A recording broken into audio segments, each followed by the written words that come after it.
here at the Pokemon Unite Championship Series here for the World Championships in Yokohama, Japan.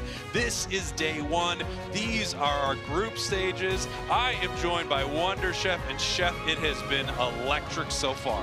It has. We just saw a potential setup here for either one team to qualify or for potentially a tie. And we've seen, of course, a few teams now start to make it out of their pools. Yeah, that's right. So the matchup that we have coming up is going to be very exciting. One team can qualify for that top 8 right away.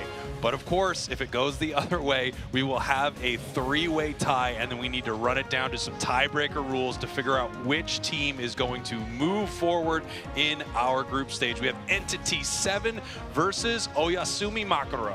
You know, even though we're on the analyst desk right now, we're supposed to be the numbers people. The tiebreakers, those are really fancy numbers. They are way bigger numbers than I am used to seeing. So if we do see the win from Entity 7, I'm letting someone else do that one. Yeah, I've been trying to do some math on it, and this is about as far as I got if we run into a tiebreaker. So I'm hoping someone else out there can figure out something, because that'll be pretty wild. Let's take a look at our groups and see how the day has gone so far. Group E, we have Team MYS and MJK, both 2-0, and they are going to face each other soon, which is going to be pretty wild. That means TTV and Team Peps, sadly, are not going to make it out of that group. They will not continue on to day 2.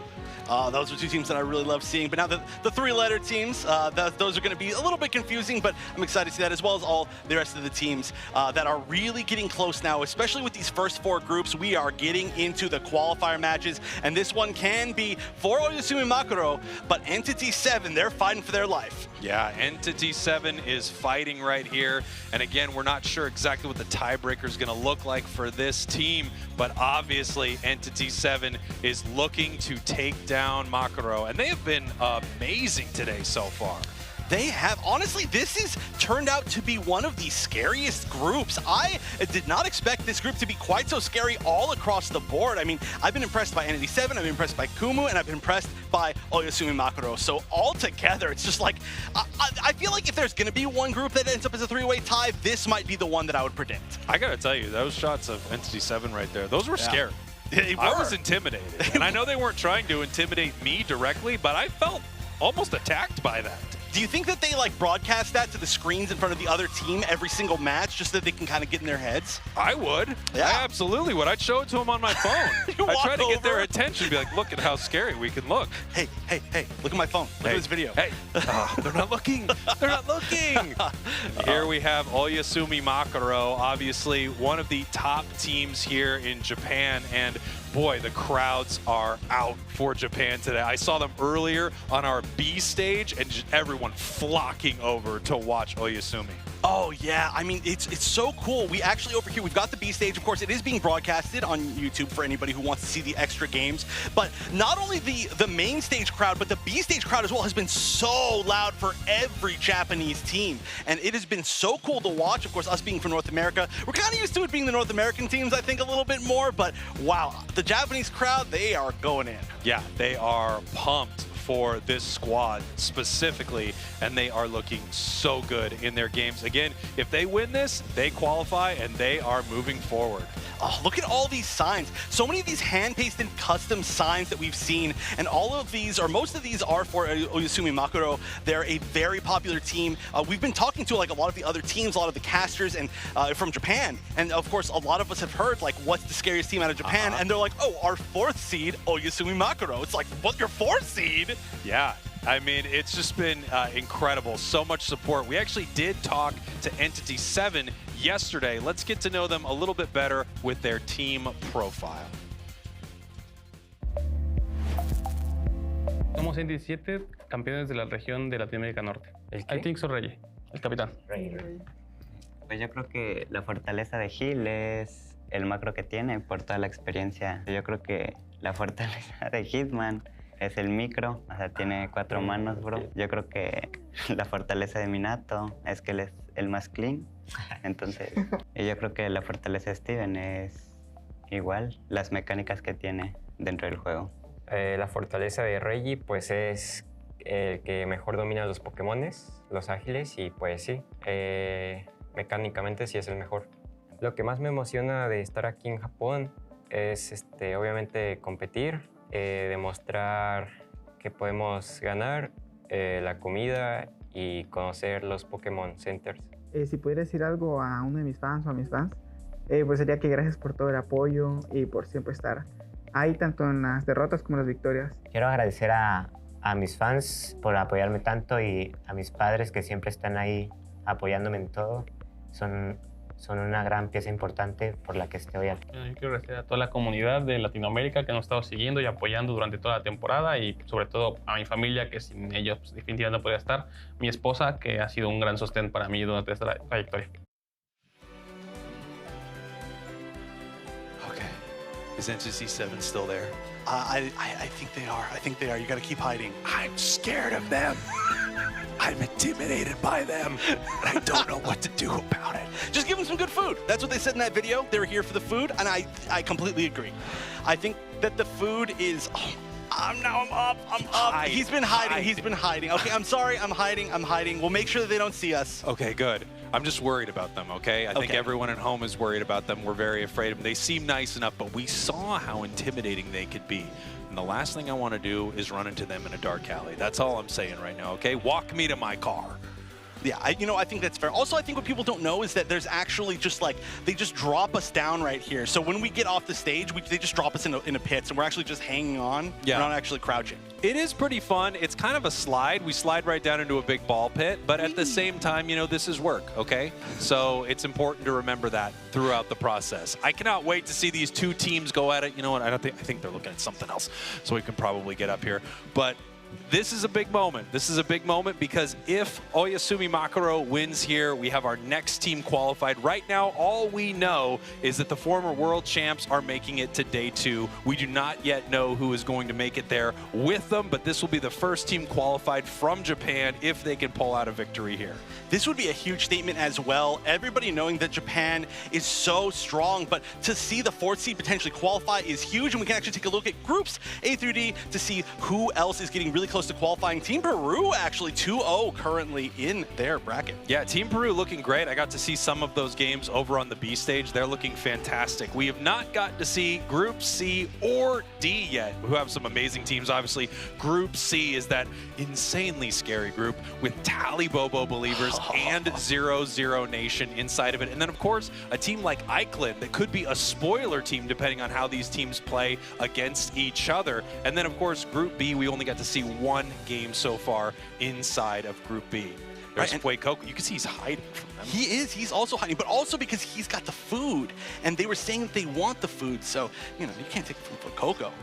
I don't know what we're going to be able to do about this. I hope someone in production can do something about Entity 7 because obviously we are all afraid for our lives up here as we get ready for our next game on the main stage. You know, I got to say, I think it's really interesting what you see a team play like when they're up on that main stage, as opposed to what happens maybe on our B stage or even on our, do we call it a C stage? Because we do have another stage. We have C and D.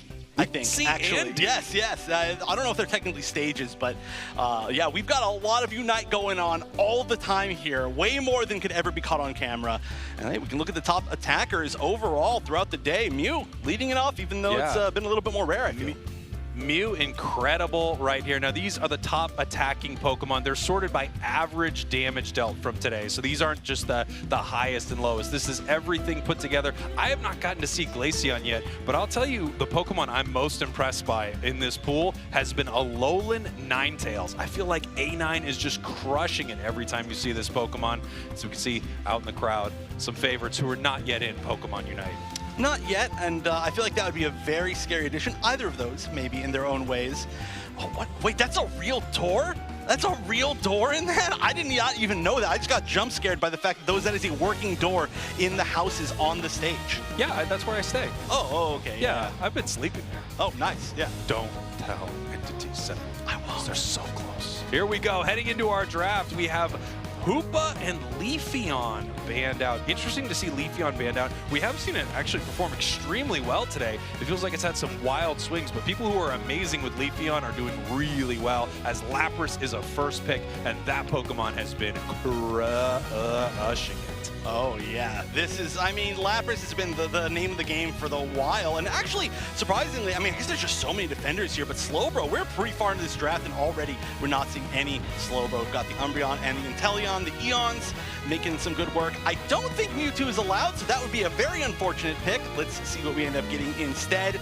Are we going to go to the Dodrio? Or, okay, that's been working very well, the Zoroark, especially looking at that last set. Great pick. I think Mewtwo would have been a great choice right there. Now, I know it would have gotten him disqualified, but you know what? Play it out, see what happens. I would have loved to see it here on the main stage. As we're seeing the next two picks here from Makaro, they've got that Urshifu, they've got that Blissey. We've got just a whole list of power Pokemon on both of these teams. Nothing unexpected so far. Right, now they're going to have to, I mean, they don't have to go that far down to get a defender. I'd be interested if we just completely see the Slowbro skipped in this set. This is a little bit interesting. I mean, hey, I do fully understand the full value of this Snorlax, but to choose it over a Slowbro in this spot, very surprising, I would say. Regardless, it's a great team comp. It's a very solid team comp. And now they're going to counter with DQing themselves. Yeah, you got to bring that Mewtwo back out. Everybody wants to see it here on the big stage. Maybe bringing out Zacian. This is a interesting Pokemon, Zacian, because I didn't know if we'd have it see any play at Worlds. Obviously, it was dominant all season, but the question is who's going to bring it into a match? Is the fact that it really can't score and it can only fight, is that going to be a big enough hindrance? Well, it hasn't looked like it, as some teams have done very, very well with this Pokemon. Same, yeah, especially the teams coming out of Asia. That region has really, really shown the strength of this Pokemon in a competitive fashion. I know a lot of the other regions have kind of written it off, and it's kind of shown when they've had to fight against a good one. Yeah, we're going to send this thing on over to our casters here. Zoinks and Kello, take it away. Thank you so much, you two, for breaking that one all down. I mean, I'm excited to watch this one, Kello. Two of the best teams in the entire world in a qualification match. It doesn't get better than this. Oh, wait, it does, because we got some adorable plushies in the crowd. They are super duper adorable, but you know what? Oyasumi Makaro, they are on the big stage. We know they have a lot of fans in the crowd. We have heard them. I myself am a fan, so I cannot wait to see this match. Yeah, I know we had this game on the B stage before where Oyasumi Makaro played against Kumu, but I was watching it there. It was an incredible game. Last minute heroics from this team, but truly, I want everyone to be aware of how good this Zacian from the side of Oyasumi Makaro truly is. I mean, everyone's going to get to know here as we head into game number 1. So are you telling us that we need to brace for impact? Yeah, that would be great. Seatbelts on, everybody. Make sure the airbag is in place because we are in for a fantastic matchup. Of course, if Oyasumi Makaro can win this game, they are qualified for top 8 tomorrow. Entity 7 looking to still keep their chances up if they can get this match win. Yes, they need to try and keep their chances. We have that Kubfu going in for that central area, but look at this. Sneaky little Snorlax going and trying to steal this blue buff, and look at that. Not even there to contest it, yoinks it, and now it's going to go for the Moltoy as well. Wow, Entity 7 did not bring out this strategy whatsoever against Kumu. Instead, going to be bringing in the central area invade Snorlax experience share for the little bit of movement speed as well to try to shut down this Urshifu. And, well, holding P up here at 4 is a really, really solid start to the match. Oh, that is a solid start indeed. Making sure to go for a quick nap, regen that HP, and just try and delay this Kubfu as much as possible. Yeah, it actually takes a ton to actually rotate up to find the KO onto Snorlax there, so a whole lot of time given, and of course some early game presence. Now the Urshifu will finally be here, but before that play, it actually allows Reggie to get the KO the other direction.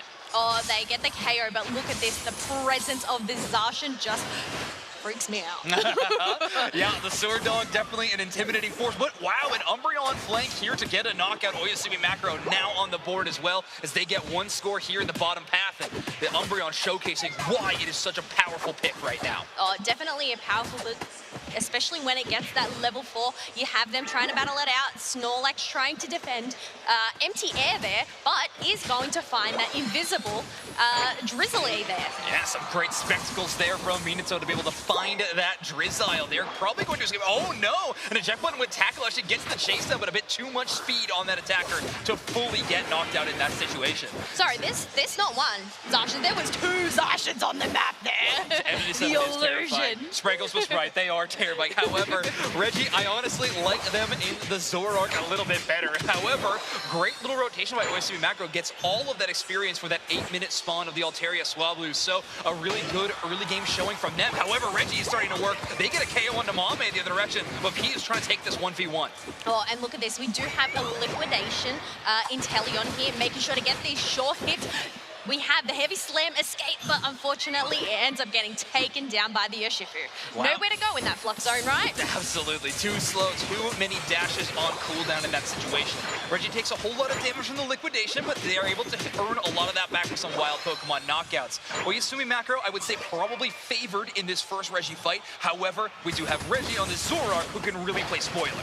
Oh, they can play spoiler indeed, but you know what? We have 2 level 8s on the side of Oyasumi Macro.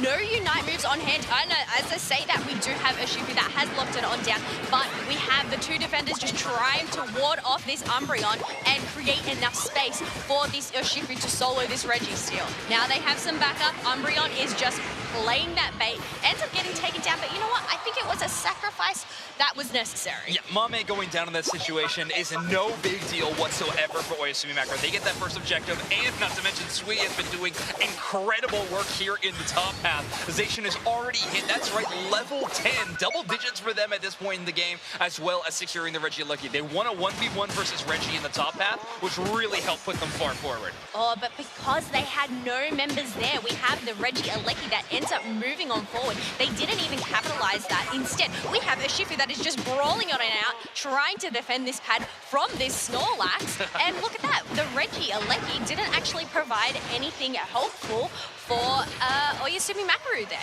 Yeah, not too much in terms of scoring Macro. However, Blissey being caught out, Umbreon trying to play in the midst of 3 Pokemon from the side of Entity 7, and in the end, they both just need to retreat. A lot of moves utilized there, though, and they have a lot of information about where the enemy's playing. And look at P on this Urshifu all the way into the enemy central area already, trying to force Reggie out. Yes, and the Lapras ends up getting taken down. Zoroark trying to get a pick here, is diving on in, uses their Unite move, has to quickly dash on out as we have Urshifu and Zacian here to try and take them on. Oh, look at this macro play that Oyasumi Macro brings to these team fights. We have a split push, right? Urshifu and Zacian in one side, and then Inteleon Umbreon on the other side. However, Lapras is starting to join this team, but his Entity 7 finally has a little bit of impact here in the bottom path, and Reggie finds another. A big Blissey knockout. Parashong is set up onto this Urshifu, and it capitalizes. Entity 7 with a big team fight win here at the midpoint mark. Oh, this is quite a good turnaround here, but we have Snorlax getting denied those 16 points. They need to take down this Umbreon. Inteleon is here for some backup, trying to get some KOs. Zoroark is super duper low. You do not want to get caught out right now. It is left on 3 points, but it ends up only being not much of an overcap, I think. Oh no, it was. 32 went in. Yeah, 32 into a decently sized goal zone already, so not the biggest overdunk in the world, however, a whole lot of value. Tun does use the Unite move for this Inteleon. It's basically only going to earn a KO onto that Snorlax, however, a whole lot of early damage goes towards that Registeel, and a team that is favored around these objectives like Oyasumi Macro is going to take that one quickly. They are going to take it down quickly. Blissey trying to get in that dunk, but the Perish Song ends up stopping it. Now they are trying to make this push. They want to create that space. We have the Lapras Express being popped on out, but it didn't end up getting to use that surf. Yeah, he actually jumping right in front of it to make sure that it only hit that individual target, and they also get the KO on Lapras. That's huge. However, Reggie's here, and they have a Unite move. Tries to engage onto one, but again, the healing from Blissey is so massive. Entity 7 gets one, but it sure takes a lot of resources. The yawn into this Pokemon means that Blissey goes down. Great little play there. However, Oyasumi Macro with a great rotation just sends Sui up to 1v1 the Reggie Alecki, and that's going to be headed towards that second tier goal zone.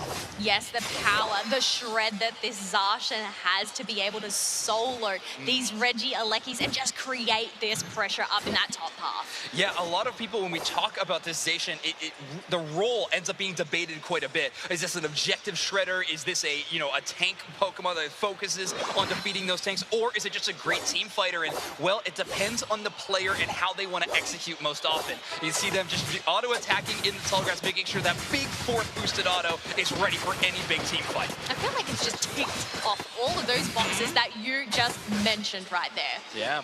Oh, wow. Actually, a cool little stat there from production. Zacian today has had a ban rate of only 12%, but a win rate of about 50%. So take it or leave it, as Pokemon either wins you games or it loses you games. That's how the world works. Well, it hasn't been picked up very often, but I must say it's always a surprise being able to see it. But we do have Oyasumi Macro making sure to just get some eyes, hiding that tall grass while they have some space to lock down these Swablu's and Ulterior.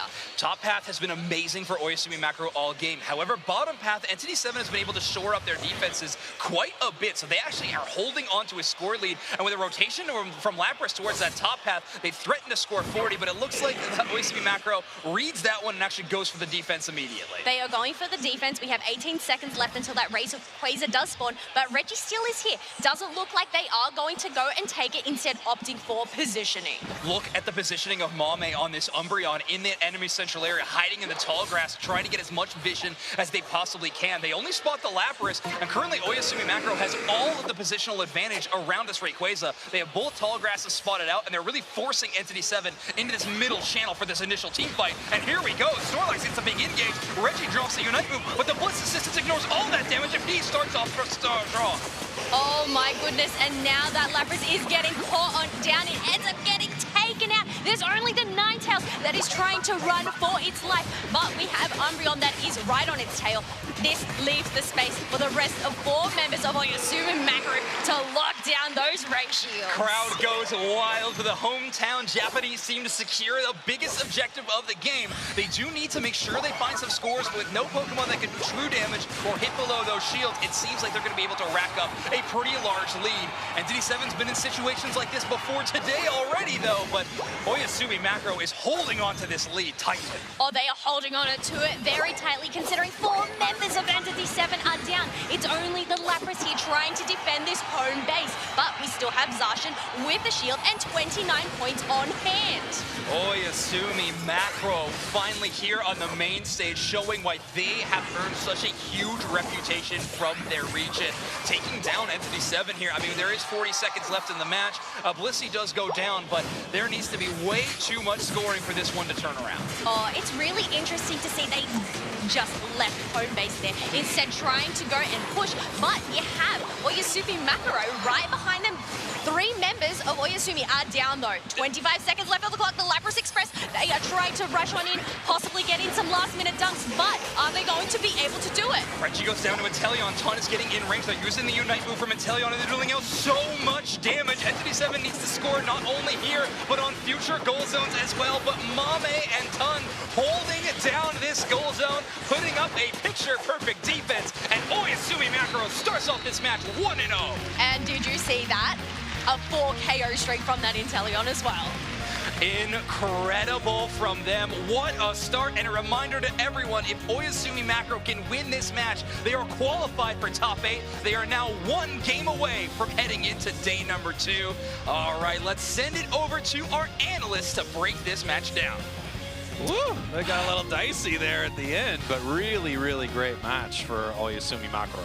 Yeah, you know, I'd say slicey and dicey was kind of the way that it went overall. That Zacian, so good. And look at how many fans there are out there in the crowd. But wow, that was looking a little bit dicey, exactly like you said. One of these graphs, you know, this is like a Season 1 graph.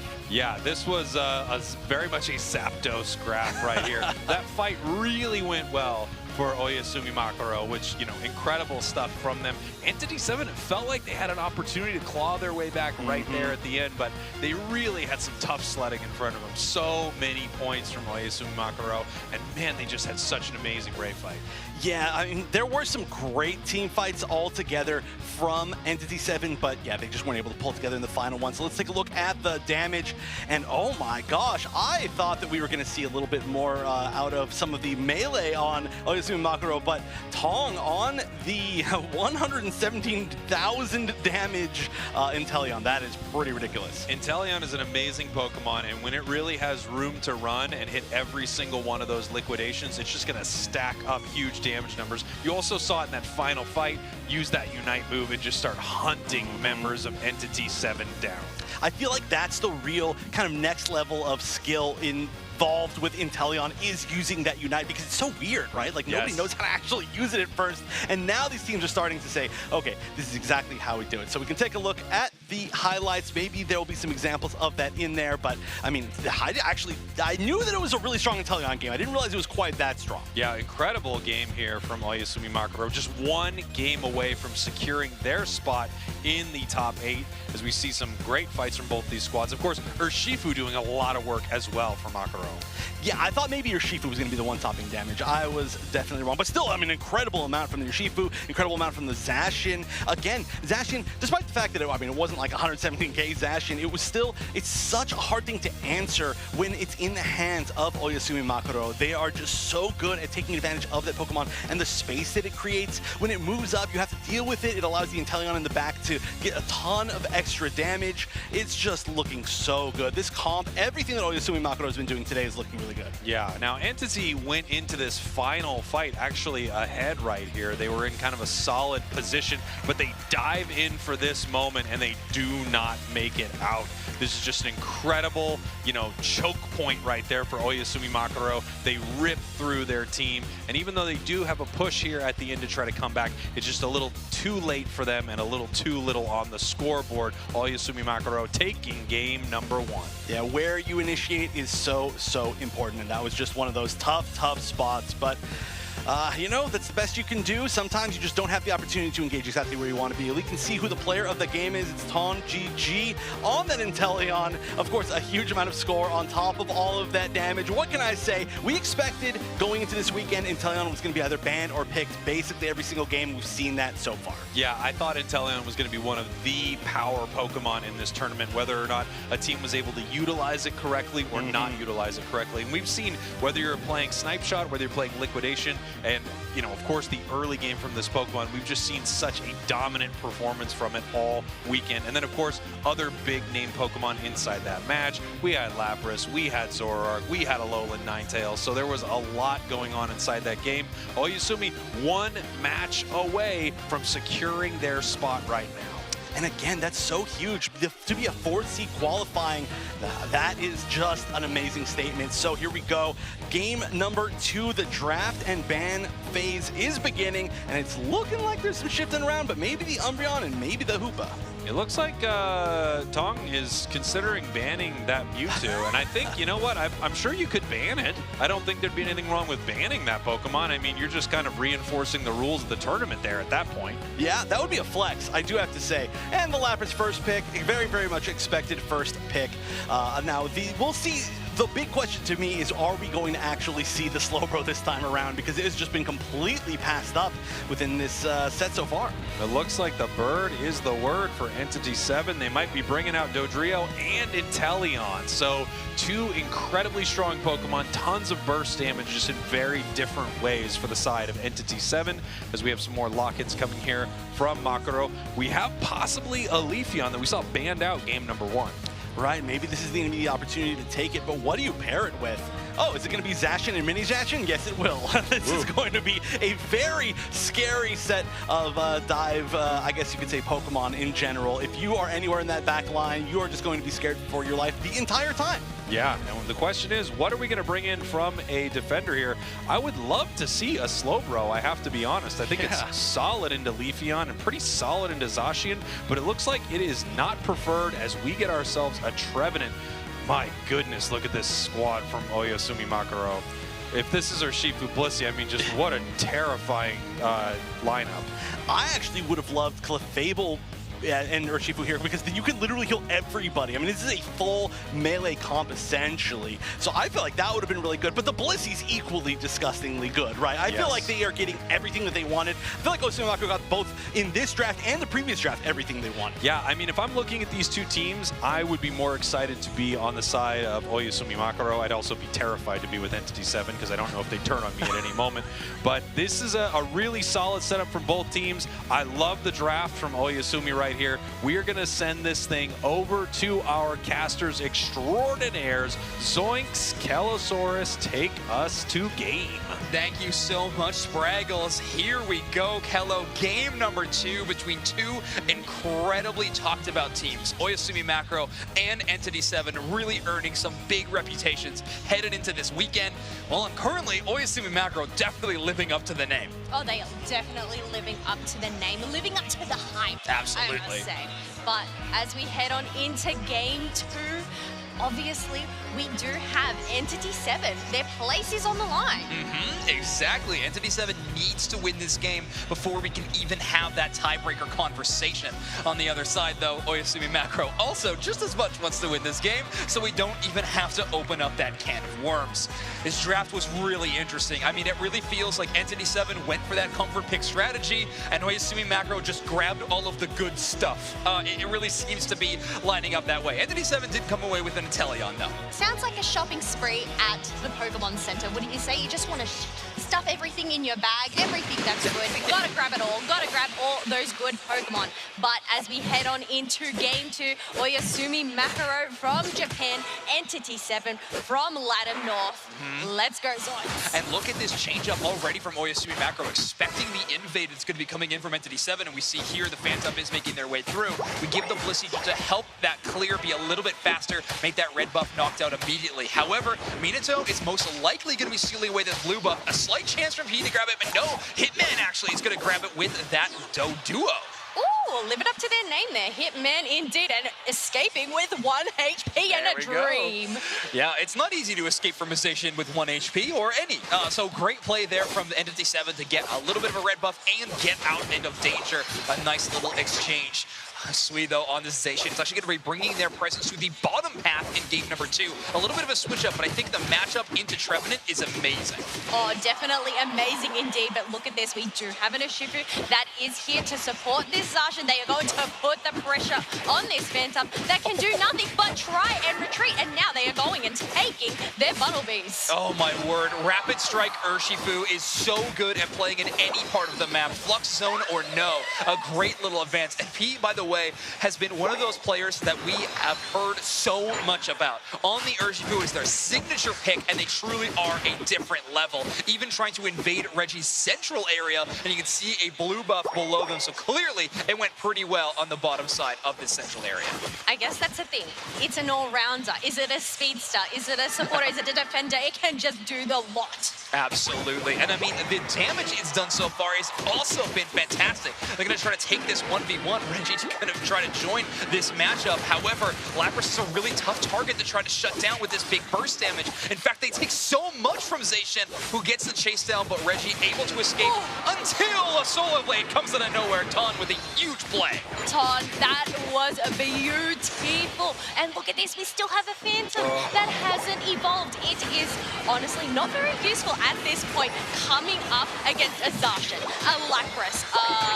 That is one troublesome tree. Absolutely. I mean, stuck at level 4 is obviously an interesting mechanic, of course, in Pokemon Unite. You need to hit a wild Pokemon knockout or a score if you want to evolve at these breakpoints. Being engaged by Hitman, but they're immediately shut down by this Lapras. Too many stuns, both Sacred Sword and the Ice Beam slowing them down in that spot, not able to escape. And already, Oyasumi Macro seems to have a huge lead even before the 7-minute mark.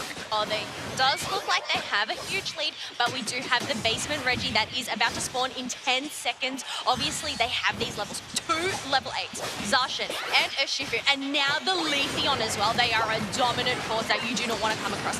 No, we're scared of Entity 7, but I think we might need to be scared of Oyasumi Macro right now. Entity 7 sure looks like it. They're having to play so careful and defensive, even allowing so many smaller scores happen on that goal zone, and now they're going to just give Reggie a little bit more space, not bring them down to this basement Reggie fight. We have this big engagement from Zacian. A Sacred Sword hits so many targets as they are trying to cook. Lapras finds the knockout there, and the Phantom is knocked out yet again. Urshifu cleans up that Reggie rock, and now they have an even bigger experience lead. Oyasumi Macro is running away with this one, Kello. Ooh, they are running away, and now they are going to run to this top path as that Reggie Alecki is waiting right there. But we have Zoroark making sure to take their red buff before going and engaging, just trying to get those levels. And against these Japanese teams in particular, your buffs are never easy pickings. They are constantly trying to invade at these midpoint and on parts of the game to try to steal away any experience they can and really shut down your comeback mechanics. Zacian trying to chase down this Zoroark with the speed.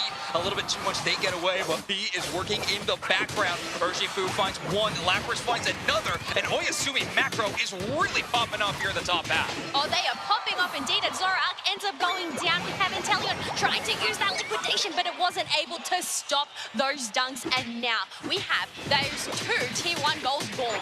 Yeah, 2 Tier 1 goals gone. A score lead is massive, and the level lead might be even worse right now. Only Reggie is close to double-digit levels, and they're still sitting at 9, and everybody else is below that at this point for Entity 7. Oizumi Macro has found a lead every single time, and in part, I think it's come down to 1v1 team fights mostly. Well, 1v1, we'll have to wait and see. But look at this Solar Blade trying to chip away at the Elder Gods. Not much it can do there besides retreat on back, wait for its team. But look at this. We have Urshifu just soloing the Regieleki, showing that it can do exactly what a Zacian can do. Exactly. Lapras Express is going to be bringing Zacian to this team fight. However, pretty solid Horn Leech into Woodhammer combination to buy a little bit of time. Steven there with the Unite move out of the Inteleon to try to put in a ton of damage, but it's not quite enough. Lapras is going to escape from that team fight as Reggie is trying to take a bite in the top half. However, of course, it's Oizumi Macro coming away in the advantage state here as Urshifu gets a KO streak of 2, and they are going to be chasing down Hitman, who's a little bit too fast, but the Zacian's got that cleanup. That Zacian was on the hunt with the sword, and with such little HP, there is not much you can do. Zora diving on, thinking they are the better dog there, but no, ends up getting cut down by the sword. Yet again, just so much damage. Look at how that Sacred Sword is placed, not even as an offensive tool, but just kind of cover your retreat a little bit. Great play there from Oizumi Macro, utilizing these little mechanics to put themselves ahead. Mame does go down. Blissey is knocked out. However, the Urshifu is ready to take this fight. They are currently trying to fight this one 1v3. They take one. They're trying to chase down Hitman, and with the Helmization, they're going to fight 2. A 1v3 engage comes away with a team fight victory. Oizumi Macro is crazy right now. Holy moly, that was insane. Pee-wee is popping off right now. Oh, Zorak goes in, takes that red buff, but ends up getting shut down by that Solar Blade. So I don't know if that was really worth the risk. Ton has been a little bit quieter on this game in terms of the Leafeon compared to their Inteleon of game number 1. However, they're still sitting at level 12, and I'm sure the damage numbers at the end of the game are reflected. Look at that little bit of Razor Leaf to dodge the Woodhammer instance. Really nice mechanics here from these Japanese teams on stage. All right, putting that Zacian on that objective duty, securing themselves a Reggie Ice. But you know what? We have double digits all on the side of Oizumi Macro in terms of their level. We still only have 2 level 9s on the side of Entity 7 right now. Oh, it's a big problem that Entity 7 is going to need to solve. But however, they're going to keep on these team fights. I'm very impressed with their tenacity at the very least. Lapras is going to be taking a whole lot of damage. They're going to get the chase out. That final Perish Sun tick does not hit Midito, so they're going to be able to escape. They're going to reset all the way back to base as Reggie is just trying to clear their central area. But everyone from Oizumi Macro is trying to make that not happen. Look, sharing is caring, right? Yeah, first one team, yeah. You've just got to share your experience, so... Okay, no problem. We're going to be having a quick little pause, by the way. These teams are just going to sort something technical out, but I'm excited to see the finale of this match. Obviously, this game has been so competitive so far. Really, Oizumi Macro have such an important but an amazing performance so far. Entity 7 showcasing some great talent as well, but this matchup so far has been all Oizumi Macro all the time. I must say, they are an aggressive force. Yes. They are just up in your face. Obviously, the Urshifu, but also having the Zacian by its side as well to just finish off any Pokemon that are there. And you know, you do not want to come across that combo. Oh, absolutely not. Yeah, the combination is kind of wild because there's so many different combinations that they can throw at them. I was mentioning Tone having a little bit of a quieter performance, but that does not mean that they are out of this team fight in any way. That Solar Blade is something that that Entity 7 has had to dodge time and time again, and well, when Tone is able to land them, that is surely a knockout coming the other way. Oizumi Macro just really putting on such a performance here on the main stage. It has been so fun to watch them so far. I feel like you could say it's the silent but deadly combination that Ton is showing right now on that Leafeon. Just lurking in the bushes there. You know, being that Leafeon, it kind of camouflages, right? Exactly. Unsuspected. expecting. Exactly. Yeah, AOR running that speedster, which of course is going to be that short-range burst damage a lot of the time in Pokemon Unite, but it's working really well for them so far. And take a look at this. We, of course, are a part of the Pokemon World Championships, a lot of titles, but of course, a lot of players from around the world coming here together to celebrate Pokemon, to celebrate competition. And I mean, Pokemon Unite is just one part of that, but I gotta say, it might be my favorite part. It's been a whole lot of fun, Kala. Definitely a lot of fun, and what better place to celebrate Pokemon than the birthplace, Japan, Yokohama. But can I say, these banners, they look spectacular. Yeah, that's true. That is true. I mean, decoration is definitely something we'll give a 10 stars for this event. It has been so fun so far, and we have had a lot of competitive matches to really spice these things up too. Now, this group is really coming down to be defined by this game, Oyasumi Macro versus Entity 7. With the game going the way it has so far in this match, it definitely seems favored towards that team. Obviously, they have been so strong, but we're going to be jumping back into the game. Here we go. A final 2 minutes and 20 seconds. Oyasumi Macro still holding on to a very large lead. Oh, they do have that large lead. But you know what? We are about to come into that final stretch. I believe there is a green dragon that is about to spawn, and we have seen games being flipped on over when a Rayquaza is secure. That's true. Entity 7 has showcased a lot of talent in these final moments before. Let's see if they can do it again. Dodrio takes a ton of damage. However, that Eldegoss Cotton Guard is going to be healing up a little bit of that impact. However, that engagement has earned Oyasumi Macro all the space they could have ever wanted. Look at this. Entity 7's all the way back in their bottom tier 2. Yes, but they are just clumping together. They are possibly looking to just be a wrecking ball, but it's also a dangerous composition. You do not want to be caught out by one big solar blade in a big chunk. Right, exactly. And now this is Reggie's Zoroark chance to shine. However, Blissey is going to shut down the initial engagement, but the Blissey is down. Entity 7 comes away with 2 KOs to start this team fight. Now is the time for them to really pop off. Reggie gets another one. The Urshifu is down. Lapras is taking so much damage, and the turn and burn strategy from Entity 7 is here. They take down all 5, and now Rayquaza is the attention. Entity 7 all of a sudden with a chance in this game.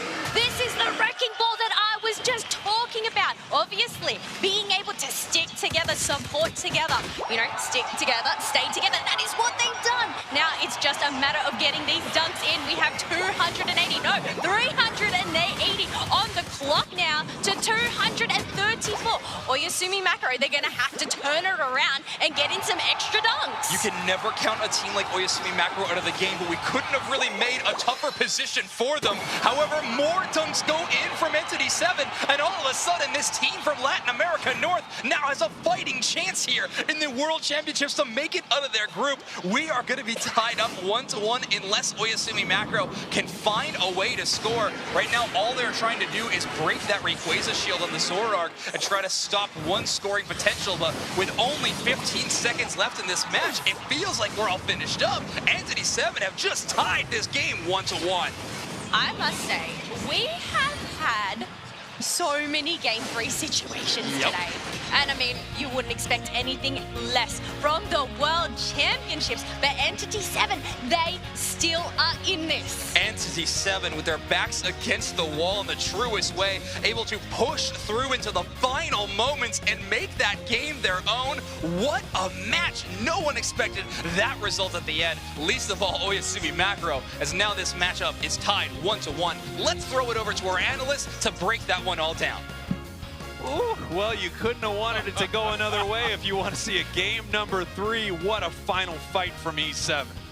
I know, what a... Well, I mean, honestly, I cannot believe that they managed to not only win that fight, but dominate that fight, right? That is the biggest difference between that game potentially being like, well, we maybe can make it back, or like, we win, right? And they won exactly how we see it. Right here on the graph, I mean, look at how many of the goal zones are destroyed within that little last few seconds. I count at least 3 there, Wonder Chef. There could be more that I'm not seeing, but incredible stuff from Entity 7. And yeah, I mean, it really looked like Entity was out of this match. They were in so much trouble. Oyasumi felt like they had control of this entire game, but these final moments matter so much. The decisions you make near the end of the match matter so much. Entity 7 found the exact right moment to win this thing. And you can see even on the damage, there is some really, really strong damage from Oyasumi Makuro, but Entity, they had to bring theirs up kind of in the end. I mean, a great way to stay holding on, especially when you're now against what is considered maybe one of the best teams in the world in Oyasumi Makuro, to be down a game, down so many points, down so many levels, and then still hold on solidly. This is why Entity 7 is a team that I have been really putting up there. Yeah, let's take a look at some of the big moments from this match. And throughout the start of it here, it's going to be a highlight reel for Oyasumi Makuro because they were just dominating for such a long time.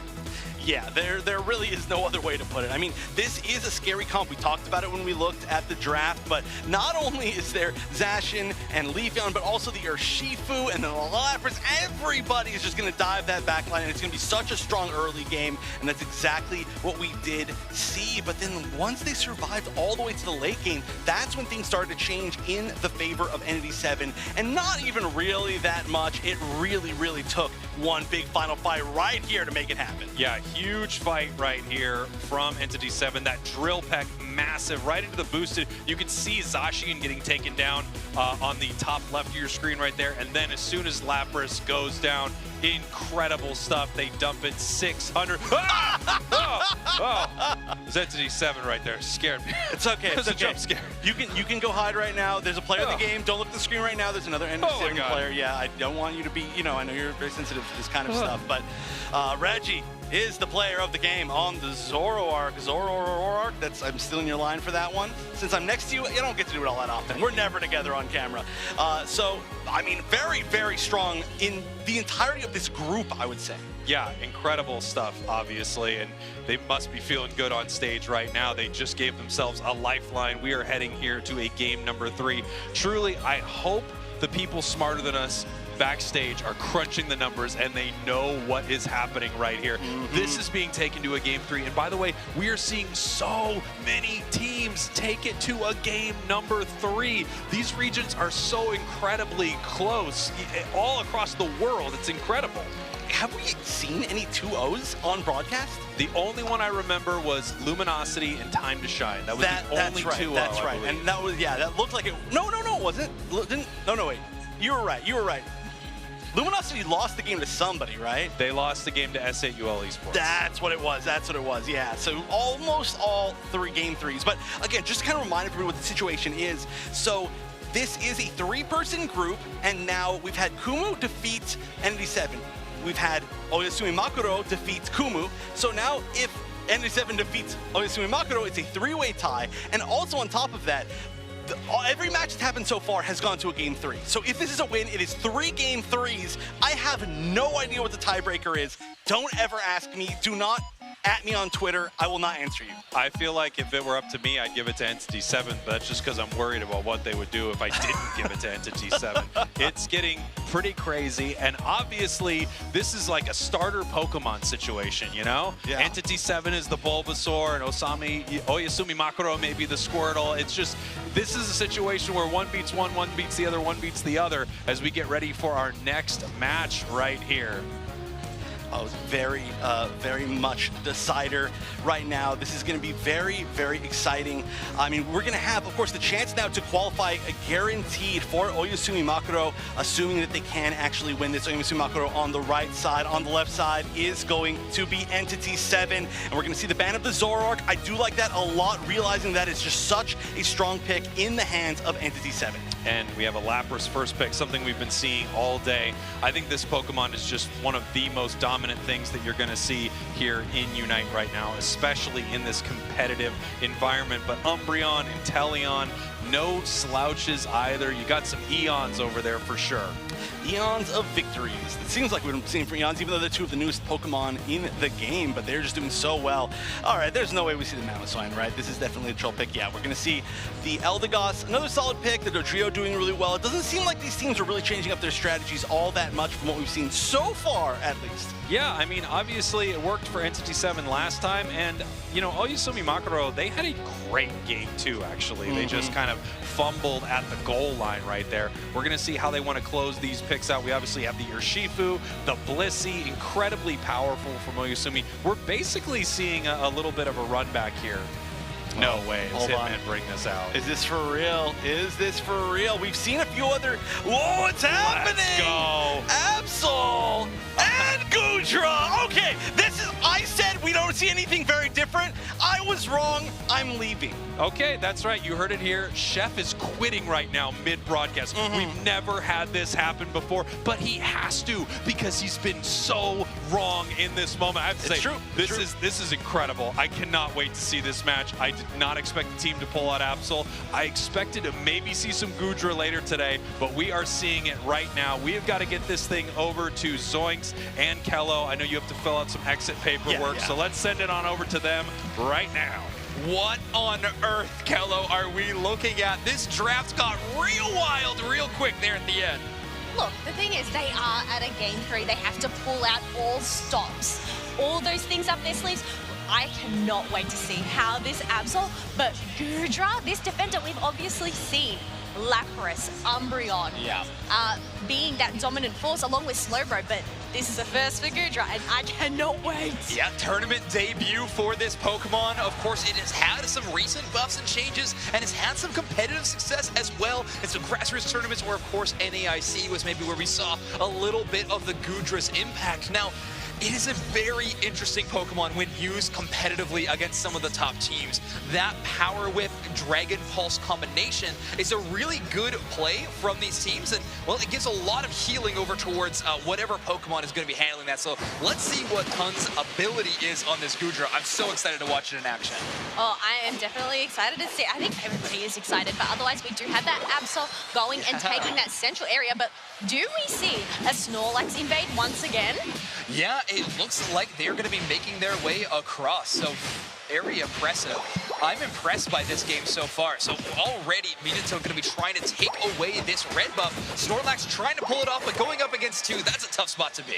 That is definitely a tough spot to be, but you know what? They are just wasting that time. Thankfully, we did have that Kavu being able to get their buffs. We have the Gumi just trying to apply some pressure here onto this Lapras. And look at this. Snorlax goes in, dives in, was trying to take a nap, but unfortunately ends up getting shut down. Yeah, gets shut down in that situation. Steven doing a lot of early damage with this Lapras. However, that is a tough spot to be when you're trying to 1v2 in those scenarios. However, it's just a poor Gossifleur trying to get in some early damage, but Lot's doing a pretty decent job there, pushing away the enemy team, but not an Urshifu, who gets a bunch of early damage and then chooses to pivot to the score. Oh, there we go. We have the Absol coming on in, but you know what? It wasn't able to get any damage as we had the evolution from the Blissey. And now 2 members of Entity 7 are down. It's only the Lapras to try and take on this Urshifu as the Gumi and the Blissey take those birds for themselves. He has been amazing so far today, and so has the support play from Oyasumi Macro, making it happen here on this enemy gold zone, holding Entity 7 to just a Gossifleur on the other side. The early game has been the biggest, I think, bright spot from Oyasumi Macro in this tournament so far, and you can see why. This aggressive positioning on enemy gold zones, even before the 8-minute mark, has been so good. Look, the thing is, there is a lot on the line for this match. Obviously, it is that third one, but we do have a mean look Umbreon on the side of Oyasumi Macro. The Inteleon has opted for that liquidation, was trying to lock down the Nindidi, but it ended up getting denied. There we go. Now, Oyasumi Macro is playing so well in this tournament so far, and we do have an update from our competitive rulings. By winning game number 1, Oyasumi Macro has confirmed a day 2 spot. So they have already secured this. Entity 7, of course, playing for placement, playing for some cash. However, this game, Oyasumi Macro goes to top 8 tomorrow. Ooh, well, that is some exciting news, but you know what? They are still going to battle it out. As you said, there is still that placement on the line, a possibility for some cash here. But we do have those Swablues and Altira that are spawning on in. Drill Peck to just take them down. And now Mean Look is going to catch out this Eldegoss. Yeah, Mame with a very forward presence there, just really setting up for the Urshifu to come in after the swing. He actually still has this Unite move, by the way, so this advance is not done quite yet. They charge in onto Lost to try to find a KO into the Eldegoss, but not going to find that one instead. They are able to escape, but they're not done with this team fight. They're going to take it to Selgor, and that's a heck of a consolation prize. Yes, that is quite the prize indeed. But we do have that basement Reggie that has spawned, and that is another prize that you want to lock on down for your team. Exactly. Unite move here from the side of Oyasumi Macro. Inteleon charging forward. Sweet getting so much damage. Those critical hits raining in. And now the goal zone is also shattered. Entity 7 have no place to retreat to other than their tier 2 as they charge back to try to earn some experience and catch up a little bit in this game. Now we do have Kiwi here on the Ishifu trying to solo this Reg Ice. Nobody here to contest it, while the rest of Oyasumi Macro ends up opting for that top tier 1 push. Yeah, looks like they're raining in some scores and also getting some knockouts on the other side. Great Unite move by Mame to steal away a bit of that shielding as Sweet actually receives a Bliss assistance, and that's enough to find 1 KO on the Dodrio and a pretty large overdunk here. 32 points for Oyasumi Macro in the top half as they are holding on to an impressive lead. Oh, it's all about those overdunks late game. You want to make sure that you capitalize on those tiers as much as possible.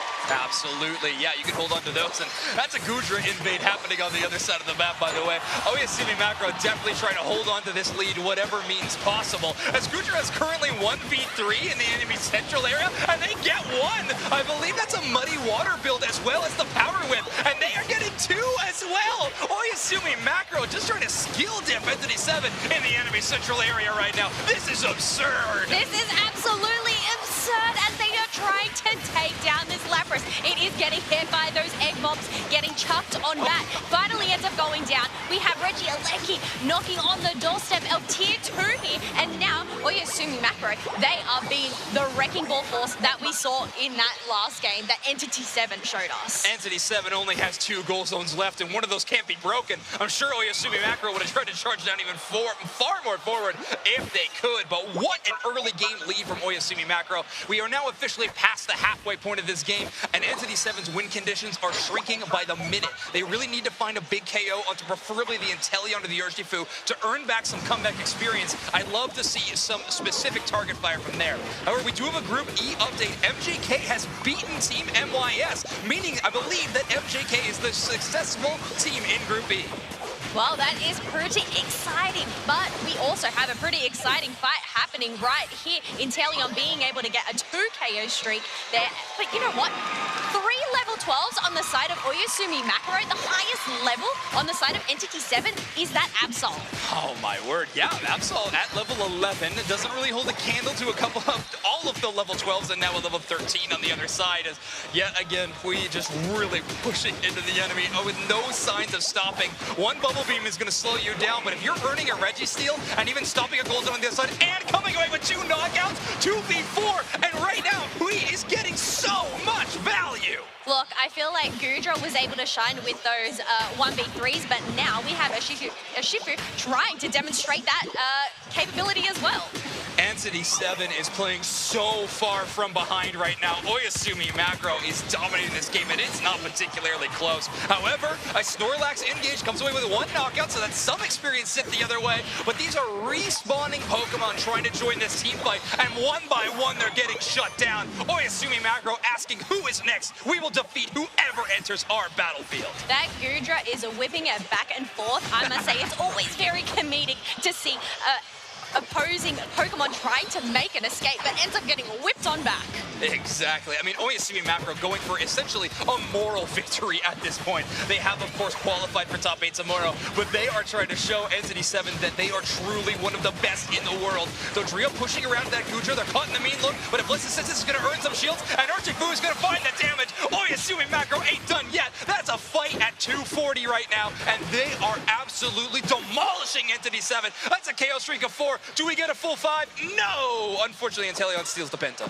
Or they are demolishing indeed, and now because they do not have that tier 2 pad buffer, this Regieleki, that's going to make its way down to that home base and put Entity 7 in a very dangerous position. 20 seconds until the final stretch. I talked about Entity 7's win conditions shrinking quite a bit in the midway point of this game. That is still true here. However, they are not completely out of them. Of course, Rayquaza going to earn themselves a whole lot of shield and scoring chances if they're able to find that knockout. And with an Absol on your team, their Unite move is definitely one of the best last-minute game secures that is in the match right now. So that could be a big moment. Mame with a very forward presence to earn some vision. Ton the same in that bottom corridor. Great defensive positioning from Oyasumi Macro. Yes, well, the thing is, we do have a little bit of a split push here. We have Absol already at half HP. The Bliss Assistants hopping onto that Urshifu, and now they are on the chase for this Snorlax. Power Whip once again, yoinking it back. Tone with some crazy positioning so far forward after seeing that split push like you were just mentioning. Gets right in the middle and shuts that push down. We even have Kui actually pushing towards the top path in case Entity 7 tries to back cap, but as soon as they have vision of no one being around that goal zone, they're able to rotate back and just get a little bit of experience and try to be ready for this final fight. Tone, again, is just an immovable wall as they find a KO onto Eldegoss as well. Oh, an immovable wall indeed. They are using this Muddy Water Power Whip combination beautifully. Still at that full HP mark. There is only a minute left on the clock. Entity 7, they need to make a move. They either need to get some back caps here into this top T1 pad, but you have Urshifu waiting in that tall grass for an ambush. They need to all in onto the main objective of Rayquaza, but how do you even get there? Mame holding down one corridor and Ton holding down another. They read the push, they try to capitalize onto it. Hitman gets into the middle around that Rayquaza pit, but they don't quite have the burn damage to break down the Rayquaza far enough. Reggie is already down. That was their main secure tool, and Oyasumi Macro takes them out of the fight immediately. Minato goes down as well. Mame finds that knockout, as for there's only one member left, and Steven is down, and Rayquaza secured by Oyasumi Macro. Who else to do it than the Goodra of Tone? And look at that. That is a team wipe, so there are no members from Entity 7 to try and break these shields. It is just free hundo burgers all around for Oyasumi Macro. The math may have already been done before we got into this game, but now it is a sure thing. Oyasumi Macro defeating Entity 7 2-1 has now confirmed Oyasumi Macro into the top 8 bracket for tomorrow. Congratulations to them. Entity 7 going to be exiting this tournament, however, having a very exciting performance, really showcasing the talent from this region on the main stage. Oh, definitely indeed, and you can just hear the crowd go wild. Definitely one of the favorites from today. I think we need to go and have a look at these stats. Absolutely. Let's take a look at the breakdown of this matchup. But I mean, in terms of breakdown of the tournament, we now have 2 Japanese teams qualified for that top 8 bracket. Both Team MJK and Team Oyasumi Macro making it there. Be a very exciting day 2. Take a look at that scoreline. I mean, we were saying that the whole match, all match long, it was Oyasumi Macro's game to win. The scoreline might not be too ridiculous, but that's mostly because Oyasumi Macro was getting knockouts in the enemy central area from what seemed like 5 minutes on. No, they were just invading their space, taking it all up, and you can see just that flat line there that Entity 7 had, and then obviously Rayquaza being secured, they just shot up at the end, just broadening that gap even further. Yeah, Entity 7 doing some gambles in draft with that Absol, however, it unfortunately didn't look as good as we wanted it to. Taking a look at those damage numbers, P again with 125,000. Tone, though, on this Goodra with 119,000 damage dealt. That is absolutely insane, and you could see that they were definitely in the face of Entity 7 at all opportunities. And this isn't only a flex pick as well, right? If you're looking at this Goodra, it's an amazing counter dive Pokemon. If those Pokemon are going to jump at you, Goodra is one of the best to just repel those Pokemon immediately. Take a look at our highlight package because I want to see the Oyasumi Macro qualification game a second time. All right, we can obviously see here early game making sure to get in those stacks and just the dominating presence that Oyasumi Macro had. Cool. Yeah, I mean, this game was so exciting so far. Umbreon getting one knockout there, as yet again, Oyasumi Macro just won those team fights so handedly. I felt like the start of the game was all about these 1v1s, but near the end of the game, it was just team fight after team fight of all 5 of Oyasumi Macro making it their own. Oh, and look at this. That was such an incredible moment, seeing that Goodra just take on 1v3, and it took so long to take down. Oh my word. I mean, I don't know if it did get taken down. As soon as it got to that Gudra evolution, it felt like it was impossible to knock out. These corridors were truly Oyasumi Macro's home base, as every time Entity 7 entered into those spots, it really felt like they were immediately shut down the other direction. Amazing, amazing macro and micro gameplay from this Japanese team. Again, the 4th seed of this region, but they have earned a reputation far greater than that, proving that here on our main stage. Yes, they have definitely met that reputation indeed. But you know what? Look at this crowd. They are obviously cheering for them and everything. It is a sight to see. But player of this game for this match is Ton Gigi, and I think that is definitely well-deserved on that Gudra. Yeah, earning themselves a couple of player of the game accolades here in this match, but the Muddy Water Power Whip was so amazing to watch. I cannot wait to see what this team brings out in day 2 as they have earned their spot there. It's going to be amazing, but we are going to be jumping to a very short break, and after we come back, more competitive Pokémon Unite action.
And of course it's Shelvin. They're massive. Give him a KO streak of 3. We coming for you. Gex says big block. Let's take care of this. Our group stage continues here in Yokohama, Japan, as we are headed into Group A on the main stage. Our first time seeing that one. For all of you B-stage viewers, I know you've already seen a couple of games from this group, but for us watching the main stage and the mainstream, it is our first chance to see Team Secret Ship and Hoenn. Ooh, what an exciting set of teams to watch. We've seen Japan absolutely dominating so far, with 2 teams already qualified into our finals bracket from that region. Yeah, the story hasn't really been the same for Secret Ship so far in this tournament. Let's take a look at a group update overall in our tournament. This is going to be our first 4 groups, Group A, B, C, and D. Of course, Peru is now 2-0 in their group right now. Secret Ship 0-1. If they want to have a chance at good seeding or even making it out of this group, they need to win this game. Yeah, it looks like they're going to win this one and potentially one more. On the other side, it looks like Nouns and Orangutan are still positive. That could be a very cool battle for Group B, with RQ and EXO going 0 into 0-2 respectively. Absolutely. Group C yet to play, of course, and Group D also waiting in the wings there. It's going to be a very exciting day of competition. Of course, we're talking about Group A today. It's going to be the main focus that we are dealing with. Right, but hey, there, there's even more groups where that comes from. Of course, we can see some of these groups that have already had qualifications. MJK qualifying out of their group, Oyasumi Makuro qualifying out of their group, and then Luminosity qualifying out of their group. So just to kind of speed through those. Then Group F as well, a very exciting group, still going unplayed, but you can see all 3 of the teams that have already qualified here, and we are getting very close to a few more. Oh my word, I mean, top 8 bracket looking absolutely terrifying with some of these rosters making it there. Day 2 is going to be so exciting, but I mean, Day 1 has been fulfilling that as well. This next matchup, no exception. Team Secret Ship versus Hoenn. I mean, the #1 seed out of Japan versus the #2 seed out of Latin America North. Oh, this is a really cool clash as well, with Secret Ship, like you said, going 0-1, but with how dominant JP has been as a region, I think that they've got a very strong chance. Yakubari, Obion, Pui, and DLR. Of course. I mean, this team's a fan favorite around the world, and for good reason. I believe we actually have a video to get to know Secret Ship a little bit better.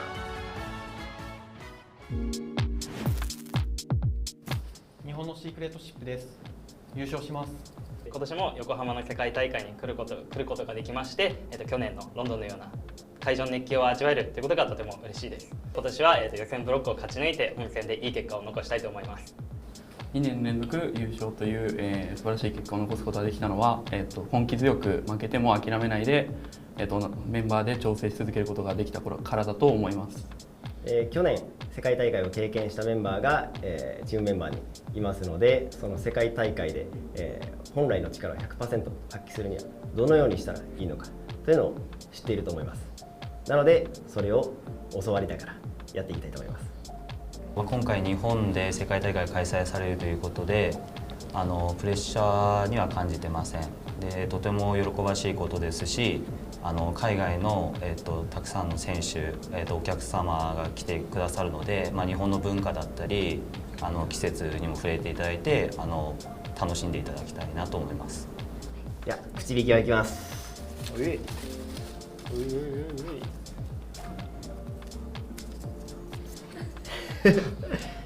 全31チーム中バンしたいチームはどれですか？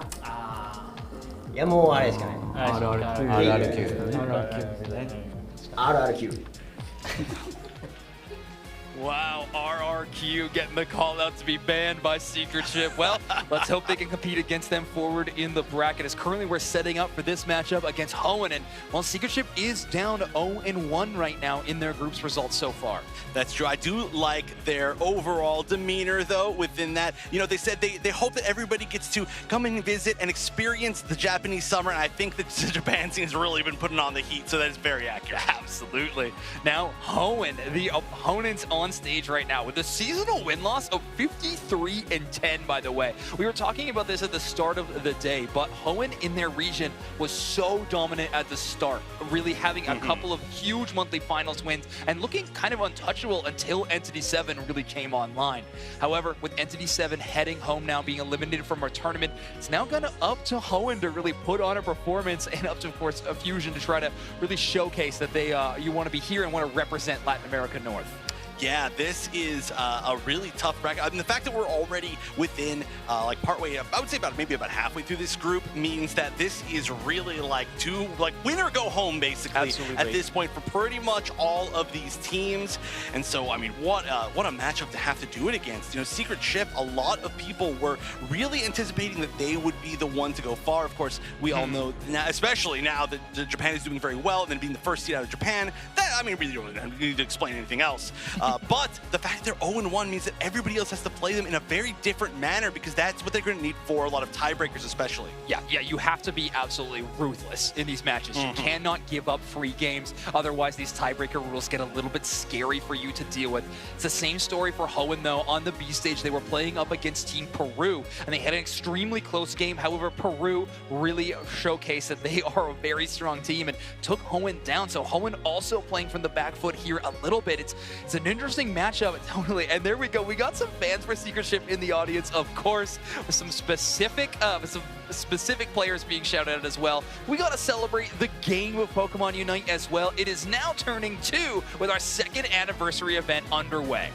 That's right. You can use gift code 2nd Anniversary to get the trial licenses for Mew, Mewtwo X, and then, of course, some platinum emblems for both of them as well. So you can take part and, you know, start your path. We've got a little bit of time until whatever happens next in competitive Unite. So this is the time to grind up. Never been a better time to start it. I'm so excited for whatever happens in the future. I can't wait. Make sure to use that gift code before August 31st, before it expires, and celebrate the 2nd anniversary with all of us, with all of these free gifts.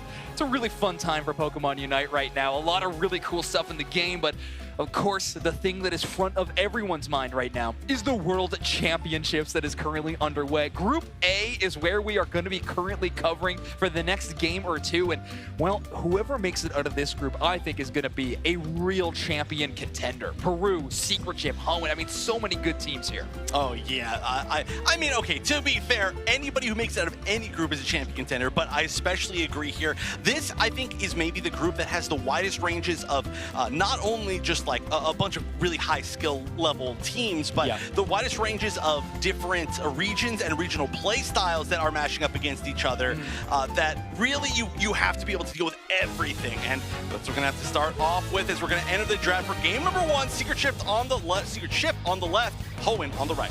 Yeah, let's talk about those regional play styles a little bit and how they interact. Secret Ship playing a lot of, even in their own region, off the beaten path kind of picks.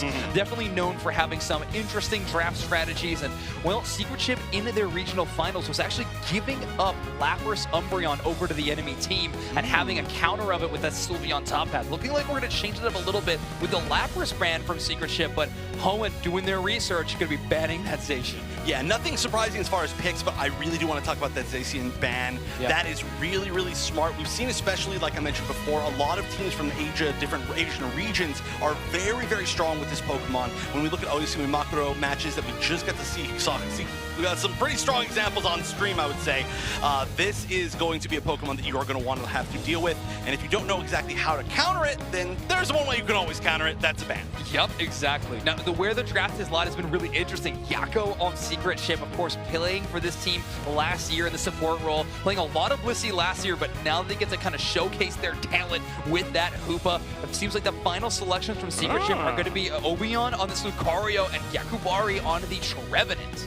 Very interesting. Now, especially, I mean, the Lucario is specifically interesting one here. We're actually going through a lot of really interesting picks as well for the final pick on Hoenn.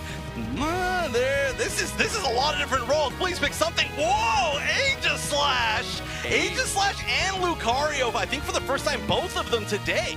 Wow, very interesting. Okay, this is going to be a pick from Frank of Hoenn to play this Aegislash. It's going to be really solid into the Trevenant. I think that 1v1 matchup is great. And of course, the last hit secure is also so impressive. So this is going to be a really, really exciting match. I mean, it's a gamble on an Aegislash like this. However, it can reap big rewards, Wonder Chef.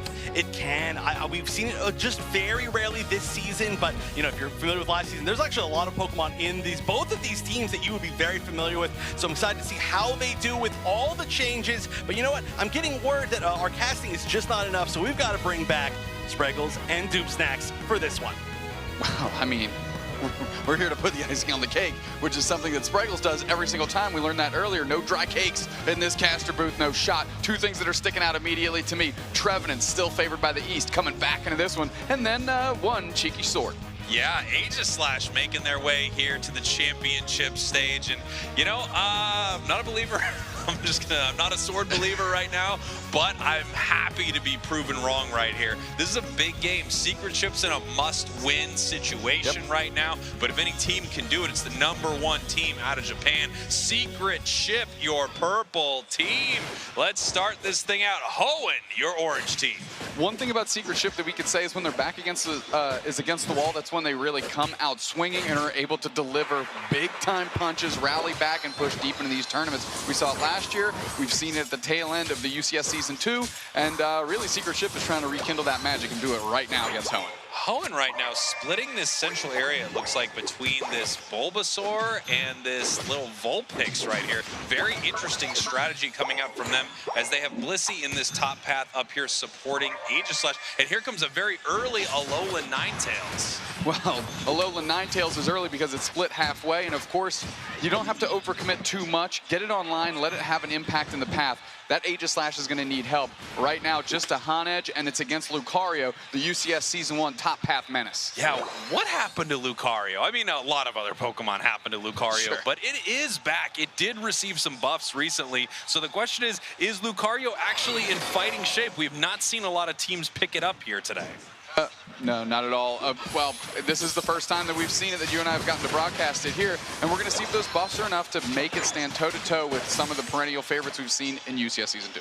Here we have a Pokemon that we've seen a ton today, and that is Inteleon. Inteleon has been all over almost every single game if it has not been banned out by some of these teams. Obi-Wan up in this top path here with that power-up punch Lucario, and it looks like that was stolen right there by Secret Ship. Without a doubt, my big surprise here is why Hoenn has their Alolan Ninetales back in the center area. I would have figured they would have peeled down to the bottom path and sent that Bulbasaur, who's struggling to level up now, back in the middle. Now you have a Hoopa that's going to bully, gets free value here. If they can take anything, that's a boon, but mainly they're wasting time with the biggest leveled Pokemon on the side of Hoenn. They're able to blink back out of existence, come right back through, and just cause more static. Yeah, and here we go. We're going to see if they're able to secure this. Actually, boy, getting extremely low right here, having to back up, being chased down right now. But no, actually able to make it out of that situation. Really, really close. This is something that Hoopa can do that we do see somewhat often, is just this harassment of the central area of the enemy team. Yeah, and really bullied the A9 very well, blinking back. And of course, the Ivysaur is ticked over at level 5, but it's still level 5. Instead, you have an A9 that's about to tick over to 7. They got bullied by a Hoopa, and now nothing's really online for Hoenn. Secret Ship's are going to try and push this advantage. Peel back, reset, see where you can go from here. Interesting stuff here from Secret Ship. So that was an even break on that bottom goal zone. So later in the match, if they have similar goal zones, top and bottom, you know, if they both break top and bottom, you know that you are behind. However, they're giving themselves great positional advantage at this first fight down here. Aegislash possibly having to run here. Nice big wide guard coming out, so those boosteds can heal this Aegislash as they fight and pick up a huge KO. Maybe I was wrong about the sword.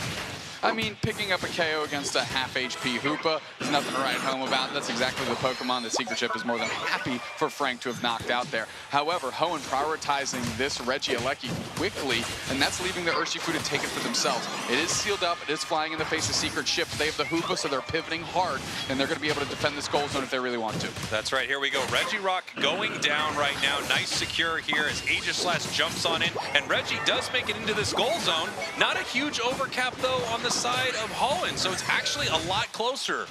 Well, the Unite move from the sword goes wide, doesn't quite catch the Inteleon, but you can see what they're trying to do. Pee-wee is in the back line with the Inteleon, and they're trying to use the sword's big boosted autos that send it forward, maybe even its Unite move to try and cash in on a big-time KO on that skinny-legged frog. And here we go. Blissey getting very, very low, taken down by this Urshifu after its Unite move. We're going to see if this fight continues as we have our special attackers moving in from the side of Hoenn. No, getting taken down here. Nice big snipe shot as they're continuing this fight. The Inteleon misses right there, but they are still able to take down Sword. Here comes Hoopa once again, getting vision for Inteleon right now. We may have a snipe shot. No, just barely misses. Just barely missed, running that zigzag pattern, saying you can't hit a moving target, and that tends to be true. Hoopa finally exacting some quality KO that they expected to get earlier, cashed it in now, and now Secret Ship peeling back. They are up by 21 points, so all in all, a good little tit for tat for them, but still ahead just a bit. Yeah, if you're Secret Ship, I think you're happy with this trade here, right? You gave up your top goal. That gives you 3 big chunks of experience for you. You gave up the enemy, you crushed the enemy's bottom goal. That only gives them 2. You're also up on points. You've secured the objective that gives your team team-wide XP. So I think you're feeling pretty good about how this match is going so far. Yeah, and we're going to see both of these Regis spawn within 10 seconds of each other. Regieleki going to hit first, and that's where Hoenn prioritized the first time. I'd be shocked if they don't prioritize it there again. It seems to be part of their strategy. They did close out that tier 1 goal zone with a small overdunk. The fight is breaking out. Boosted auto comes through, gets a quick time KO on the Urshifu. And I'll tell you what, Frank is able to drive in deep. We've got the rings unbound. The Hoop is going to try and stem this goal zone. A 4-person stun with the fist. Is the follow-up going to be there? They're trying to shell in more damage. Lucario's going in. It's getting spaced out by the Trevenant. Lucario's eaten immediately. Trevenant trying to buy some time, eat some body, but it's not quite working. 2 players down here on the side of Secret Ship, and Hoenn's fine, just peeling back and going on top of this basement Reggie, and it's just Yakubari that's going to have to do it for the squad. Here's a quick wicked blow, gets a quick KO on the Ninetales. Regirock's at half HP, and the pressure continues as, of course, TLR getting it done. Wow, incredible stuff right here. Secret Ship sealing up this fight, getting a nice, big secure right there. Once again, Aegis/Unite move, not able to find any purchase and get any value for the side of Hoenn. They had a great fight. They caught them in that central area. They just couldn't seal the deal after that Hoopa Unite, as you said, catching 4 members of Hoenn right there. And that was really tough for them to come back from. Nice KO here in this central area, as it looks like we have members of Secret Ship possibly forming up to fight in this top path over Regieleki. But first, it's time to do a little farming and get some experience, clear all of these wild Pokemon off their side of the map.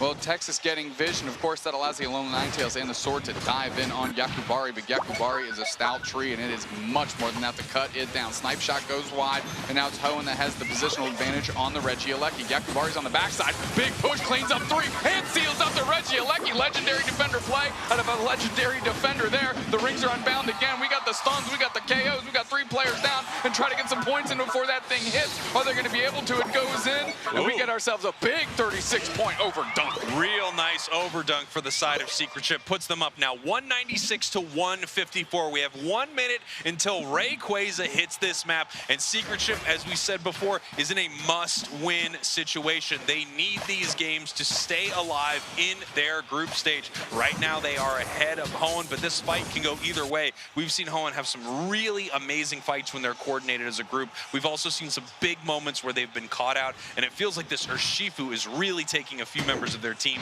to task. Oh, unfortunately, their Venusaur just now ticked over to level 12. It's unlikely they hit 13 before this big fight, which is a huge break point. However, if you look at the other side of the map, that is a level 14 Urshifu. Yeah, DLR is massive, and they're going to have to get behind Yakubari, go with like a big push, big Horn Leech there, and follow up, and then engage and try and close things out with a wicked blow.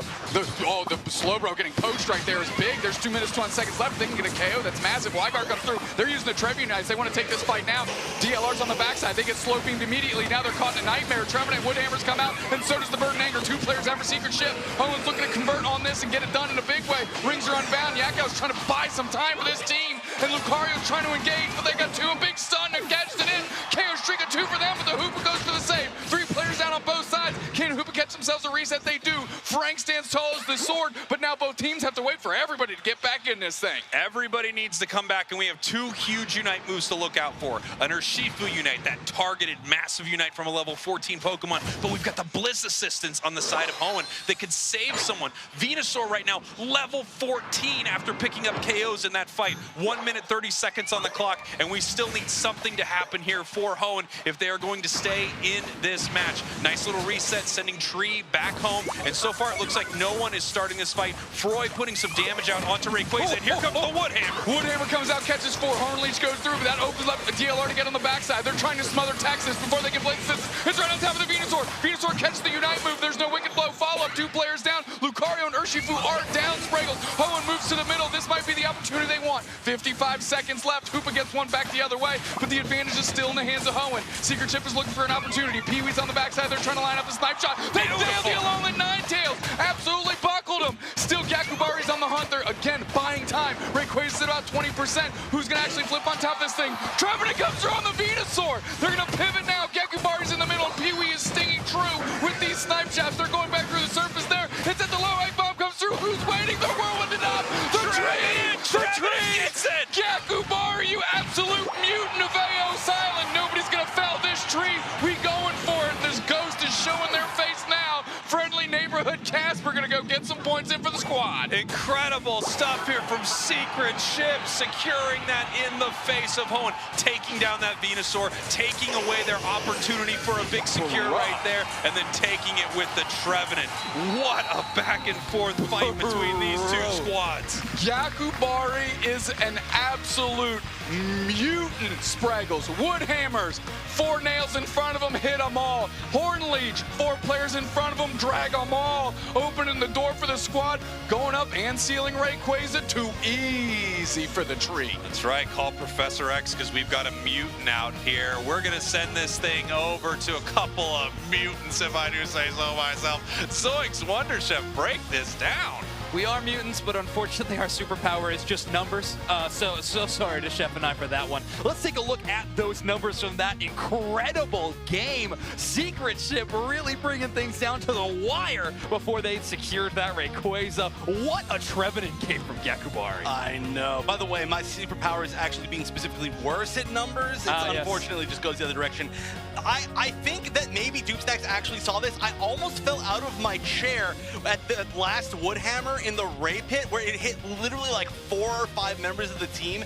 That was disgusting. So good. And of course we can see some of the damage in this game. We know how it went. Of course, it was all down to that final moment, but wow, the damage, even coming out of a snipe shot in ton, which does tend to be, I would say, considerably lower damage numbers, is stats a 6 digit. That's pretty amazing. Yeah, looking for the higher KO number, not necessarily the damage number. Now, Hoenn never really fell out of this match at any point. This was an extremely close game between Secret Chip and Hoenn. However, I think these final moments, people were definitely considering Secret Chip to be in charge. However, Dawnlux's Venusaur looking very good. This Venusaur was definitely the biggest challenge for Secret Chip to overcome. However, they did it kind of time and time again. Pee-wee looking so amazing on this Inteleon. The damage numbers exceptional, and DLR really capitalizing constantly with this Urshifu. Yeah, honestly, it was just a combination of everybody in every moment from Secret Chip.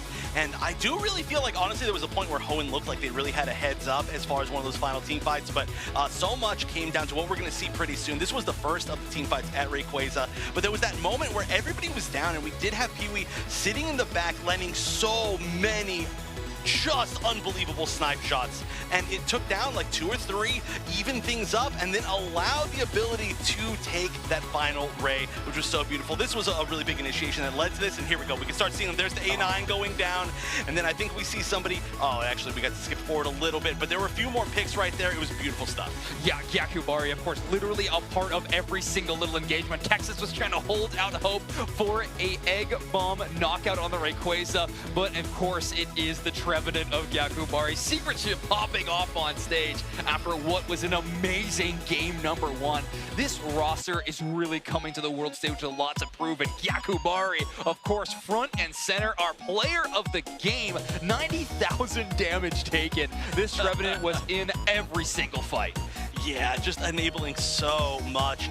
Being able to place your Woodhammers where it's not just like, I'm just going to get the first person who walks into my range, but to be able to get the maximum advantage is huge, especially when you are controlling Forest Snipe Shot and Inteleon, to be able to place exactly who you want to place, exactly where you want to place them, and communicate that with your carry. That is by far one of the most difficult things to do. Absolutely. I mean, I'm so interested to see how draft happens in game number 2. I mean, being able to rely on a Trevenant as your main defender pick and have it be that impactful. I mean, Secret Chip's draft game is going to be so terrifying to go up against if they have all this deep of pockets amongst their players. I mean, Lucario having some impact too. It looks like the bans are going to remain exactly the same. Hoenn now going to have their chance of first selection. I mean, I would probably be selecting an Umbreon here, but how about you, Wonder Chef? Where would you land? Honestly, it's tough to say. Yeah, I was going to say as well, the Inteleon. Yeah. Giving that back over to Secret Ship seems like such a mistake, but so does giving them an Umbreon, so what are you going to do, right? That's going to be interesting. Now, I will say, selfishly, I'm pretty excited because this might be the best chance I have to see Chandelure here on broadcast, by the way. Pee-wee, one of the best Chandelure players, of course, also an amazing Inteleon, so maybe we'll see that one. However, it was kind of surprising to you to see that Hoopa pick there. Yeah, I mean, that does, of course, leave the Umbreon as a pick, but this is a tough decision because now you're like, well, do we as our second pick? Well, actually, okay, this is really surprising to me. Lucario, I feel like you could wait a very long time to get. I feel like you could have snatched up something else that is way more contested. Yeah, a really interesting draft strategy from Hoenn to put this much priority towards Lucario. However, it's pretty solid at winning your path early game. Of course, that Unite move is going to be impactful as well. Fortunately, probably no Chandelure. Instead, we're going to see the Alolan Ninetales, and how can I discredit them for that? A very, very impactful Pokemon all tournament long. And of course, being backed up by Yakubari's incredible Trevenant play. And let's go! Zoinks on top, baby. We still get Chandelure, and it's on Dawnlux. It's the opposite team. You still get it eventually. You're just going to take it as a win. But yeah, we are seeing no Umbreon. This is one of the first times we've seen no Umbreon ban or pick throughout the entire tournament today. But it makes sense. Yakubari makes Trevenant look stronger than Umbreon. That's all I'm going to say. Obeon's Blastoise in the top path is also going to be a problem. I mean, Frank's going to be able to control the tempo of the early game. However, it's going to become an issue when DLR shows up after that first clear to join in with Obeon's advancements in the top path. That engagement, I think, might be pivotal to how this match ends up, but we'll have to see how it goes down. Yakubari on Trevenant 2 games in a row, Wonder Chef. This is going to be wild. But of course, we are going to be throwing it over to our casters to take over game number 2. I cannot wait. Let's see how it goes down.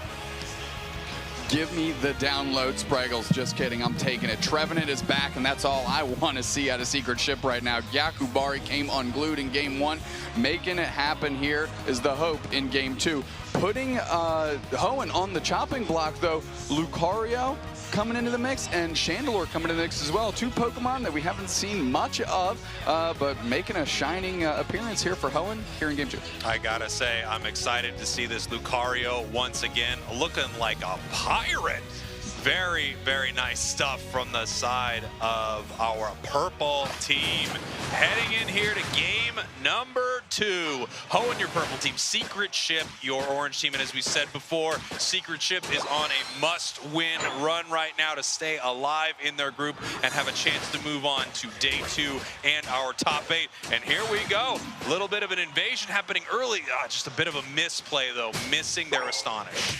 Yeah, I mean, again, we've said it time and time, over and over, and for those of you that are just tuning in, what is that Hoopa doing but trying to just buy their team time to get into the mix and try and take over early? Especially in the face of Frank, Lucario, one of the strongest early game characters, and you have Obeon on the Blastoise trying to get to Blastoise, which is one of the slowest Pokemon to get to that level 9. Yeah, it is always a tough putt to get that Blastoise evolved, but once you do, of course, such a powerful Pokemon, one of the most devastating Unite moves inside the game right here. You know, something that actually has been shocking me a bit today is seeing so much Trevenant, but I think we might be seeing that because of the ban rate right here. Lapras getting banned out more than half of the games. Yeah, even so, the East has been favoring this tree, and it's looked phenomenal in the hands of these players. Yakubari is no exception here, as obviously Secret Ship tried to get a decent engagement on the Altaria Swablu, didn't overstay their welcome, peeled back a little bit, and really they're just going to try and get DLR going on this Urshifu yet again. Yeah, DLR on this Urshifu is going to be a huge difference maker. Obeon, we are seeing that water spout, so we are going to be having a rapid spin Blastoise. A lot of players, you know, lately have been choosing the Surf Hydro Pump moveset, but this is the more damage-focused Blastoise, using their abilities to really head into the back line of the enemy team, looking for that Chandelure, looking for that Inteleon, and trying to take them down with one big combo. Without a doubt. out. I mean, you see that surf to really buy spacing for Pokemon like Chandelure. We've seen that before. But now, since you don't really need to buy that much spacing, A9 is a ranged character, but it doesn't fight from that far away. Rapid Spin Water Spout, build a front line for this thing in tandem with Gyakubari, and then let those Pokemon take over. Look at this right here. Huge score from Secret Chip. 30 in that bottom path. Urshifu getting powered up already, level 8. Level 8, of course, level 9 by the Basement Reggie would be ideal.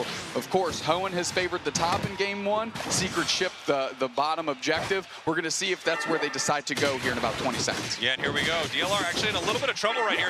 Jumping forward, trying to pick up a KO on this Inteleon. It's the Alolan Ninetales, the Blizzard flying forward that actually is able to secure that KO as points rain into this top path. Obviously, if you're a Pokemon stacking up a stacking item, this is a great opportunity for you. But like you said before, you possibly are giving up that bottom path. Hoopa bringing them down, though, and we're going to have to see how this fight goes in the bottom path, as it looks like Alolan Ninetales is going to be pushed off of this goal. Yeah, Donlux is going to be down there on the Chandelure trying to get some spacing. The surf actually goes into their face, and a quick snipe shot gets KO on the Rapid Strike Urshifu. DLR goes back, and they're waiting for their turn to come back into the game. Finally, Hoenn has a positional advantage on the basement objective. They're going to take that for free. Secret Chip can't even contest. Beautiful stuff there from Hoenn. Unfortunately, you know, a Unite move used on the Inteleon that actually didn't get that much value, but they got the objective, and that is what is important, giving them all that team-wide experience as well as that very nice buff. Absolutely. And now the fact that Secret Chip still has both gold zones up is something they are content for. Gyakubari getting low. The Unite move by the Urshifu is used and is just trying to keep those hits going on that wild Pokemon. That's not the target you want. Woodhammers are coming out in a nice little push here. They're trying to follow up on Slowbro as the rest of the team has blinked out to get some HP. They're going to pull back through.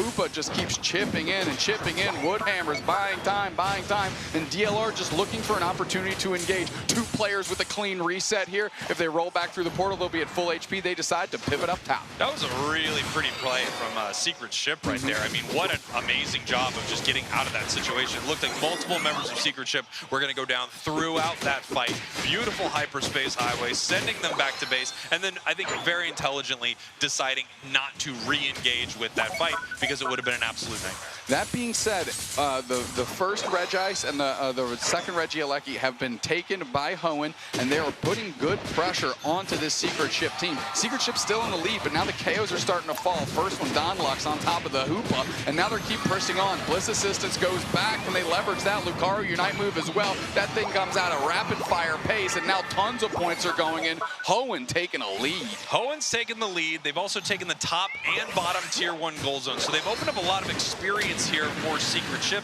but they've also given themselves, like you said, a nice little score lead and positional advantage at all of these remaining fights. Without question, Secret Chip is going to want to break one of these goals, possibly leave another one up for a sneaky score later, but they know they are behind, and they know that their mobility towards these objectives are actually cut back quite a bit. As the match goes on, of course you want big overcaps, of course you want to be up on the scoreboard, but taking away your enemy team's ability to move and to get healing and shields from these goals is very, very important. As we see the Hoopa Unite move, bring the squad in, big stun. Rapid Spin Water Spout comes through, that big laser beam to the Rings Unbound. Hoopa makes it happen, and the Trevenant Unite Gyakubari, boom, ejects to readjust, and chips up a couple players here, and now Secret Chip has all the spacing they need. That's a Rapid Strike Urshifu sealing up. DLR taking it for the team, 3 players out, and we are spinning the win here as another player for Hoenn goes down, and suddenly Secret Chip roars back into this game. Right back into this game, but with some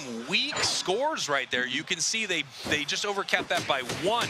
Even though the goal zones are the same, they are behind on points right now. And this is what we talk about a lot when we talk about capping or over dunking on these goals and how important it is throughout the match. Right now, if the match ended, even though the goals are the same, Hoenn is up and they will win this thing. Of course, when they're going to get some alerts here soon, neither team is going to know who is ahead because the score zone is so incredibly close. Yeah, split by 9 points are these 2 teams, and these objectives are becoming more and more important. However, they both have their tier 1 goal zones gone, so sending this downtown to that second tier 2 might be an opportunity. Rapid spin, water spout right in the middle. Lucario close combat, goes wide, doesn't find anybody. Surf, and that's a slow beam on the Blastoise here. Are they going to use that? That's a very late one. That Slowbro's going to have to fight hard to get that Unite move back. Good spacing by Pee-wee there on the Alolan Ninetales, and the Hoopa Phantom Force back, through the wall to take their own portal back, and nobody goes down. Yeah, feels like a really unfortunate Unite move, right? You've taken one of the most powerful Unite moves in the game. You've not capitalized on it. And now, for the rest of this match, up until Rayquaza, they have to look for an opportunity to generate this Unite move for Slowbro, sending it into their central area,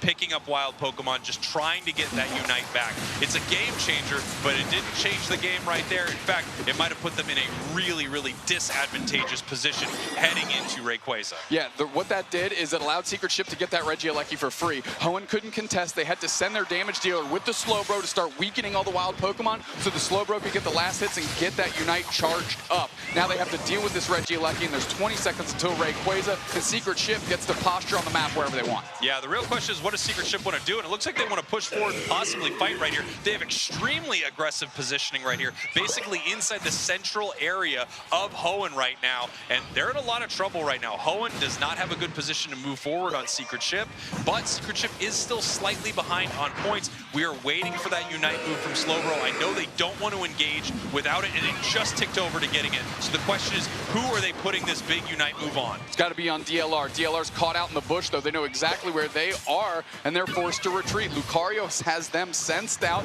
and they know where they're at. Quick little reset through the hyperspace hole, Spraggles, and we're waiting for this thing to kick off. We got the Rapid Spin Water Spout right in the face of Pee-wee, or excuse me, of Donlux, and now we're flipping back on top of the Rayquaza. That thing's at 10%. We're going to throw our moves at it. Donlux takes it with the Chandelure. The Candle's on fire. We have the Unite move on top of the Lucario. They got the Bliss assistance. They're able to move through. We got a couple shields, and this thing is split by 9 points, Spraggles, and Hoenn is looking clean right now. Hoenn looks really good. They would love to get some points in here, and they do.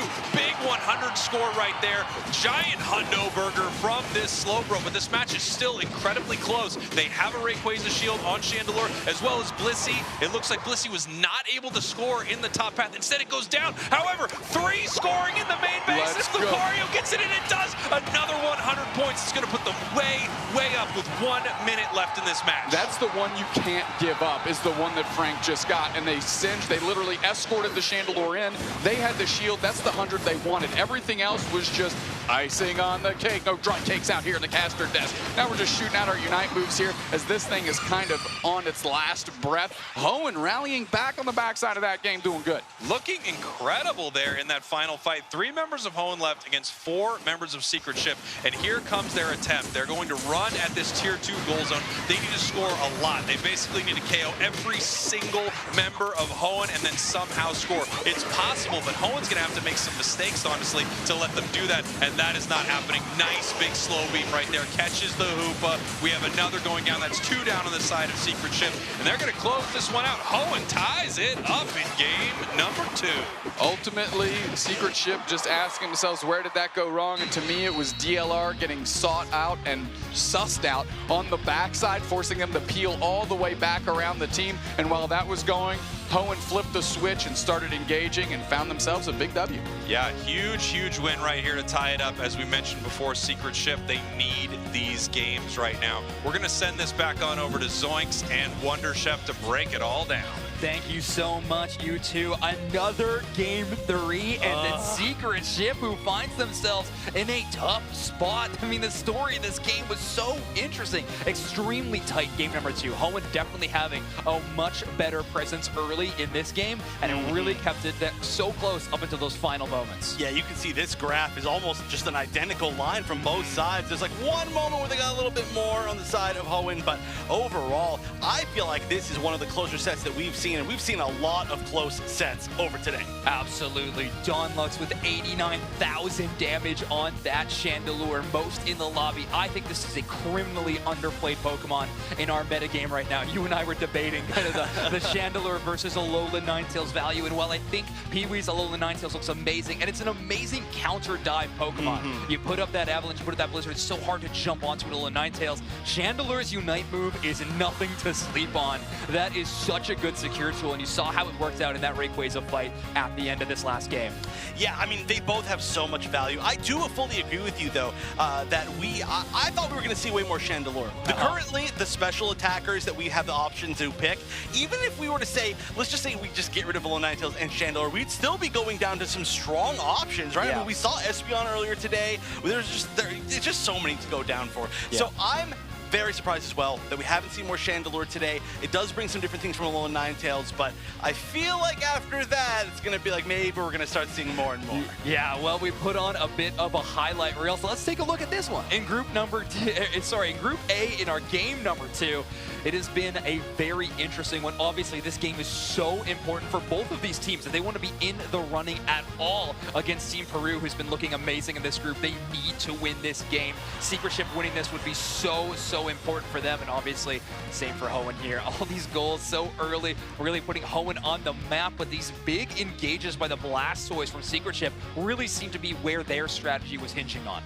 Yeah, and one thing to point out, too, just about this comp, I feel like we didn't have too much to talk about, or time to talk about, is that, of course, Chandelure is amazing range damage, but you combo that with Inteleon, right? That's a little bit more rare, and that is just this double, destruction, this double cannon of this certain range, and it's exactly what we saw.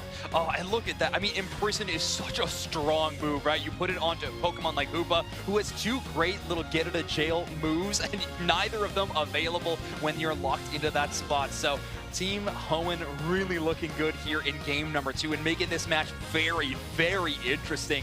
Secret Ship, again, put into a tough spot. And this Blastoise, I talked about how it was sort of the center point of their strategy. And in that final team fight, it felt like the Unite move, that Hydro Typhoon, not quite hitting the numbers they needed to. And there we go, full advantage taken by Team Hoenn, putting Secret Ship into a tough spot. Yeah, this is looking to be, in my opinion, one of the strongest pools. But Kira on the Slowbro, our player of the game. Slowbro, a Pokemon that was kind of just ignored for the previous set that we saw on broadcast, but still, of course, one of those core meta defenders. Yeah, Kira will not be ignored, though. I think that is something that we have to make very clear.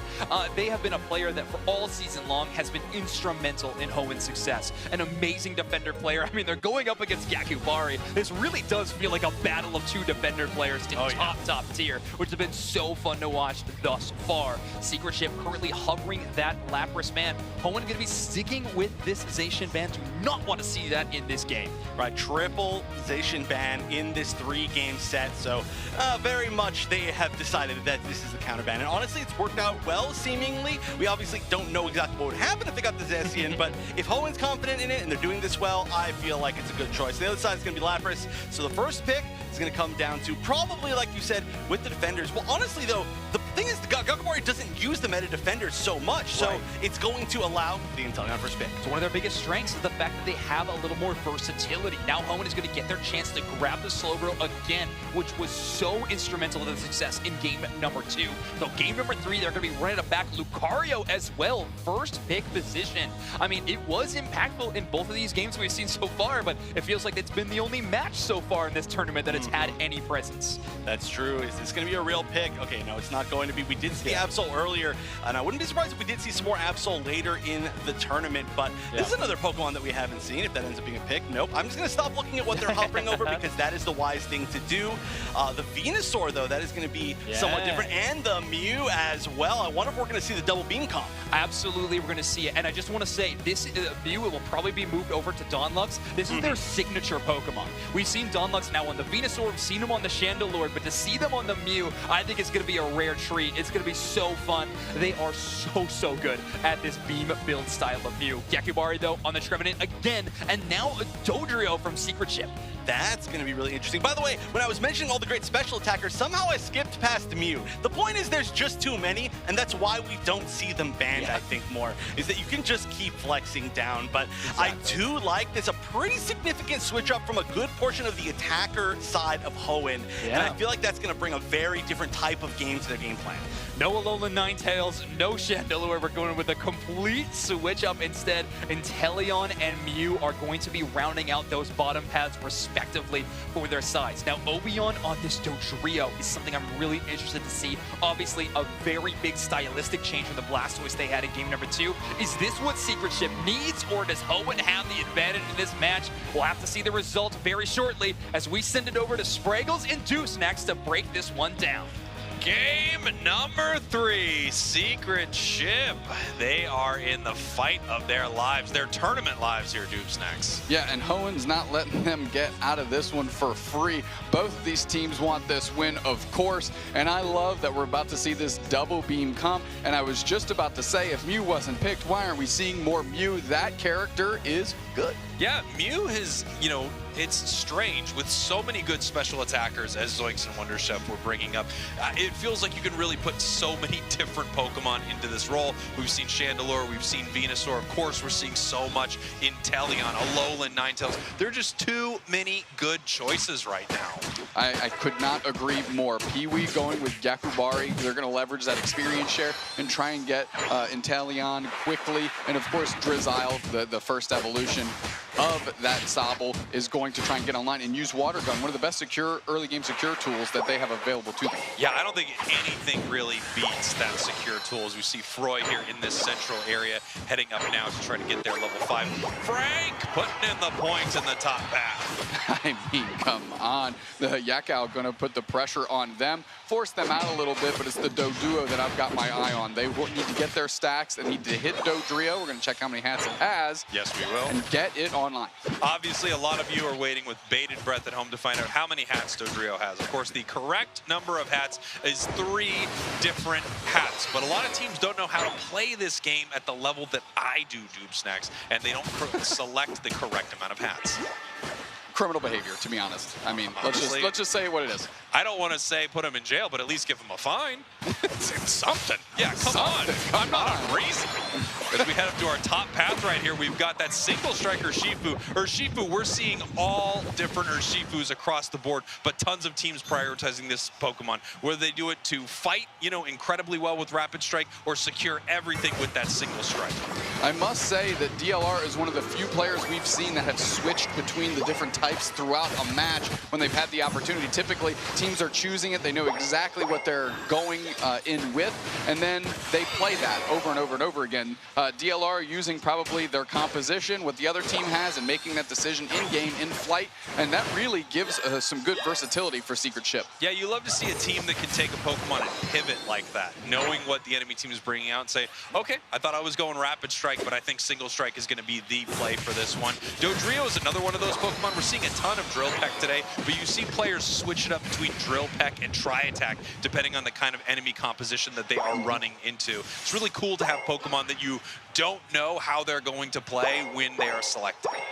Couldn't agree more. We're watching on this side, good pressure, 3 players for Hoenn, really babysitting that Ivysaur, which really needs help to get online. Just like Wartortle trying to get to Blastoise, Ivysaur to Venusaur is the same thing. Similar power spikes throughout the game as well, and that's something we'll want to keep track of because clearly Venusaur is going to be a key component in their strategy. Here we go. We have the Dodrio using that Drill Peck maybe a little bit early there, so they're not going to be able to get those birds as easily. You can see the massive solar beams coming out here from the Mew, from the Venusaur as we get ready for this fight here in the bottom path. Nice big surf, trying to take the experience there. We do have them leveled up now over to Inteleon, so we're going to be able to see what they want to bring into this fight. And it is a snipe shot, and it lands true onto the Mew. Yakubari's at half HP. Nice Egg Bomb chips up 3, so Hoenn able to reel back and get the spacing, and that's what they're looking for here all game long. That's going to be on Kira and Texas to get that for them. If you're double beam comp, you want all the real estate in the world to work, but there we go. The Dodrio gets in, and they try to run straight into a solar beam here as DLR tries to hit a wicked blow, but absolutely misses. Nice reset by Yakal. Regirock's at 10%. It comes through. It's sealed up. 3 players down for Secret Ship, and it's Lucario that cleans it up with everybody standing, and that is a heck of a close combat, my friend. That happened so fast. Nice, huge secure there from Hoenn. Hoenn. Massive team fight win, incredible overcap, and they just got themselves put into the power position here in this match as they move into the central area here of Secret Ship. They are just continuing to put the pressure on. Now coming up for this Regieleki, they might be a little too late for this fight, but you know what? It's only at half right now. Lucario has incredible secure through its power-up punch in close combat. We're gonna have to see if it can out-secure the single strike Urshifu, and no, it cannot.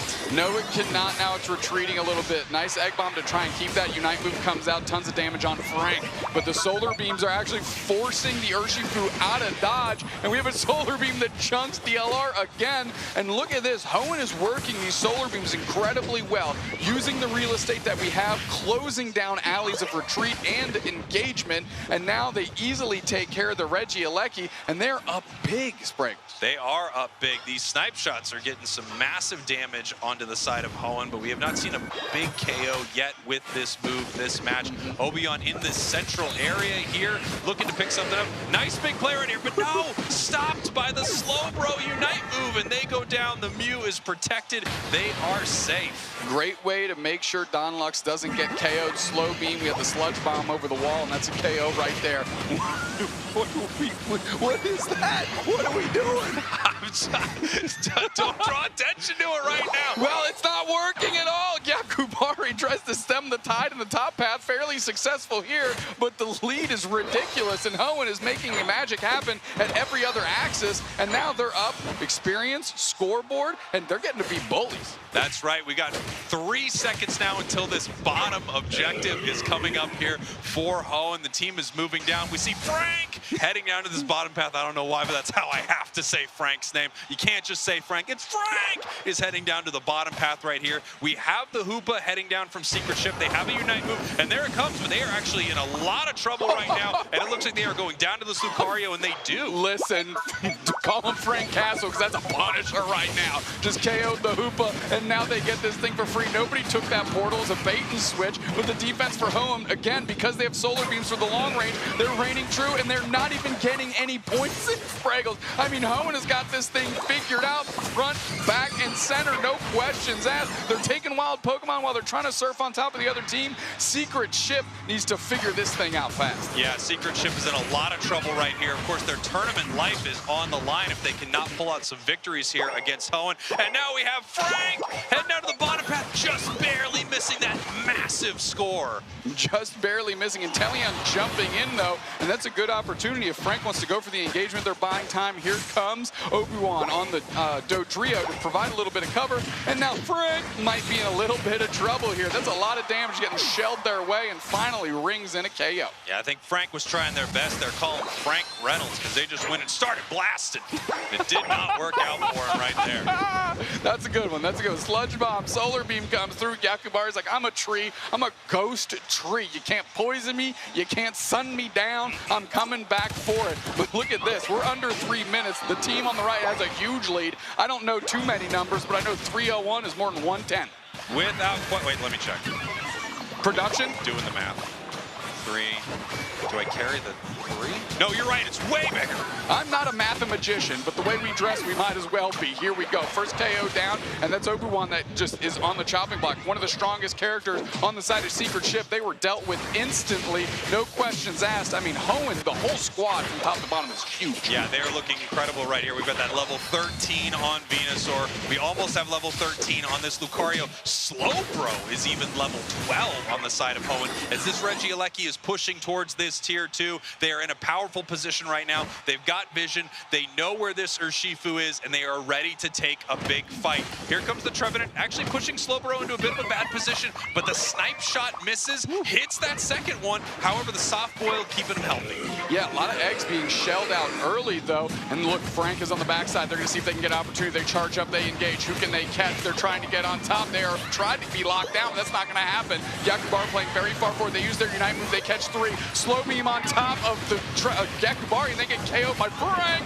1 player down, 2 players down. Now we're going through. Oh, KO streak of 2. I'm not buying a hot bomb stay, but let me be frank right now, as that whole team is wiped and Hoenn is looking massive. Hoenn pushing forward right here. The points raining in. The Hundo burgers, the 78 burgers, as Hoenn looks like they are sealing this game up. Venusaur possibly not being able to score right here, getting pushed back by Yakubari, but it looks like more points still raining in, 144 to 671, and I don't need to ask production. I know that this game is not close. It is not close at all. We call that 500-point threshold the breaking point here, because that means every single player on Secret Ship needs to have 50 AOS energy in their pockets. You score that, that's 100, and of course, every single player needs to score with 55 seconds left. That is a tall order. That is a tall order, and they are going for it right now. This is their hero play. This is their fight song. Can they do something about this right now? Nice big snipe shot hits the Mew, but they are not able to even break the shield. There they go. The shield is down. Huge wood hammer, but no. Trevenant goes down. Obi-Wan eats a massive solar beam. Dodrio goes down. Urshifu goes down. That is it. Hoenn is taking this thing, and they are winning this game. They want to get themselves another ace. Is Hoopa going to roll back through?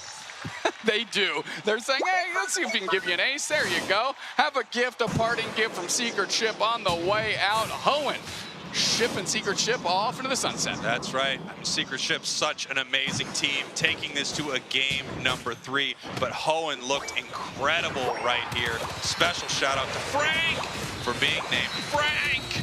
Yeah, we definitely didn't ride that joke into the ground. Of course we didn't. We've never done that before, and you can't expect that to happen in the future. No, absolutely not. What a match here for Hoenn. Obviously, what a disappointing match for Secret Ship. They are not going to be able to move forward in this tournament. We have, I believe, 2 Japanese teams that have qualified here for day 2, but Secret Ship will not be the 3rd. No, they will not. Hoenn keeping their dreams alive, trying to keep it going. They said, Hoenn staying here, baby. We winning games. That being said, Secret Ship cannot be happy how that particular game shook out. Spraggles, Hoenn really amped it up in game 3. Yeah, they did. I mean, that was such an impressive match from Hoenn. Secret Ship has looked incredible throughout this series, but it felt like Hoenn really hit their stride here in game number 3. As you can see, ahead essentially the entire time. Took an amazing fight at Rayquaza, just pushed their advantage and won this thing 703 to 144. They're in absolute complete control from the jump. You can see right there at 2 minutes, 71 to 15, and it was just going straight up from there, and there was no doubt about it either. I mean, they were being bullies all over the map, and despite all the pocket picks that Secret Ship got here, a lot of strong Pokemon, they still couldn't leverage that into any form of success. Yeah, you can see some big numbers on the side of Secret Ship. Obviously, we've got this Inteleon with 69,000 damage, highest in the match, it looks like. No, just barely beat out by Froy on the other side there with the Venusaur, but incredible stuff. Even Frank putting in some real work on this Lucario. Yeah, making it look good, making us wonder why it maybe ever fell off from UCS Season 1. We were questioning if those buffs that it got would leverage in a impactful way, and clearly it has. Yeah, it was really, really impactful here. And you know, it's been looking pretty good. I just noticed right now, we did not keep you updated on how many hats Dodrio had. It had 1 hat. Was that the difference maker in the match? Yes. Yes. With no question about it. Without question, you that's need how it works. 3 hats. You have 3 heads, 3 hats. We're not the mathematicians. We might be the math magicians, but that doesn't line up to me. Yeah, this was a nice little poach on Frank there. I mean, that was an overcommitment in Inteleon, and then the Dodrio, but that was maybe one of the few shining moments that Secret Ship had here. A sub-goal zone siege to try and bring some balance, but really, Hoenn. Yeah, I gotta say, Yakubari on this Trevenant did look amazing throughout this match. So good, in fact, that they used their slow beam on the defender on the side of Secret Ship to get him out of the equation. And then, as we said before, the points just start raining in for Hoenn. I mean, what a look. I mean, you know exactly what Yakubari was about. They were the ones that were the most oppressive in game 1 and game 2. Yeah, use your slow beam, and of course they converted that instantly, 4 players down, and then they got to go on the hunt to get the ace, and a clean win, 703 to 144. big time action. Kira giving credit for the slow beam and saying, I'm going to slow beam a tree. They don't move much. I'm going to lock it in place. We'll get that KO and we'll ride that wave into the sunset. Yeah, beautiful stuff there. And unfortunately for Secret Ship, that means they are not moving on here in this tournament. Japan has looked so amazing all day. And Secret Ship was the first place team out of Japan. It's just been, that just shows the caliber of teams that we have from top to bottom. And to be quite frank, it's impressive. And that's why UCS World Championships are amazing. And talk about Frank, let's get it to the stage. Can we get one more? Frank, pitch it to the interview, take it away. Dr. Frank! Frank, congratulations on your win. Amazing match. Enhorabuena por la victoria. My first question, why do you so highly value Lucario? ¿Por qué te gusta tanto Lucario? Me gusta Lucario básicamente porque es un tipo de playstyle que es muy paciente y él es muy agresivo. Puedes entrar, salir, como tú quieras con el puño incremento. I like his playstyle because he is aggressive and as well he is very patient as well and he can enter and go out whenever he likes. That makes very much sense, the flexibility. All right, question 2. Were you afraid at all of fighting the first seed of Japan? They were looking very strong. ¿Tienes miedo de enfrentarte con Secret Ship porque es el primer seed de Japón? Pues no miedo, es un poco de vértigo, un pánico estar enfrente, pero la verdad vienes aquí con un propósito y es enfrentar a los mejores de cada región. Well, I was not afraid at all actually, because in order to win the tournament, I have to play with the best teams of the regions. All right, well, it's good to be fearless. Congratulations once again, Frank. It's great to see you do very well. But we're going to be going...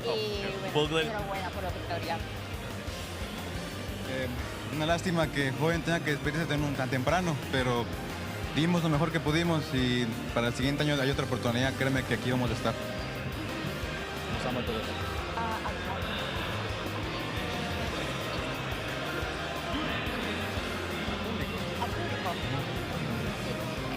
Bueno, I'm going to play well, so thank you to the audience.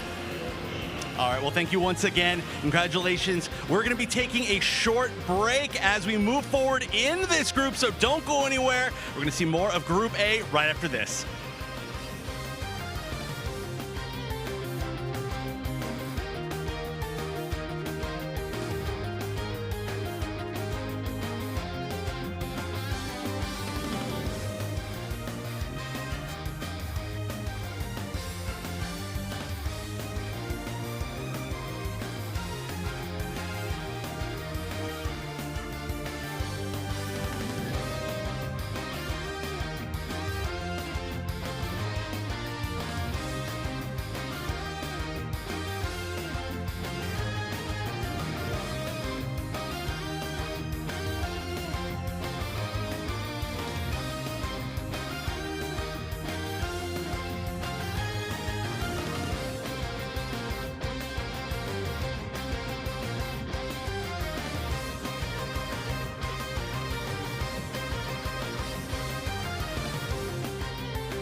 KO, 2 players down for now.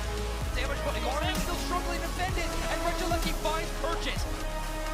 Garchomp shreds it down, and now they're going to move through the players of Time to Shine. Howdy, folks, and welcome back to Yokohama, Japan. We're here with the World Championships for Pokemon Unite. We're time to close out Group A here in our pool matches. Yes, time to close out. This is going to be the last chance that Secret Ship will be on this stage. Now, the thing is, Peru, they have already played 2 matches today. This is their last matchup. They have actually won both of these matches off the stage.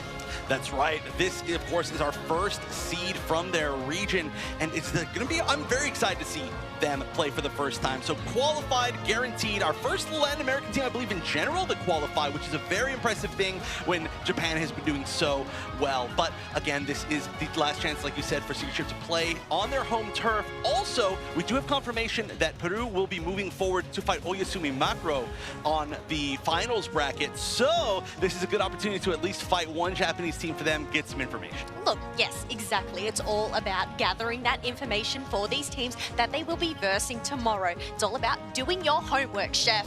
I thought I was done with homework at school. Come on, now we're gaming for homework? But no, I absolutely agreed. So we can see here Secret Ship. We just saw them on the stage, and then Peru on the other side for the first time. I am very excited to see them. I have been singing the praises of South America, LATAM in general, so much. And hey, we are zooming right into this, you know, our first match getting to see Peru. How will they play the draft? Yes, well, it's all about this draft, but I actually have a fun fact here for you, Chef. We have Yang and Tempo, who are part of Clash. They actually qualified for the World Championships last year for the South America West region, but unfortunately, they had to withdraw from participation. So this is their first time here. Wow, well, you know, they put on a great show. This has turned out to be one of the most difficult groups for sure. I feel like I'm saying that about every single group so far, but it is absolutely true. We are going to see the Inteleon band. We have been seeing such a rare amount of bands. I think we saw a stat that was about 15-ish% bans so far today, but I'm not surprised to see it banned. It has been the game winner so many different matches. Yes, and now that these Pokemon are banned, it does leave open for a Slowbro pick along with the Alolan Ninetales. And I must say, I am absolutely loving all of these A9 picks today. Definitely a popular attacker amongst these teams. Yeah, it just has so much utility for what it brings to the table, especially alongside its damage. But an interesting thing here that we're going to see is we see the Espeon picked up very early. That's very, very interesting to me, alongside the Urshifu, is that when we saw the Hoenn match against Secret Ship, Hoenn had a 100% ban rate against the Zacian, saying that, assuming that Secret Ship was going to be picking it a lot. However, we haven't seen it picked yet. We will see if it is in the cards here. On the other side, the Buzzwole and the Clefable kind of rounding out this tanky comp for Peru, but I'm not seeing a Zacian over here for Secret Ship. No, there's no Sword Dog as of yet, but it looks like they are hovering over a Trevenant. And do we get a Chandelure game this round? Oh my gosh, Secret Ship bring in the goods. It is their final chance. They want to put on a show. Yeah, of course, Gyakubari was just disgusting on this Trevenant in that last set, so I'm not super surprised to see that. Of course, the Chandelure has been doing really well as well today, even within this group, but the Glaceon, this may be the first time that we've seen Glaceon in broadcasts. I think so, but I must say, I am a fan of all of the Evolution picks. Yeah, I mean, we're seeing, hey, 2 in 1 game, almost 3. I'm surprised, actually, we're not seeing the Umbreon. All that's left is to see a Sylveon, and I'm genuinely surprised that we haven't, based on how much utility it possibly can have. But here we go. Secret Ship's last chance to play here in front of the Japanese crowd, and Peru's first chance to show off what they can do on broadcast. We're going to let Spriggles and Dupe Snacks show us what they can do. Here we go, and this is a real show match here, Dupe Snacks. I mean, this is when these teams really want to pull it out for the audience. That's without a doubt. I mean, you're on your home turf, you're on the big stage, you had a match that just didn't quite go the way you wanted, so you get a good chance here to leave this event making a statement, and that's exactly what they want to do. Like, yeah, Peru, you might be moving on, but don't forget that Secret Ship is here and about that action, and we can take wins off you. Glaceon, by the way, a Pokemon we have not gotten to see yet on the main stage, I don't believe, and I'm excited to see it here. It was such a powerful Pokemon throughout the entirety of Year 2 of the Championship Series. We just have not seen it much here at Worlds, as we have the Urshifu, of course, heading into the central area for the side of Secret Ship. Secret Ship, your purple team. Peru, your orange team. DLR going to be in the middle, taking the Urshifu for the 4th consecutive game we've seen them on stage. Clearly something they favor. Same thing with Yakubari. Secret Ship is leaning now heavily into their comfort picks and just trying to execute the way they know how. And now we have Glaceon. It looks like they're heading down possibly towards this bottom path a little bit early here. Obviously, it only needs level 4 to be super effective to take a turn from Pokemon. And it's actually making its way back up to the top path now, deciding where is a better fight for it. Yeah, maybe the communication just kind of going back and forth. Hey, we're going to need you here. Anemo, we're going to need you here. And then they're just adjusting accordingly. They're not really in a rush right now. And they certainly don't want to just walk on a landmine and get absolutely destroyed and give all of that central area experience they picked up to the other team. Yeah, here we can see Buzzwole actually heading back into the central area here, trying to get as much experience as they can, possibly get this level 5 early. If they're able to get that, they get that huge early Buzzwole power spike. They're so incredibly close, but they're not able to get it until some of this experience is taken, and they are collapsing on this Urshifu looking to get the KO, but no, they make it home. Yakao with a great hyperspace hole there to make sure that DLR can engage and get out of there. But I'm curious, DLR picked this Rapid Strike Urshifu in the face of a Clefable, which can easily just take gravity. Obviously, it doesn't have it there as it gets absolutely folded like laundry, but something to keep in mind further on, and DLR is going to have to engage with that in mind. Of course, we were wondering what kind of Glaceon are we going to see. Both builds very, very popular. We've got an Icy Wind Glaceon right here, trying to put some damage onto the side of Secret Ship, as they're in the central area trying to steal away some of these buffs here from Peru. Yeah, and they're running good defense. Clefable pivoted back, Peru adjusting well to what they were being presented by Secret Ship, and ultimately just off to a good, consistent start for this game 1. Here we have Yang moving down towards this central area, and here, this is the strategy that we were just talking about here from Secret Ship in the central area of Peru, continuing to put the pressure on. Rapid Striker Shifu, it just feels like as an early game Pokemon at level 5, I don't know if anything fights better than this thing.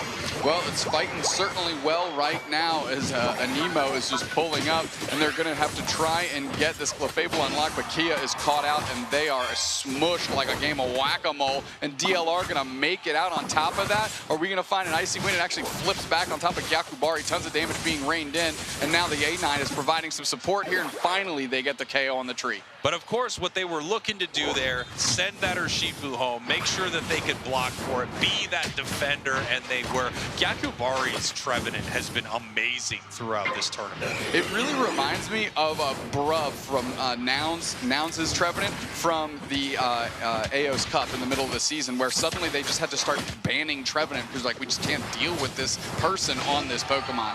And now we see this top path right here, Peru trying to take this down before members of Secret Ship get there. But yes, they are able to barely steal it away from that Chandelure's overheat. Nice little uppercut by the Buzzwole to just provide some spacing and get the Glaceon what they need to try and get this Icy Wind online. Meanwhile, Secret Ship is taking a fairly easy Regice. Nice attempt there by Daystark with the Surf to try and secure that thing. Secret Ship sandbagged it just long enough. They secure it cleanly. Secret Ship really in control of this match right now. They're the only team to have put any points on the board so far. We're seeing if we can power up this Glaceon on the side of Peru and see if there's anything they can do in some of these fights. But level-wise, point-wise, experience-wise, everything-wise, it's looking great for Secret Ship, and they are incredibly aggressive in these fights, taking another big KO. I mean, every time Secret Ship is having monumental team fights, Yakubari is always in the middle, and that one was no exception. They actually ejected to use the Wood Hammer and get the KO on the Glaceon. This Secret Ship is not about playing a tempered pace right now. They're about that action. They're getting aggressive. Yeah, I'm telling you, Yakubari is one of the best Trevenants I've seen. Just incredible plays across the board. That was a thing of beauty right there, using that eject, following it up with the Horn Leech, barely catching them with that Wood Hammer. But that's what happens when you know the exact edges of your Pokemon. You can take it all the way to the limit, and you're well aware of whether or not you're going to pick up this KO. Beautiful stuff from Secret Ship, 161-0. Obi-Wan screening very well with Yakubari, knowing that a Horn Leech actually puts the opposing team in the perfect range for the overheat, and they're able to just rein in damage, and they are keeping this strategy going. Peru hasn't shown any ability to counter it, so keep doing it. Yeah, and here we go. 5 minutes left here in our first game.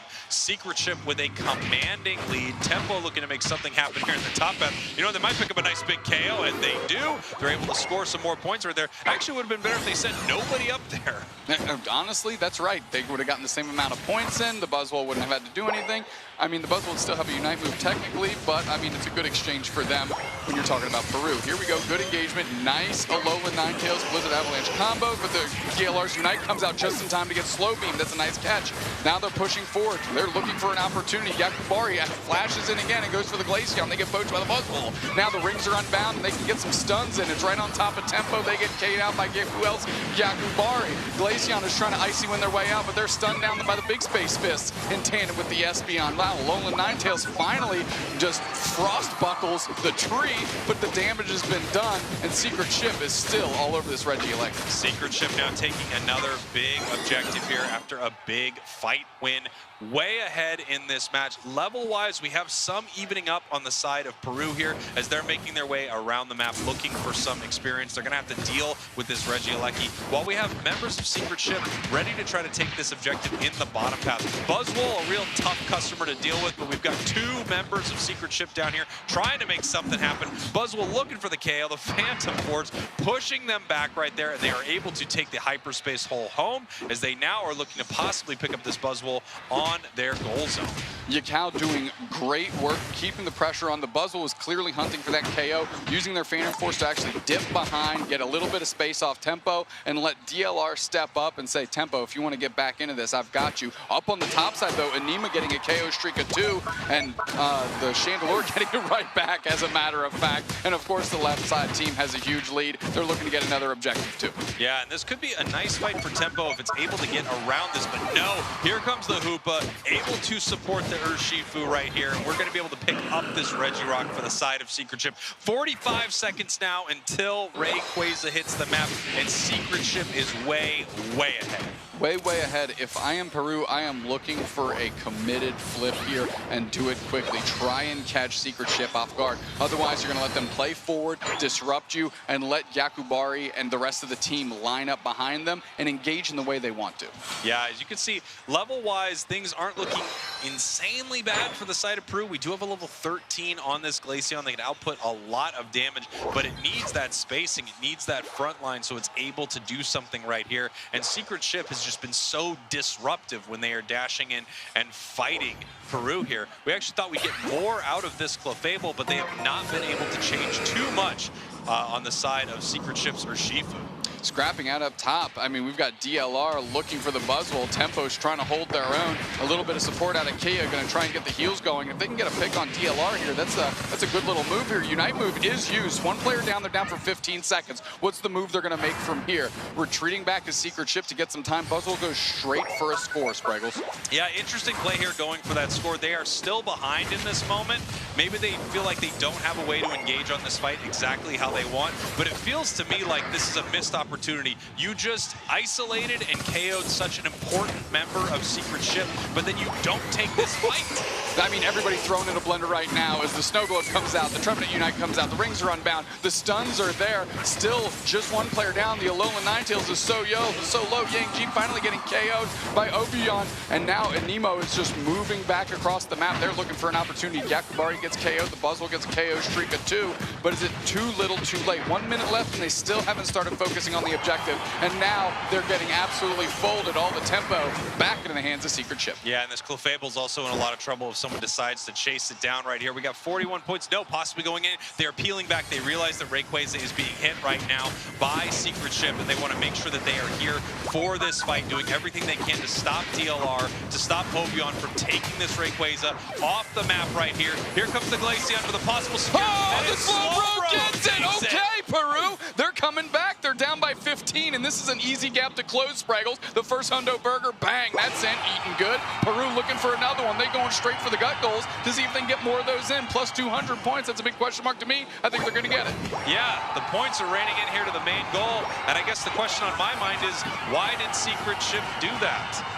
Great question. Why did they do that? Why did they take Ray? I'm so confused at what was happening right there.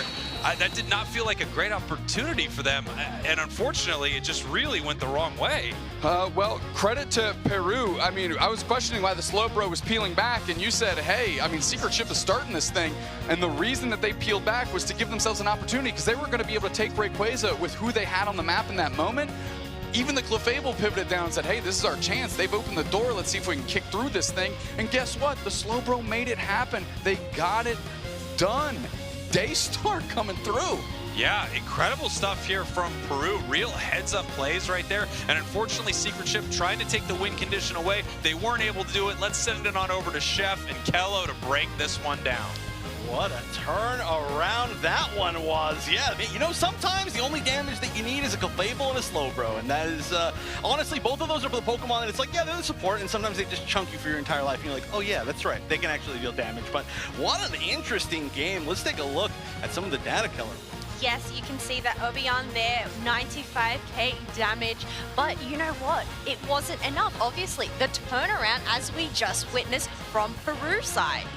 Yeah, I mean, obviously it was like gave them that such a strong lead, but it just came down to the weirdness at the end. Side note here, highest damage on the side of Peru is Animo with the 77,000 damage. Glaceon, I mentioned, it's the first time that we've seen it on broadcast. I'm a big Glaceon fan, but I'm surprised that we haven't seen it more. It has such a good usage, I think, in this current meta. I think that was a great example of why as we look at some of the highlights of this game. Yes, let's take a squiz at these highlights. Obviously, taking down the Clefable, you can see this push that Secret Ship were doing here to try and take down that Tier 1 pad. Yeah, I mean, again, so much from Gakubari, by the way, has been really an MVP in so many different ways of the previous two broadcast matches that we've seen. That Trevenant is so fun. If I did one, I was going to try to interview Gakubari and just ask, why Trevenant? But instead, we got to say why Frank with the Lucario, which is a great one as well. There's the dunks right there. Such a good escape, but such a good turnaround.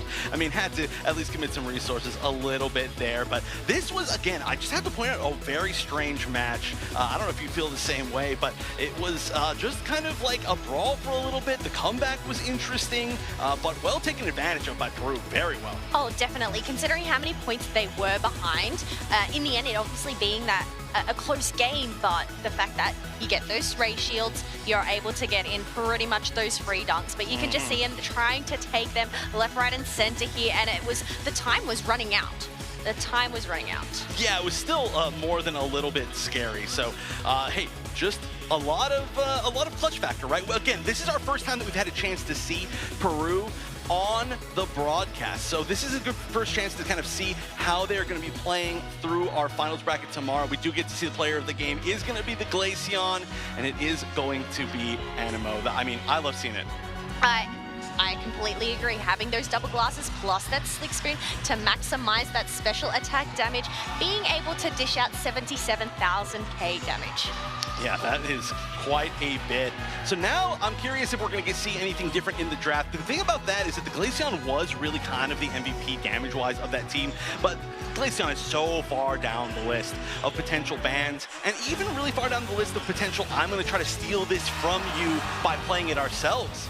I think it's interesting as well because there is such a range of attackers to choose, but it looks like we have Lapras being locked down and banned for Secret Ship, but Trevenant ban? This is interesting.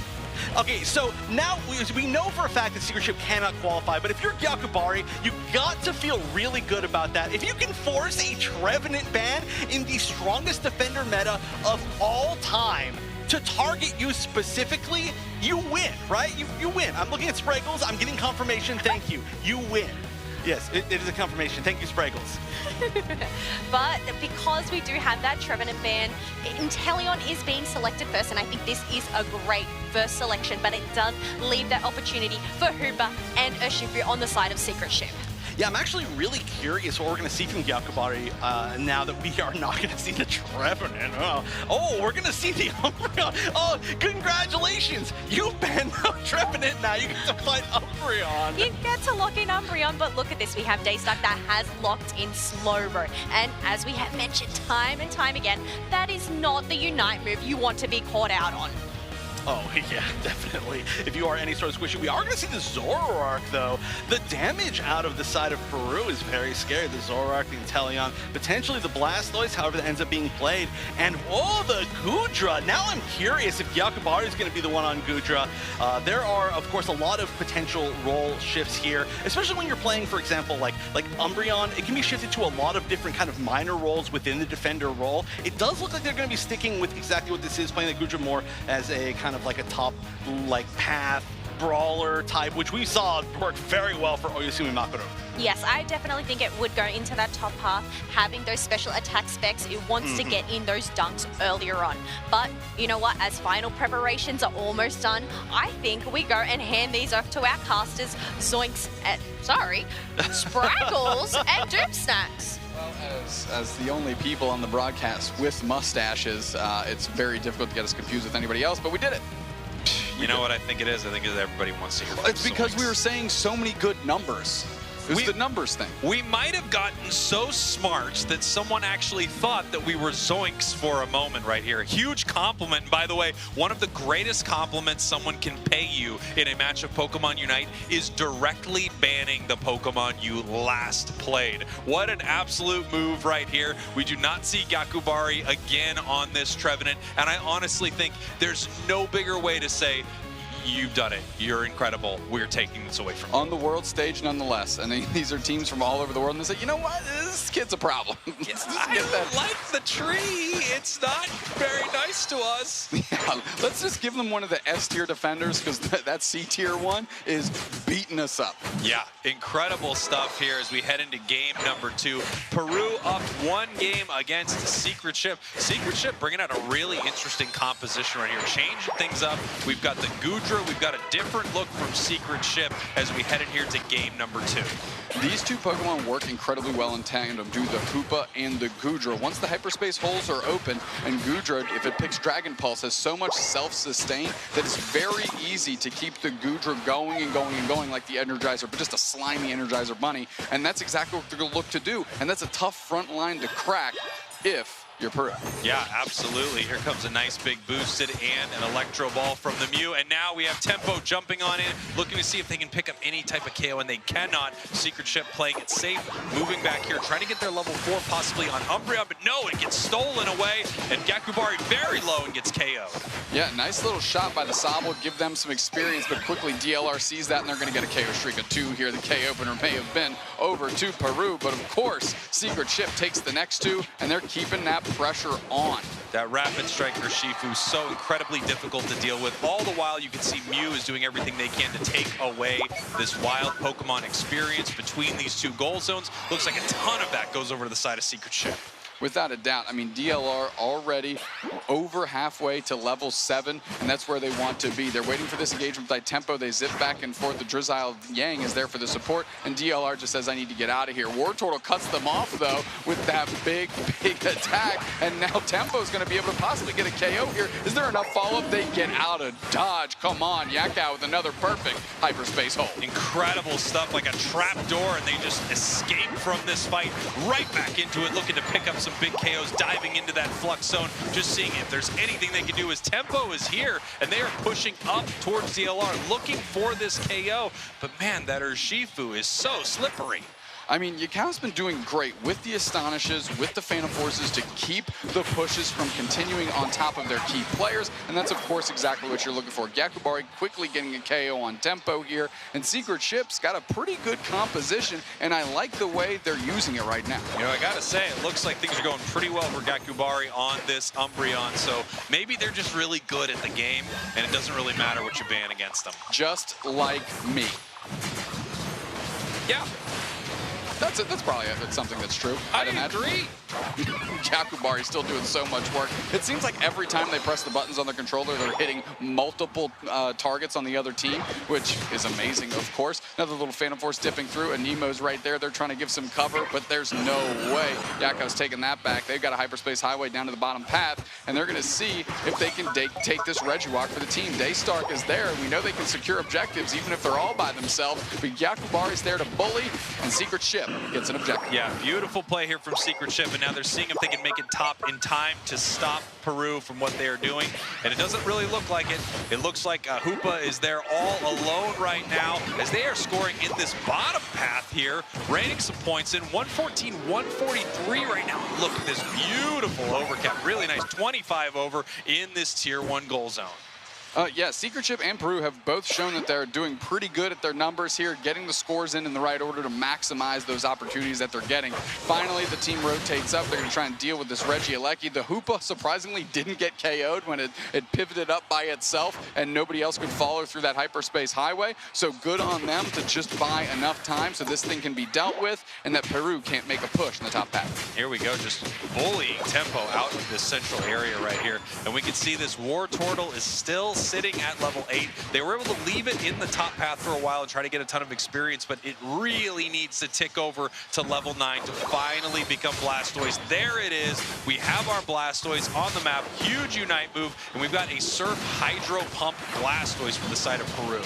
Yeah, just a double defender, like true defender action here, and that's really to get space for Tempo to get in there in the way that they want to. And of course, the Inteleon as well plays well at range and wants as much real estate between them and the opponents as possible. Look at this, DLR just relentless looking for KOs right here. A long way from home, getting caught by the slow beam and another Unite move. 2 Unite moves to take down this Pokemon, but they do not want it to leave. No, they do not. That's a quality KO for them. That's the one they wanted. That's the one they got. Long-range liquidation all over Mew as they're finding another target. Hydro Typhoon kicks it up. Goodra gets credit for the Blastoise, covering them absolute slime. It's a wetland disaster. Clean up that swamp as they're moving forward. The fists are flying. Inteleon's on the hunt, but the Goodra's the one that's mean. Inteleon's trying to get away. Yakao can't close it up, but the rest of the team of Secret Ship is pivoting. There's like, we got other stuff to do out here. We got some KOs. Let's go get some points in, baby. Really beautiful overcaps from Secret Ship.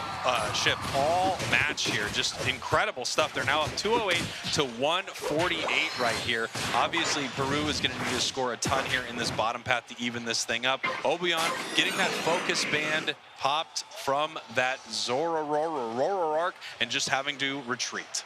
Having to retreat, indeed. I mean, Obion, any Pokemon they've picked up, all different styles, has looked very good and impactful. This Goodra is no exception. And now that it's online, it's the biggest thing on the side of Secret Ship, they are going to be fighting behind the Gooey Dragon and leveraging that in a big way. And it's working so far as soon as it's able to use its attacks. And here we go. Regieleki now being hit by Peru as multiple members of Secret Ship and Peru are heading up to this top path. Looks like Goodra's in a little bit of trouble right here, surrounded by a ton of members of Secret Ship, of Peru. And it looks like they're now pushing back towards this side. Slow beam onto the Goodra. Yeah, well, Goodra was the one that's a problem, and that's a way to leverage that. Good retaliation by the Blastoise, and now Tempo gets a KO streak of 2. So Peru come to life here at the 4-minute mark, under the 4-minute mark, 3-minute mark. Hydro Typhoon comes up, and now Anemo is going to use to push and push. DLR wants the KO on the Blastoise. Can they actually close it out? Yakubari's there for the support, and Yakubari gets 2. They get credit for it. DLR didn't decide to chase. Yakubari still incredible, even not on a Trevenant. They find ways to be extremely impactful. I mean, Secret Ship has a lot of incredible members on it, but Yakubari, look at this, living on almost nothing and making it home right here. Just such an impressive player throughout today's tournament. Tempo in a little bit of trouble right here, being chased down by the Goodra, but they are not able to pick up the KO. Yeah, no worries. Tempo makes it back to base. They're going to reset. But in the meantime, Regieleki was taken and sent flying towards Peru. And now we have just about a minute left, 45 seconds left, in fact, until Rayquaza hits this map. We also have a Reggie that is spawning with enough time for someone to take it. And Secret Ship actually has decent position to do this with that tier 1 goal zone up. We're going to have to see if they decide to do that or if they look for a catch here onto the members of Peru. Obviously, this fight is extremely important. Looks like they might be able to take down this Zoroark Actually, DLR in a little bit of trouble right here. They just lost their focus band, so that exchange was not good for Secret Ship. Not at all. If they would have gotten a KO, I think you could make a case for it, but I still think that they'd want their focus band going into this Rayquaza fight. We're 10 minutes away. Yakubari loves to have this aggressive position going into the final throws of the game, and Rayquaza hits the map here in 3 seconds. Yeah, Rayquaza is almost here as we see the teams taking position ready for this fight. Goodra's going to be difficult to take down no matter what happens right here, as we see a big surf from Blastoise pushing them around right back through the hyperspace hole. Blastoise in a lot of trouble right now. The boosted being eaten by this Eldegoss as this fight is kind of kicking off, and they're also just kind of poking at each other. Yeah, they're trying to screen back, but it's Yakubari that gets targeted, and they get dove on. Force out the Unite move. They're KO'd before that thing lands. We've got the rings unbound, and we've got to go for stuns. The Nemo chips up only 2 players. One of them is Overwhelm. They're going in. They're trying to get the KO on the Blastoise. DLR's on the chase of Tempo. We're on the right-hand side of the map here. We're going to try and get this Blastoise down. Good spacing against by Yakao on Secret Ship with those fists from the Hoopa. Look at that reset. Is that the whole squadron? Yes, and they're going to pour back through. They're ready for more. Yeah, they are ready to fight this thing, but the same thing has happened essentially for Peru. They were able to recover, heal themselves up. Nice big liquidation, but it's into a Goodra who can easily tank that huge feint attack as they continue pushing right back into the face of Secret Ship. And this is just a brawl. Yeah, Tempo goes in, and they're getting some KOs finally. They're trying to leash them around. Obi-Wan is there with Yakao. They need to get a reset here, but Tempo just buckles all over them. Now we're going to see if they can get out of there. 2 players do, 3 players down, though. 236 to 208, and Peru's in the lead here. I'm not sure that Secret Ship knows that they're behind. Yeah, I don't know if Secret Ship knows that they're behind. I don't know if Peru knows exactly where they are in this match either. As Yakubari heads up to this top path, we see Eldegoss watching that goal zone. Hoopa's in a little bit of trouble right here. If it gets caught before it goes home, it does not able to make it back right here. But it's now 320, 208. Peru is up. Peru is up, and they're looking to close this thing out and really have the sun set on the land of the rising sun here as Secret Ship is going to try and make this thing happen. But 2 players down immediately. Tempo is too big, and they're shelling in too much damage.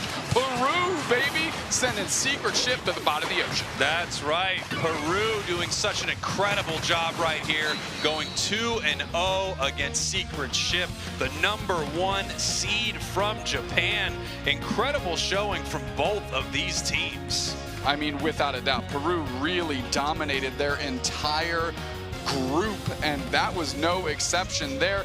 Great start by Secret Ship. I really thought the Goodra was going to be able to take over once it hit that KO streak of 2. It was level 11. It was the biggest thing on the map.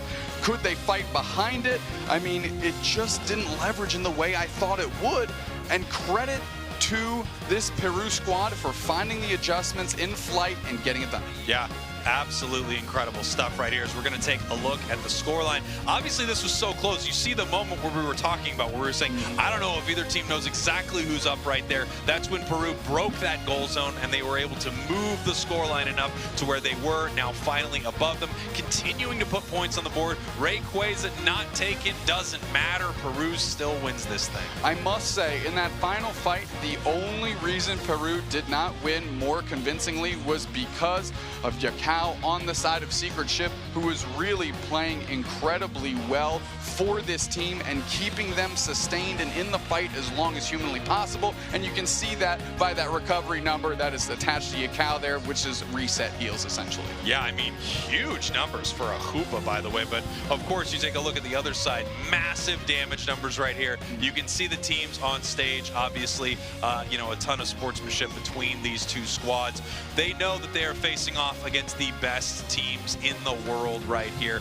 They are all coming together. A lot of these games heading to game number 3 between teams that have never faced each other, never met in any series. It's incredible to watch. Let's take a look at some big moments here from game 2. Well, big moments indeed happened as the DLR was off to just a fire starter of a move there, just going in, going big. All of a sudden, you thought Secret Ship was just going to dominate this one from bell to bell. Yeah. He thought Secret Ship was going to be able to take this one. They looked incredible. Once again, Yakubari, really any defender you put this player on just looks amazing right here.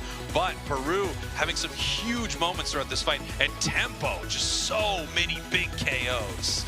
Yeah, I think is something that goes understated is the defender and support play for Peru as well. And Tempo was having a hard time getting going, but finally they started fighting behind Kea and Daystark, and they were able to find those opportunities, and here's one of them right here. Yeah, that was such a huge moment, you know, getting that KO before essentially the Umbreon Unite move actually took effect and was able to, you know, save them in that situation. And then the KOs just continued to rain in as they peeled off, made some really intelligent scores right here. Yeah, I mean, again, all the credit in the world to Peru's secret ship, the #1 seed out of Japan. And they got dispatched in 2 matches on stage, not the way that they wanted to present themselves, of course, but Peru is a formidable squad. And of course, our player of the game here gotta be Tempo on that Zoroark. Tons of damage, tons of points, tons of KOs, and they were really a difference maker. Yeah, incredible stuff here from Tempo. Almost 100,000 damage, 10 big KOs, and a really impressive match for both of these teams. That is the last time we are going to see Secret Ship here at the World Championships. One of the teams from Japan that is not moving on here to day 2. Peru, on the other hand, showing us that there's a lot of great things left in store with teams that you might not be familiar with. Absolutely, like I said, dominated their group. They're going to be back tomorrow for certain, and they have to be ready because if we heard correctly before, they have Oyasumi Macro waiting for them in that bracket play. I actually could be wrong here, Dupesnax, but I believe Peru is also not moving on. I believe it is Hoenn from this group that is moving on. I could be totally wrong, and I'm happy to be corrected, but I believe that is the case. Okay, well, we've been wrong before, we'll be wrong again. I'll be wrong 5 more times today. I'm calling it right now. Does that one count towards the total of 5? That'll be a separate one. There'll be a bonus time that I'm wrong. Well, something I'm not wrong about, or at least I hope I'm not, is there's an interview on stage. So let's go ahead and get that thing fired up. Take it away. It is not ready, so there we go. Wrong again, bang. We are on an absolute heater here on the World Championships. Here we go. We do have the interview ready. We're going to send it on over to the stage. You're wrong, I'm not. I was not wrong, for the record. Hello, we are here with Tempo from Team Peru. Now, obviously, they played an incredible set. Tempo, how does it feel to be up on the world stage?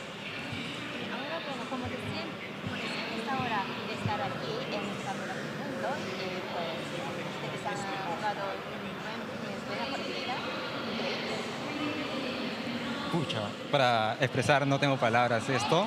Hemos venido recién, nos hemos enfrentado al campeón de Japón, a un equipo de Corea, al equipo de TMB y hemos tenido un desempeño muy satisfactorio este día, así que me siento muy emocionado de esta victoria. Gracias.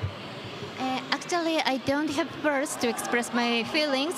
Well, I'm very happy to have beaten one team from North America, one team from America, and one team from Korea, and one team from Japan.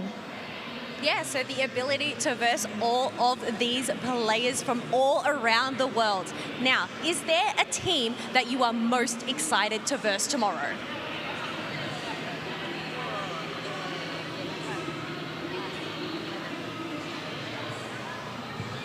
Vale, el equipo que me gustaría enfrentar este segundo día sería Talibó Believers. Es un equipo europeo del cual hemos estado viendo muchas partidas, analizando y hemos visto que ha ganado también muchos campeonatos al igual que nosotros y nos gustaría tener ese enfrentamiento contra ellos este segundo día. Bueno, I'd like to play with Talibor. They're a very strong team from Europe tomorrow. I think that is an incredible choice to go up against Tally Bobo Believers, but we'll have to see how these matches pan out. But we are going to go take a quick break before we get these next matches for you. So hang tight and we'll be back right soon.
take. There we go. Smooching coming through. We have a penalty and one of the Sidgeway. That's another hundo banger in. Can they get somebody's points in? That goes in. That goes in. All right, the group stage here at the Pacifico Center in Yokohama, Japan is still underway, and we are headed to a brand new group on the main stage, one that holds Nouns Esports and Orangutan. I definitely think a lot of fans have been waiting to see this group. Absolutely. Nouns, a very popular team. They have obviously shined throughout this season, but going up against another popular team, Orangutan. Orangutan obviously having their organization rep 2 years in a row on the World Championship stage. A brand new roster though, and a team that has been extremely successful the entire year 2 of Pokemon Unite. Even all the way back to the ACL, this is the high five team of dominance. They earned so many teams respect, and now playing under the Orangutan banner here at the world stage, they are looking amazing. They are in a position where if they win this matchup against Nouns Esports, they are qualified for our top 8 bracket. Oh, I completely agree, but that's the thing. It's Nouns Esports. They didn't come second in the World Championships last year. So the thing is, are they going to be able to hold up against Orangutan? Or are Orangutan going to pull something out of their magic hat and possibly surprise us all? I mean, anything is possible. Let's take another look at our group so far. So Group A is done and sorted. Peru is going to be the representative from Group A. Group B, Orangutan sitting at 2-0. Nouns Esports, if they could defeat Orangutan, make this a little bit interesting in terms of tiebreakers. But of course, we already talked about the connotations of that one. In Group D, Actual was able to take down Fusion in their first game, as well as Amaterasu defeating Rise Gaming. So now both of those teams are sitting at 1-0. It's really going to be interesting to watch Actual versus Amaterasu in Group H. Oh, definitely. Otherwise, we can see that we have TTB being knocked out earlier on, as we witnessed. Yep. And Team YT, they are obviously holding that one there against UD Vesawan. Yeah, a great game there. I think that went to a full best of 3. I'm pretty sure Phil was on Gudra, so a lot of good fun happening in that first matchup. Group H, though, Oyasumi Macro 2-0 out of their group. They are going to be representing Group H, and Luminosity Gaming representing Group G. And of course, MJK and that Group E going 3-0, which I think a lot of people thought that group was going to be one of the most competitive. I think it proved it, but MJK coming away with all 3 victories is truly impressive. They are a team to keep your eye on tomorrow in the top 8 bracket. Very, very impressive, and I think we're going to have many more impressive matches to come. Exactly. Obviously, it is quite a long day. We have a lot of groups, a lot of teams to cover. And the first matchup we're going to see right now is going to be Nouns Esports versus Orangutan again. Orangutan at 2-0, but Nouns Esports at 1-1 in a tough position right now. A Desu, Geese, 60s, Agatlu, and Bruv rounding out this roster. So many stories of success from this team. Last year's World Championships runner-up, an amazing run in the regional finals, going out 3rd there, and of course the AOS Cup 2nd place. Yes, and they do have that experience on stage as well. That obviously all comes into play, especially when settling those nerves. But you can see them, they're trying to just settle them, get prepared, possibly think about what is to come against Orangutan. Absolutely. Now let's take a look at the other side of this matchup. Orangutan, ZZ Ray, Ikura, Shingdi, Ice, and BKZ. Some incredible players across the board. Honestly, it feels difficult to pin down a specific player to watch. However, due to Urshifu's kind of dominance in this tournament so far, I'm looking at BKZ. They are a true master of that Pokemon. Whether it be the Rapid Strike or Single Strike build, honestly, they've showcased that they are very talented on either. I think that is going to be a very, very important Pokemon in this specific match. Look, the player that I am looking forward to witnessing from Orangutan is Shingdi. I am wondering if they are going to whip out their OG Greninja.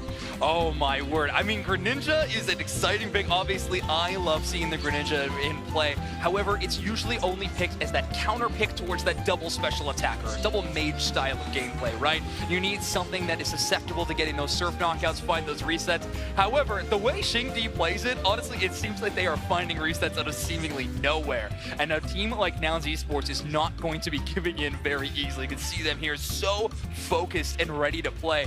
Like we said, they are 1-1 in this group. However, that does not spell the end of their storyline. This tournament, this match could mean everything. You're going up against a team that's 2-0. If you can bring that closer to 2-1, that puts you with the same record as them, and we are in the tiebreak territory.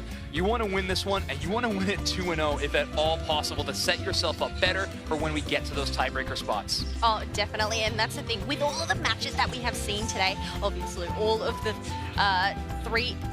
three-game situations, are we going to end up seeing another Game 3 situation? Two very strong teams, a possibility, or will we end up just seeing a clean sweep from either of these teams? It feels like a robbery if we don't get a 3-game out of this match in particular. I mean, so much hype for both of these teams headed into this tournament. I mean, of course, there's a lot of off of stream practice going in for all these teams, scrimming up against each other, practicing as much as they possibly can. Nouns Esports is sort of the sleeper team in terms of that, having an amazing schedule against so many other teams. A lot of teams talking about how strong this team is, and wow, 60's already gaining the love of the crowd. Very excited to play here on the main stage. Nouns Esports really thrives in front of a crowd like this. Exactly, you've got to put on a good show for your fans, right? Absolutely. You've got to get those cheers, get up all that hype from the crowd. That is what fuels them, gives them power. Exactly, yeah. This team, Desu in particular, I think one of the biggest playmakers on Nouns Esports. They have obviously earned a spot in all of our hearts last year's World Championships, and even at EUIC, putting on so many exciting shows in those live and in-person events. However, Orangutan, not unknown to these either. Of course, ICE was on that team last year, so they were playing live on stage, but ACL also happened. They had a lot of experience there. We were playing for a lot more than just a championship title, though, Kello. It is a $500,000 prize pool on the line. Oh, a $500,000 prize pool, but look at rank 1, $100,000 towards your team. That is quite the share between all of your players. Unbelievable. Yeah, that's a lot of Pokemon Center money, as we have already discussed. However, we are paying out all the way to that top 16 finish. So you do want to be breaking into that top 8 to be at a chance for that big grand prize. But of course, we are giving out a whole lot of prize pool in this matchup in particular. Now, we've talked a lot about kind of the storylines that both of these teams have going with them into this matchup. I want to get into the nitty-gritty. Also, much love to the Ghastly. Hopefully you don't stay on that Pokemon too long. Lick's a cool move, but not cool enough to not have the Gengar there available. But when we're talking about this specific matchup, Nouns Esports is always a very interesting meta team. In their drafts, they usually set the pace in terms of their region for what gets picked and when it happens. Nouns Esports really put the double speedster style on the map, but they've also have shown a lot of really interesting defender play, with Bro playing things from Trevenant to Slowbro to even Snorlax on main stage. And don't forget the Mr. Mime. Oh, I would absolutely love to see a Barov Mr. Mime today, but we know they are just as good as a defender. But here we go, draft phase for Nouns Esports versus Orangutan, the first game of the match. Let's see what they end up banning this time round. Oh, wow, I like this already. A targeted Urshifu ban towards the side of Orangutan. However, they're going to be banning away the Inteleon. I know either 60s or a Desu can play this Pokemon extremely well, so some very intelligent bans on both sides, and we're going to have a lot of defenders available once we get into the pick part of this ban, because, of course, an attacker and an all-arounder now going to be sitting on the bench for this first game. But the thing is, which defender do you pick up first? Because they are all available there. It looks like Bruv is hovering over that Lapras. I must say, a very, very good choice. Wow, oh, wait, a last-minute pivot here. A Desu is going to be playing the Zacian for Nouns Esports, a team that we haven't seen very much Zacian from any of these Western teams, much less EU, so it's going to be very interesting to see Nouns Esports try to pull it off. The thing is, Orangutan does have the chance to grab double defender, and they're going to immediately select that. Ice and BKZ grabbing these two. Lapras top path has obviously been proven in success in past tournaments, and Bruv's Trevenant looked amazing, starting from AOS Cup and every monthly final since. Their Trevenant has been game-changing. Well, that's the thing. Yes, obviously, Lapras and Umbreon, they're great defenders, but it all comes down to the player, right? How you are able to use that Pokemon to the best of your abilities. We have Giz picking up that Hoopa as well. Yeah, I mean, Nouns Esports fans are definitely excited about Giz on this Hoopa. That Rapid Fire Scarf and Muscle Band are going to prove to be a very powerful A-button presser in the early game. Watch out for Giz to grab that red buff and be a huge problem. Now, Sixies and Gatlu need to find their selections. And of course, we've seen a lot of powerful games from Sixies on a few different options, but Delphox is here. We get a Delphox, but we also get a Gatlu Dodrio. And we have seen this time and time again. And I must say, I am a big fan of Gatlu Dodrio. Oh, yeah. How could you not, right? All right, the final selection is going to be Leafeon for the side of Orangutan. So, Leafeon we tend to see in a few interesting spots. I think more commonly we see it in the top half. However, we are going to be playing Central Area for this Pokemon. Lapras a bit too slow of a clear to put it in Central Area. Not quite the Pentaflex that we would like to see it these days. However, Leafeon being grabbed by Xingdi is going to be really interesting. You talked about how excited you were to see this player. Have you seen much of their Leafeon? What do you expect from this one? To be honest, no, I haven't actually seen very much of Xingdi's Leafeon, so I don't know what they are going to bring to the table here, but we'll have to wait and see because that is quite the chunky front line there on the side of Orangutan. It's going to be so exciting. Nouns Esports trying to keep their tournament hopes alive. Orangutan trying to seal the deal. Spraggles and Doom Snacks bring us into game one. Here we are, Nouns Esports up on the main stage, and they are fighting for their tournament life. First picking a Zacian, not at all what I would expect from Nouns. No, I love it though. These Western teams are dabbling into some of the Eastern strategies. I don't know if it's adapting on the fly. I don't know if they came to the same conclusions, but Zacian, when it's been unlocked, has come online early and taken over games. 3-Hat Dodrio, it's a good start out of Gatlu, of course, but I'm going to be focusing on Adesu Zacian, who really, last UCS, sparked up the stage with their Dragonite. I'm hoping to see a repeat performance here. Now, I'm hoping we get something really exciting out of this Delphox choice from Nouns Esports. I have to say that, unfortunately, I have not seen Delphox, make a huge difference in a lot of these games. I feel like Delphox was expected to be such a big Pokemon in the Championship Series, but it just really doesn't feel like it's the playmaker that it is more in solo, duo, or trio environments. However, that Unite move, massive, able to take away the healing from 3 big Pokemon on the other side. The Lapras, the Umbreon, and of course that Clefable. If they can position that Unite move right, it will be devastating. But it feels like a lot of these professional teams are kind of able to make their way around that. All right, well, you're talking a lot about Nouns. Let's see a little bit about Nouns. So let's take a look. Throw it up on the screen. Yeah, and here we have Nouns Esports. This was them against Tally Bobo Believers, a team we have not seen yet today. I gotta say, EU, unfortunately, has not shown up yet in this competition. Nouns is in trouble of going home. Time to Shine has already gone home, and so has Team Peps. Correct. Outside of these 2 teams, our top 2 teams from EU, we have no one from EU possibly representing their region here in day 2. Nouns needs these victories against Orangutan to move forward. Yeah, obviously, as we're going through these Nouns Esports highlights, specifically against Tally, the team you mentioned, Nouns Esports UCS Season 2, absolutely not how they drew it up for themselves, of course. I mean, they were so dominant in EU last year. This year, they had big rises and big falls. However, in those falls, it really allowed the rise of teams like Team Peps and Time to Shine to eke in. So Nouns is really trying to use this tournament to finally find their footing in this competitive UCS Season 2 and then cash in big like they were able to be the world's runner-ups last year. Yeah, Nouns really was the pace car for EU last year, but of course this year it's been Tally Bobo Believers. Nouns still an amazing team in their own right, and they're going to need to prove it right now as we head into our game number 1. Again, very important for Nouns. They need to get a win right here. They need to get this series tied up with Orangutan. Otherwise, Orangutan is punching their ticket to day 2 if they can win this match. Well, if you look at the names on Orangutan, there should be a lot of familiar ones from UCS Season 1, of course. I'm looking at Ice from No Lucario, Z-Ray, Akura Xingdi, BKZ. These are all known quantities. Certainly, if you've been tuning into to Season 2. But of course, familiar favorites from Season 1, quick K opener by the Leafeon, and that was a gutter pick going on top of Xingdi, getting the KO for the squad early. It was actually a beautiful move there. So the Clefable went down first from Nouns Esports, but then the Leafeon caught it with that massive solar blade as we head down to the bottom path right here. Nice big avalanche trying to push this into a position where they're able to secure it. And it looks like things are going pretty well here actually for Nouns Esports. That's almost a level 5 Delphox already early, which is a nice place to be.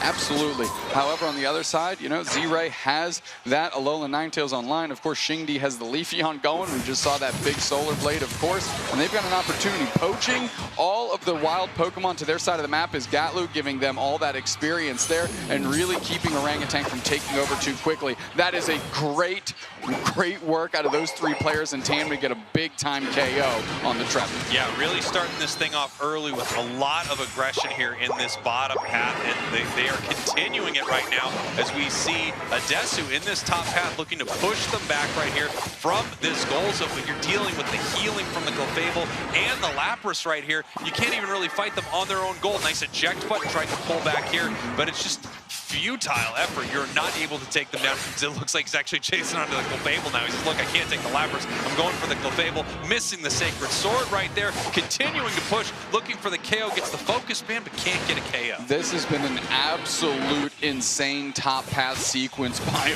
Orangutan. And so much so that Adesu kind of got confused. They peeled down, okay, maybe I can make it happen on the Clefable, but then switched back to try and get the Lapras. In the meantime, Stacks went in, and both players made it out unscathed. Speaking of something happening in the meantime, we already have a level 8 Leafeon with the Unite move here in 7 minutes, 45 seconds basically. Nice little catch here in this top path. That Lapras finally goes down. It takes a village, as they say, but here comes the Leafeon to the top path as we see members of Orangutan pushing onto this tier 1. Nouns pushing them back. Ice making their way out, but good amount of damage. They need to get Brub online right now. Finally ticking over to the Trevenant. This again was a hallmark of the AOS Cup Nouns team, and Brub really leveled up on stage there, and they're hoping again to get some of that magic back because they're going to need it. Quick KOs going in, 1 the each way, but still 60 sticking up. Lapras buying time, and they make it out. How unbelievably sad for Nouns Esports. That would have been a massive KO, a ton of experience going back the other way. A level 10 Leafeon right now in 7 minutes. I mean, it's ridiculous to say the least. Finally, Nouns Esports is committing to an objective here, and Orangutan has an opportunity to make it in. The Leafeon's looking for the opportunity. Good wood hammer through the wall to stun the whole team. If they can get a KO here, that's a great door opened by Brub.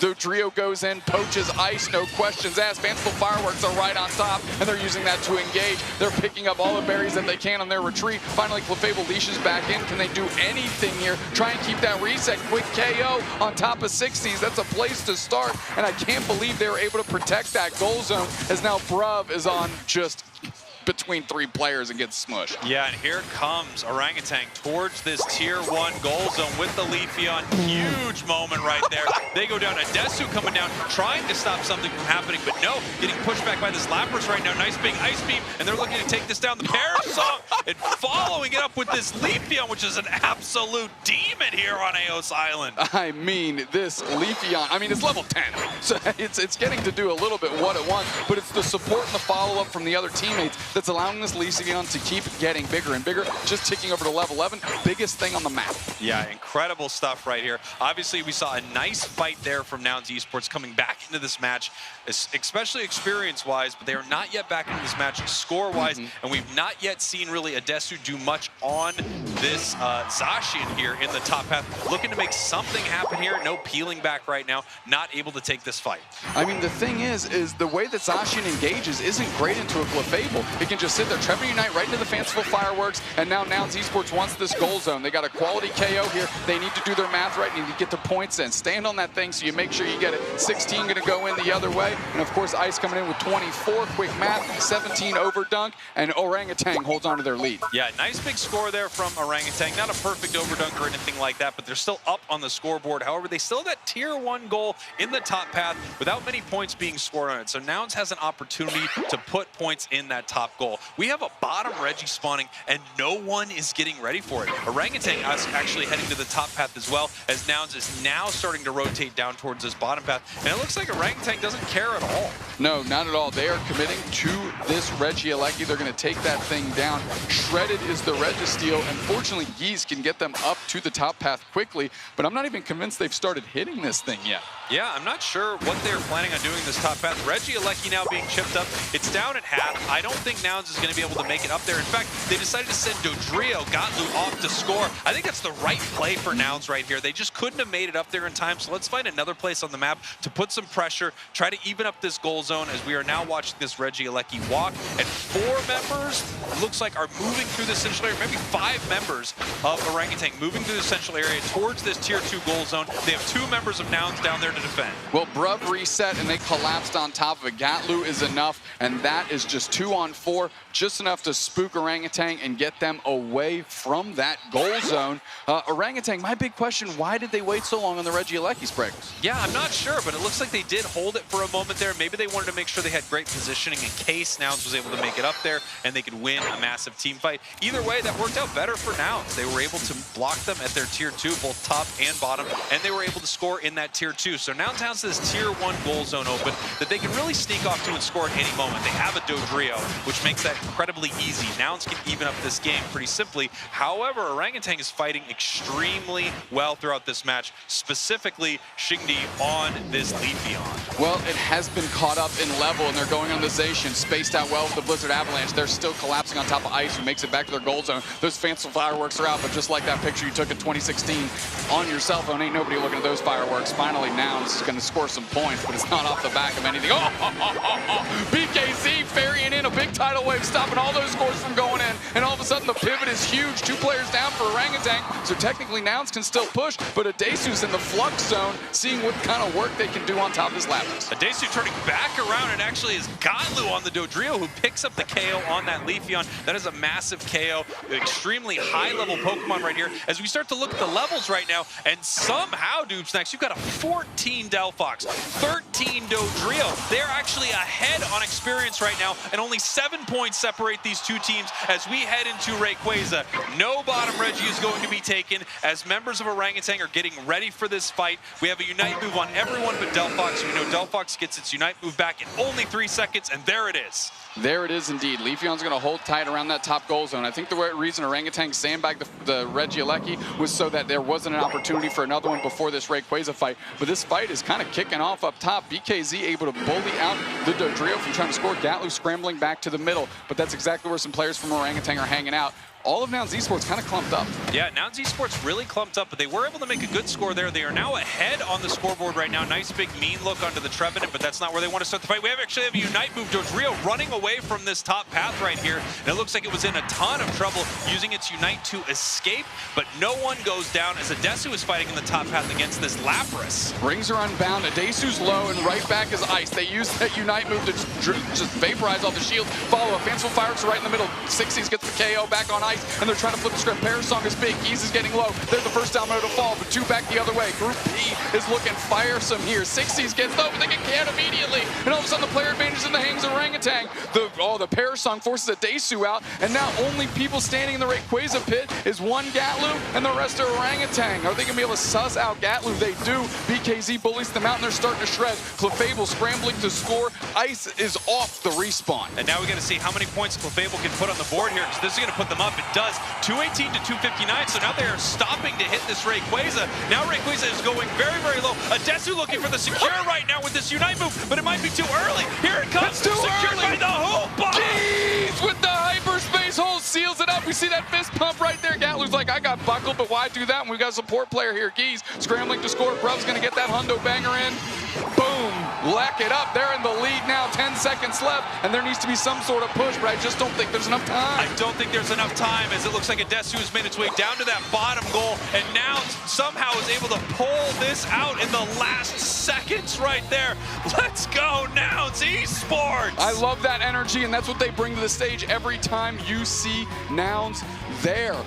Spraggles, I mean, could have Orangutan rested on their laurels any more than that? They're like the king in Jungle Book. They just sat there, just goofing around, expecting other people to do all the work, and all of a sudden, 60s becomes the biggest character on the map, and they win themselves a game. You know, I don't remember Jungle Book well enough to understand if that reference was perfect or not, but I think it absolutely was. We're gonna send this thing over to Kello and Zoink so they can break down that Jungle Book reference.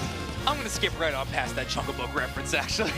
Get into Nouns Esports because their tournament is still alive. They are getting this game #1 win, which is so clutch in this specific matchup. If they win against Orangutan 2-0, they have a very, very good chance of tiebreakers going their direction when it comes to those final selections. That would definitely add some spice to the story, but as you mentioned, looking at this graph, it is super duper close at the end.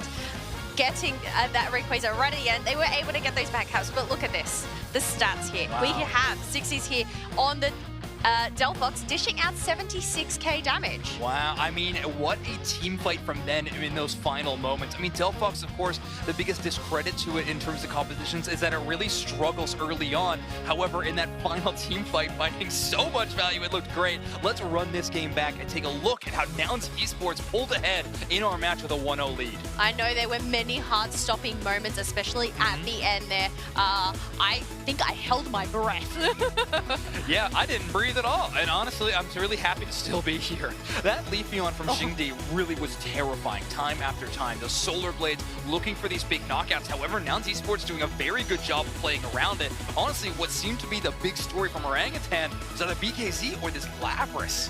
Yes, the Lapras, and we have seen Lapras time and time again today just being an incredible defender. But this Zacian getting caught out right there. Oh man, I mean, there's just so many tough spots, right? BKZ is caught up in that fanciful fireworks. I mean, Delphox's Unite is something that we talk about quite a bit of really solid counter into Clefable, who does that AoE healing. You just put that Unite move right on top of it and counter that so well. Now, this is this final stretch here around this Rayquaza battle. Adesu has to rush all the way back in these scenarios, but 60's finding KO after KO is the major thing. The problem is BKZ stays up throughout all of this and becomes a huge problem for Nouns Esports. Oh, they were a huge problem indeed, and you could see the Rayquaza right at low HP. This was the moment that I held my breath. I thought the Zacian was going to be able to charge it up and get that last hit, but thankfully we had the Hooper right there by its side to save Nouns Esports there. What a moment. Gatlu gonna come away with player of the game. Ao's Cookie, Attack Weight, and that Razor Claw, so that double stacking value for them. Gatlu, obviously one of the best players in all of the world, but EU region as well, and they are on a very incredible roster of Nouns Esports. You saw that pop up after they won it. Everyone was very excited, and Adesu, in a different way than most, just really relieved that they were able to take that one, putting their head in their hands, but obviously so excited that they are still in the running to be into that top 8 bracket. That was only the first match. Zoinks, though. Orangutan, they can possibly turn this around and take it to a game 3. But one thing sitting in the back lines there, I just saw a bunch of the crowd as soon as Nouns Esports took that Rayquaza, stand on up and give them a standing ovation. I thought that was beautiful. Oh, this crowd definitely has some fans of Nouns Esports within it. And I mean, some fans of Orangutan as well. Obviously, we talked about how successful this team has been. Now, Orangutan going to switch over to that Zacian ban. So take that one away from Nouns Esports. Adesu not going to have that option 2 games in a row. Nouns Esports, though, sticking to their plan of banning that Urshifu.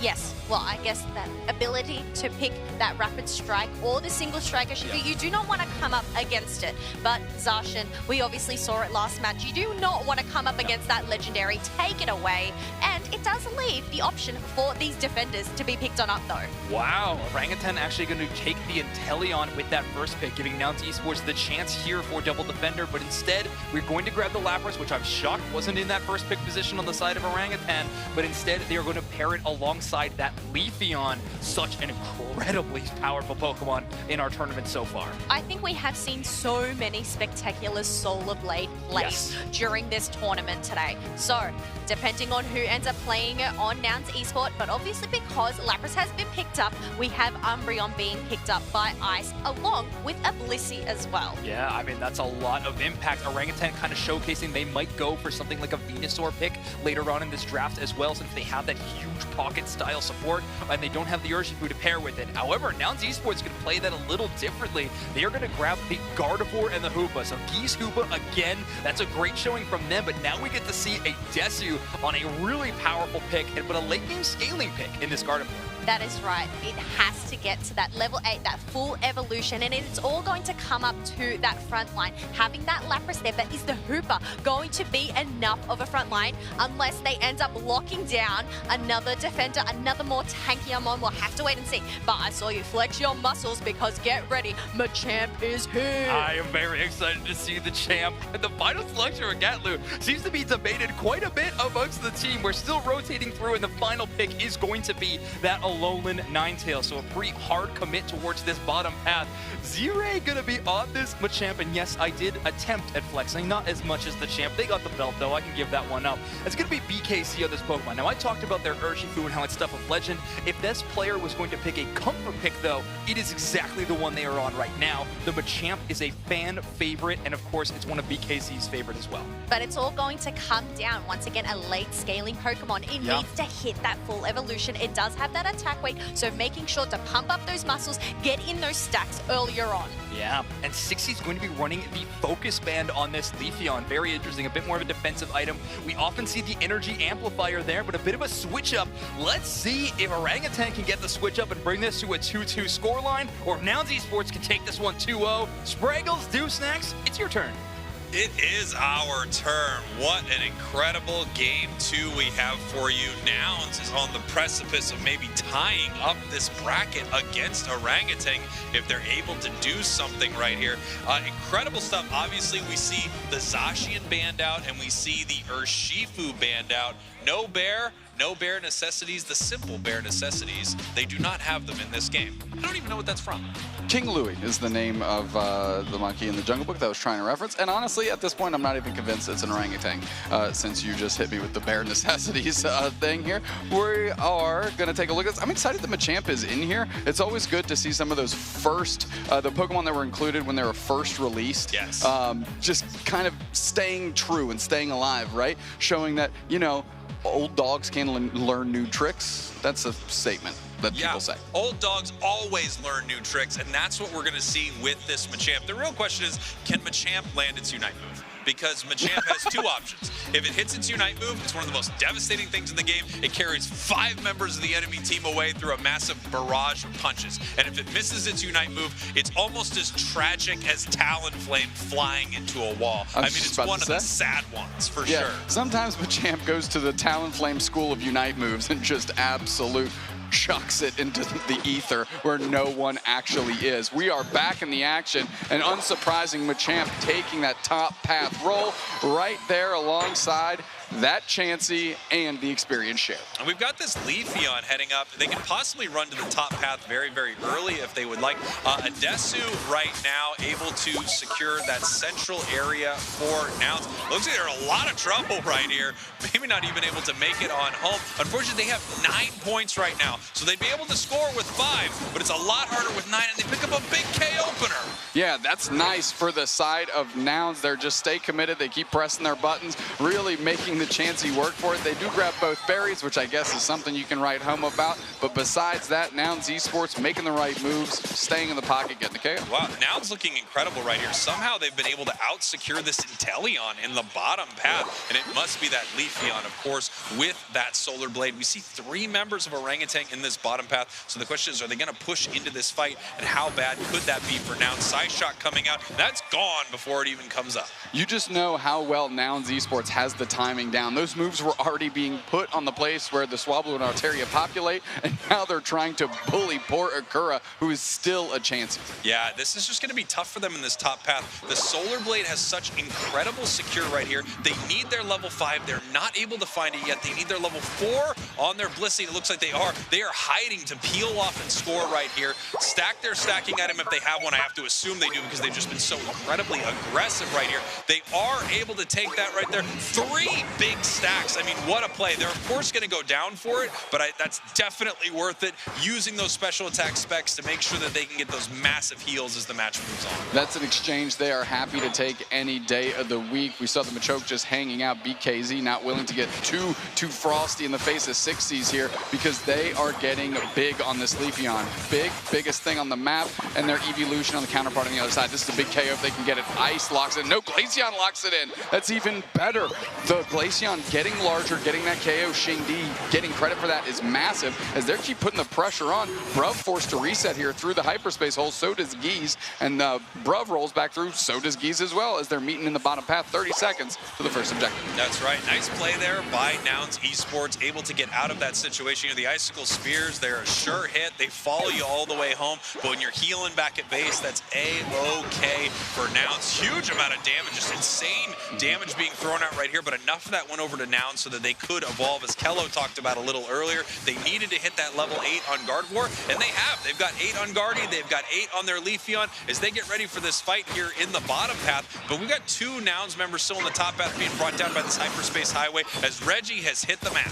Reggie has hit the map indeed. Shingdi's playing forward. They're playing the Icy when they're trying to get that thing going. A nice little Avalanche Blizzard combo. Tons of damage locked in on Ice as they pull back. Who's going to catch the reset? Bruv does. They're going back. They're coming back through. Leafeon taking it down with the Solar Blade. 60's picking up the team and saying, we'll take this objective. Intelligently, though, Nouns not overextending their welcome, pivoting straight up top to the next thing. Yeah, I can tell you, Nouns versus Orangutan really has been a story of these Leafeons so far. Both teams able to use them extremely well. Leafeon actually pushing in even further right here. Thought it was taking the whole home. It did not. In a little bit of trouble right here. It looks like they're going to pay for that. Unfortunately, they do go down. Maybe they should have made it back to base. They should have tried at least, but the Machoke does go down. BKZ needs to find a new way, and they are submission cross-chop as well. So it's a great opportunity to try and poach some of the players from Nouns, put them on your side of the map, and get some quick KOs. However, the key target that they're looking for, the Leafeon, the Gardevoir, aren't too easy to grab when you're getting Avalanche Blizzarded away, and Lapras steps in to take the spot. Yeah, absolutely. It's a really interesting Machamp build to see. You know, I think more often we see the dynamic punch Machamp with a huge Unite move as they are coming in right here looking to pick up a KO on this Blissey. Scoring the egg does not stop it right there. And while this is a weak break, it's an extremely aggressive play here from Nouns. We see a Lapras Unite move. Looks like they're taking him up to the top path through that central area. We can see Orangutan trying to stop it right here, but getting absolutely caught. A Desu buckling more players. Not only did they take the bottom objective, goal zone, now they just took the top objective and another goal zone. 180 to 63. Nouns Esports is ahead, and they like to play from ahead. This is a cold, calculated team, and they know how to hold on to this thing. What Nouns needs to do right now is make sure that they find all the experience on the map that they can. They've broken top and bottom goal zone here, and Orangutan is a smart enough team to know that that has given them access to tons of catch-up experience on this map. They could re-enter these fights leveled up and ready to go. We're going to have to see if that was the right play from Nouns. Obviously, positionally, they're in a power position without question, but level-wise, things can even up very, very fast. Yeah, Ice running straight at the opposing team, and then we have the rings unbound. Stunning 2, Ice forced to go back. That Eevee passive was broken. Registeel leashes back. The damage is getting shelled in. Bruv getting space. It's actually Geese playing forward. That's going to see if they can get back the support on the Leafeon. Pivoting off the Registeel is Nouns, and just Bruv sitting in there trying to seal this thing up. It's a KO streak of 2. Machamp getting it on BKZ. Holy smokes. This ain't a seam. It's an arms race, and I'll tell you what, Machamp is in the lead of that one. Yeah, look at this right here. Massive victory here for Orangutan as they take down the entirety of Nouns Esports in that fight. Incredible stuff right here, coming right back in this game, putting a ton of points on the board as they race towards this top path. Racing they are indeed. The hyperspace highway for Nouns makes it a hair easier. Ice now level 10. They were 8 before that Registeel was taken. So that was a huge, huge play by Z-Ray to get the KO streak of 3 in tandem with the BKZ, KO streak of 2, and the objective. Nouns still feeling pretty powerful inside this match. They're still up on the scoreboard right there, but they absolutely got hurt from that exchange. They did not want to give up all that experience. They did not want to give up all of those points. They do take this Reggie very easily. It's going to head towards the tier 2 here of Orangutan, but I'm not sure if Nouns is really going to be able to push this at all. They're sort of posturing that maybe they're going to send Gardevoir with it, maybe they're going to send multiple members of the team, as Hoopa absolutely caught out. Yeah, I mean, the cross-chop submission did exactly what it was trying to do, poach a player. However, the Phantom Force came through, and they were able to retreat and get out of dodge here. But they're fighting on their goal zone. Bruv quickly sorted out by Glaceon. The ice types going to work at each other here. And now we have Alone of the Ninetales, another ice type going down. I'm telling you, Popsicles and Summer and Thea Sky Ruins, they are getting melted. Nouns Esports trying to make something happen here, but they're just getting absolutely wrecked once again. I have to say, I don't understand this fight in the slightest from Nouns Esports. They're already ahead on the scoreboard. They throw everything they possibly can at this top goal zone. They're going to need to get their Unite moves back. Leafeon can get it pretty fast. Gardevoir is going to need to farm up really quickly because we only have 30 seconds here until Rayquaza. Obviously, they were looking to push this and make a real power play against Orangutan, but it did not work at all. Orangutan now in position to possibly take Registeel here before Rayquaza, and that could be a massive, massive boon for them. Yeah, it really is, and you can see Orangutan wants this thing in a big way. Ice peeling off once the damage starts coming in to just buy time. Leafeon is waiting, and they might get a pluck on Ice right now, as Ice might get collapsed on. They take the Registeel, Ice intelligently backs up. Yeah, and here we go. We can see Machamp up in this top bath, just continuing to farm up and get strong right now. Right now it is a level 13, so it definitely wants to stack its cross-chop stack so it can become more powerful inside this fight.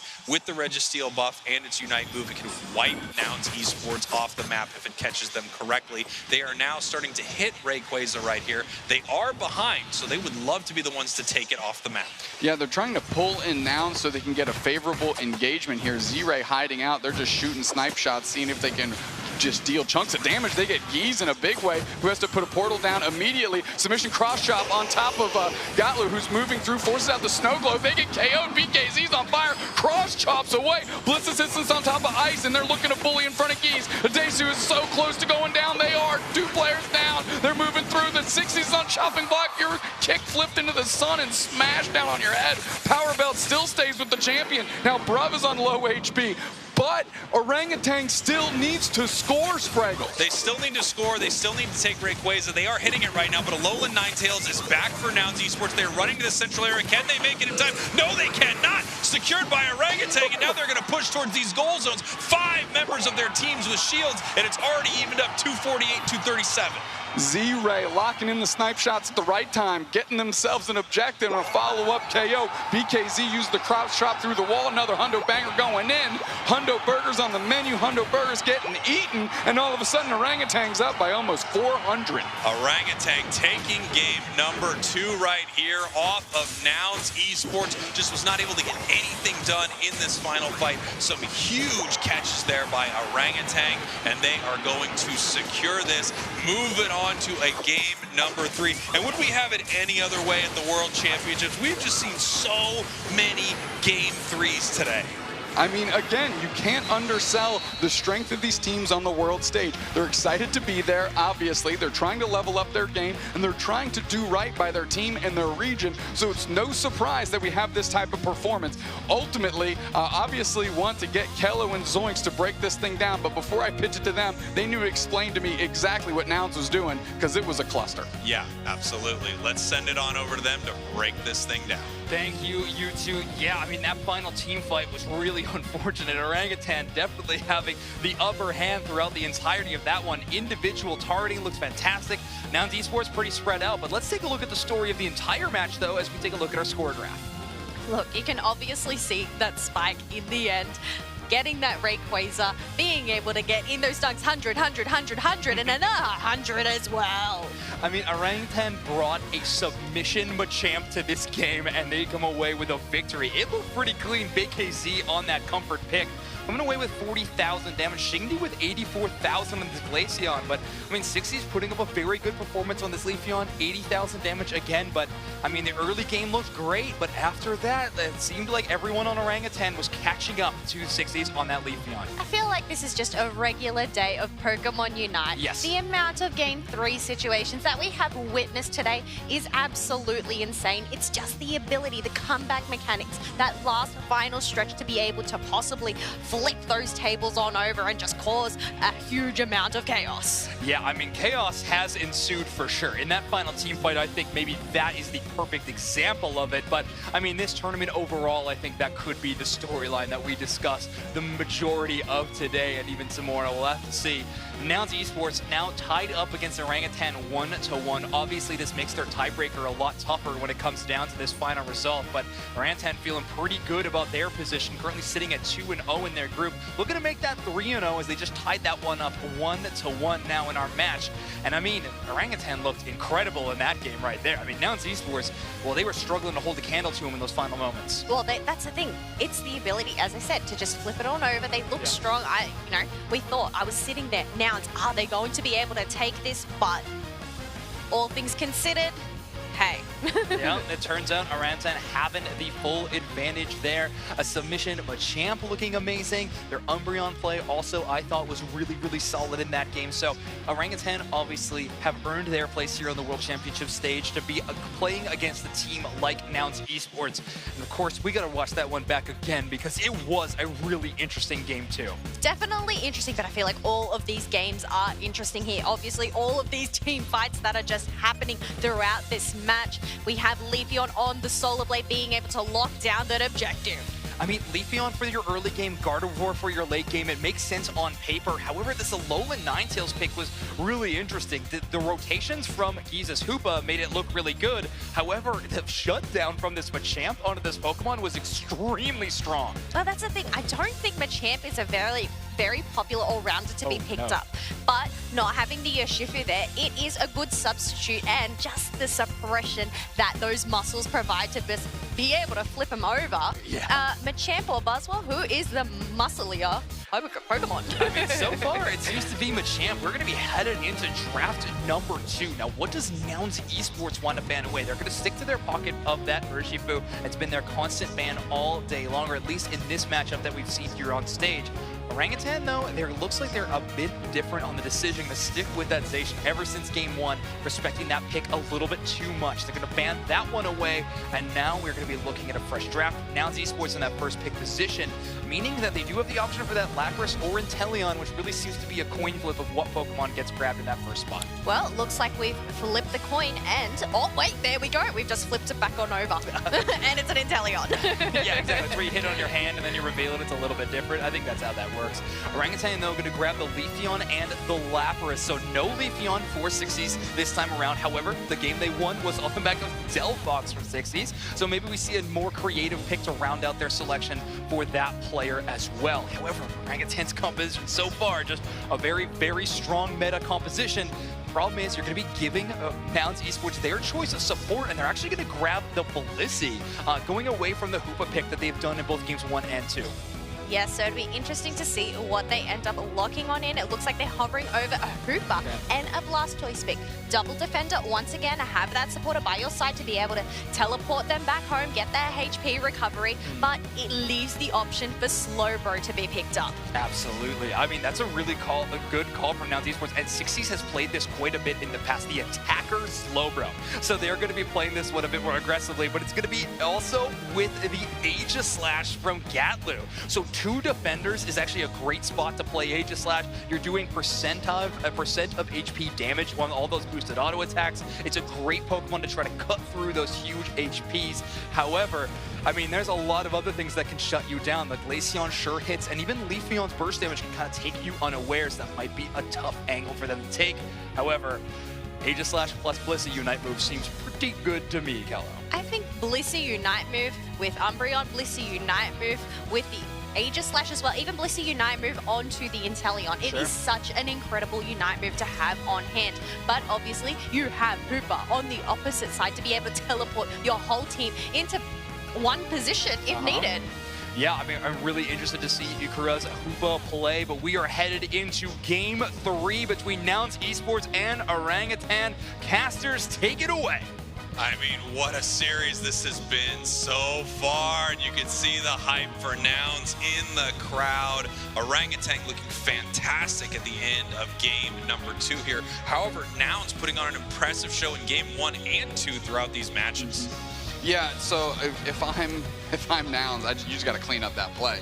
I mean, we had the weird Regieleki push thing that went sideways, like an unfortunate Rayquaza fight, as Zoinks called it out, but Nouns was winning, and up until that point.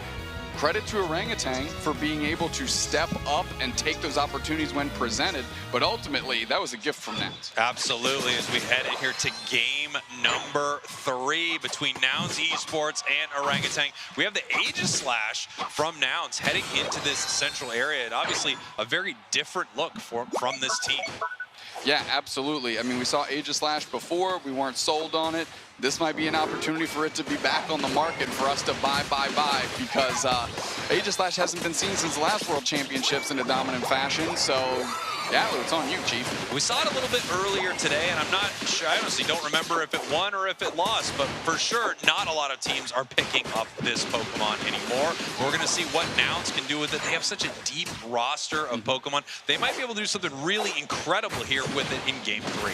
That's the hope, as we have a little bit of Razor Leaf action here. Xingdi back on the Leafeon, of course. Or well, I say Xingdi as we're watching them on the Glaceon. Always on an Evolution, this one. Yeah, they love the Eevees, and who doesn't? Able to be powerful here at level 4 and just set up some amazing moments for the squad. Getting ready right now for this fight at the 850 Bs. We have Gotlu down here in the bottom path, just looking to see if they can pick something up right here with the Shadow Claw on the Aegislash. I love to see it. You love to see it indeed. Z-Ray there, Ice as well, been their good defender player, really great at buying the space that they need, and they keep putting the pressure on. Tons of damage being rained in Z-Ray though, so they played a little too far forward was Ice. Bruv was able to move right around them and get a quality KO. And here we go, Xingdi heading down to this bottom path right here as they're continuing this push, and it looks like Nouns could be in some trouble right here. Bruv getting caught by the massive Icicle Spear. The damage was too much. It goes down the hyperspace hole, sending that Lapras on back home. Yeah, a good little follow-up with the hyperspace hole to get the KO by Orangutan there, and really close down the door on Bruv because they were getting a little large in the face of this team. And here we go. We see the central area just being cleaned up right now by Orangutan. No one from Nouns is here to do anything about it, as we have a level 7 on this Glaceon, almost level 8, which will give them the first Unite move here of the game. They can put that pressure on and do something pretty incredibly mean to Nouns the next time they see them. Also, Leafeon getting somewhat close. It is level 6 itself. Ice putting tons of pressure on Adesu, and Bruv are going to try to give some cover, but Z-Ray getting credit for the KO very quickly, and now we'll see if they can keep and flip the script onto Bruv. Parasong comes out, no quality follow-up. Of course, Z-Ray just backing up, trying to get some more HP. We can see up here in the top path, we got a little bit of a fight breaking out as we continue fighting over this experience here in the bottom path. Nice big Icicle Spear, and we have the Slowbro going down. We also see the Blissey is in a lot of trouble. The Egg Bombs will not be enough. They go down as well. Nice big double KO for Orangutan. I mean, Xingdi leveraging these Icicle Spears incredibly well. A moveset we haven't gotten to see at all this UCS Season 2, and it's having a great showing on the stage. I actually said Icy Wind because I'm so used to saying that in Game 2, but it's been Icicle Spear the whole time. Yeah, Icicle Spear has been a very powerful choice throughout this season, of course. There was even a point where it could not be played. It was so powerful. And now we can see Bruv into the face right here of Orangutan, looking to pick up a KO, and they do. Regirock getting very low, but secured there by Gotlu. Great use of that coup de grace directly on the Regirock. Big sword not getting pulled from the stone, getting buried in one, as they're able to take that objective, exchange one KO each way. We're going to see if we can get more. Great shut down by Xingdi. KO streaks of 2 back both ways as the pressure continues, but Z-Ray uses their Unite move, and all of a sudden Orangutan lost the objective, but got a better of an exchange. Z-Ray bailing out. I said this, you know, in the previous game, and it really has been just so many impressive plays from both of these teams with Leafeon. Leafeon is crushing it for both Nouns and Orangutan. So many huge moments, so many massive multi-KO, you know, fights for this Pokemon. It's been so impressive.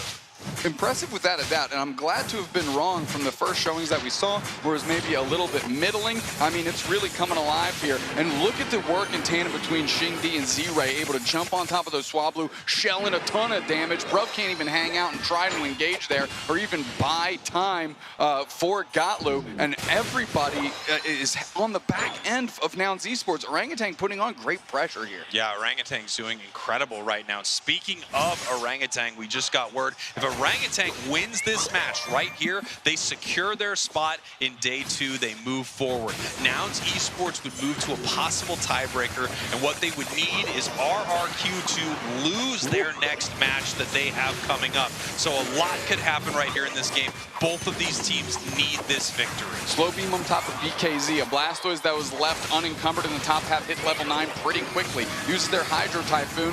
Nobody really in the follow-up. They do get the kill on the Slowbro. Nice stun of 3 by Akura, and can they translate that into anything? Of course not. Adesu says KO streak of 3 for me on the liquidation here. Shut down by BKZ as they get back in the mix quickly. The stuns are still coming, but Akura's about to shrink real quickly. Bang, there it is. And a surf on the retreat by BKZ as they're sitting on a portal, and they're gone. Yeah, even with Mean Look, they're able to head back home through that hyperspace hole as Nouns is ready for this Registeel in the bottom path, but we also have members of Orangutan making their way down. We've got the Aegislash down there, and we have the Leafeon down there looking to brawl over this Registeel. We're going to see who has the better secure. Leafeon coming in with the Unite move, and they're able to take it away.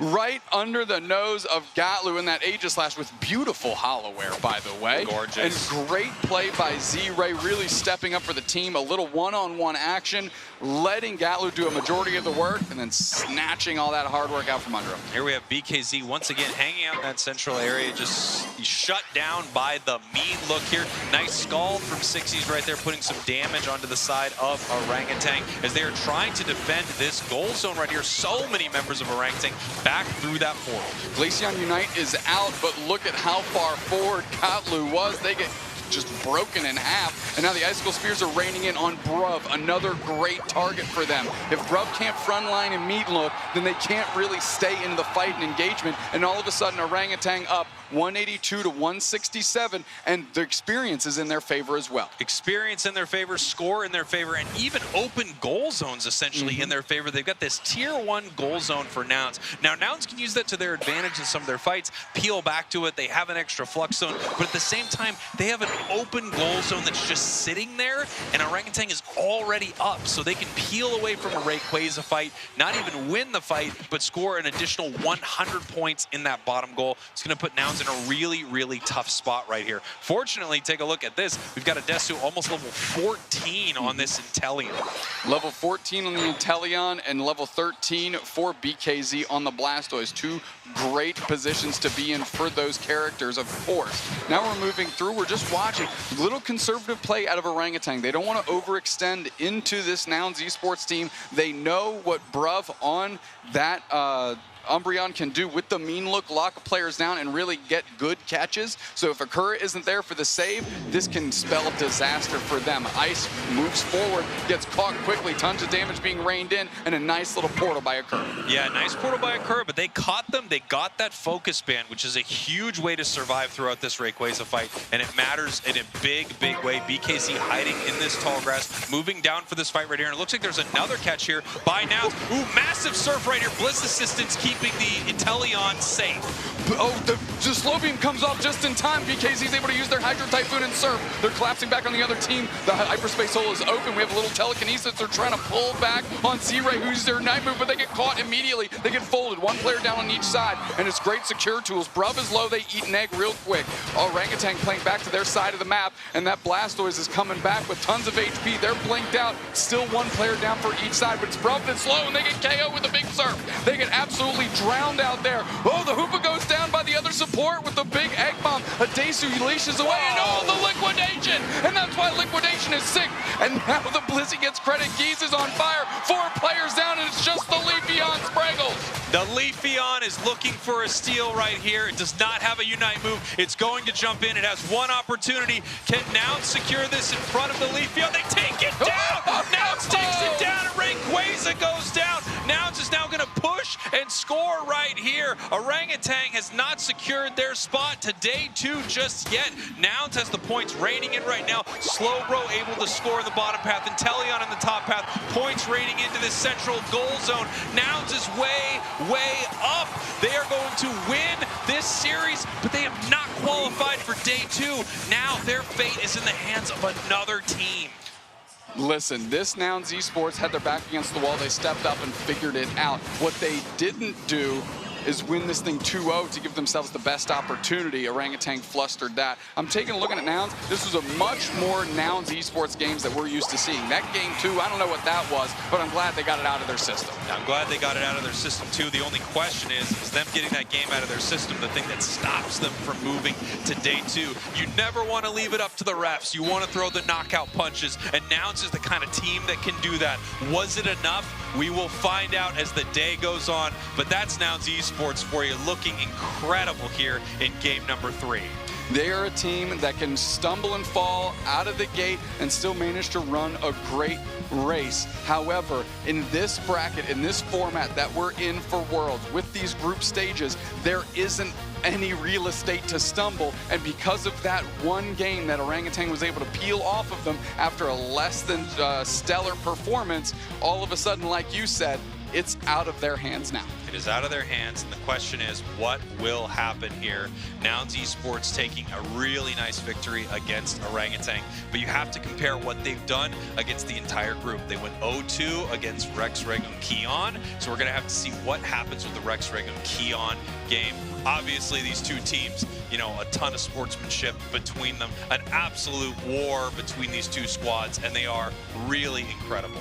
I mean, Orangutan played out of their gourds, a lot of good highlight moments. I mean, that Machamp in game 2 really just gave them a breath of fresh air and a breath of life to make this run into game 3. However, Nouns Esports buckled down, got it done, and look at Adesu. I mean, I'm kind of cheating here because I see the number on the screen, 13 KOs by Adesu. They were massive by the end of the game. Yeah, that is the Inteleon that some of these teams are bringing here to Worlds. We knew it would be a power pick.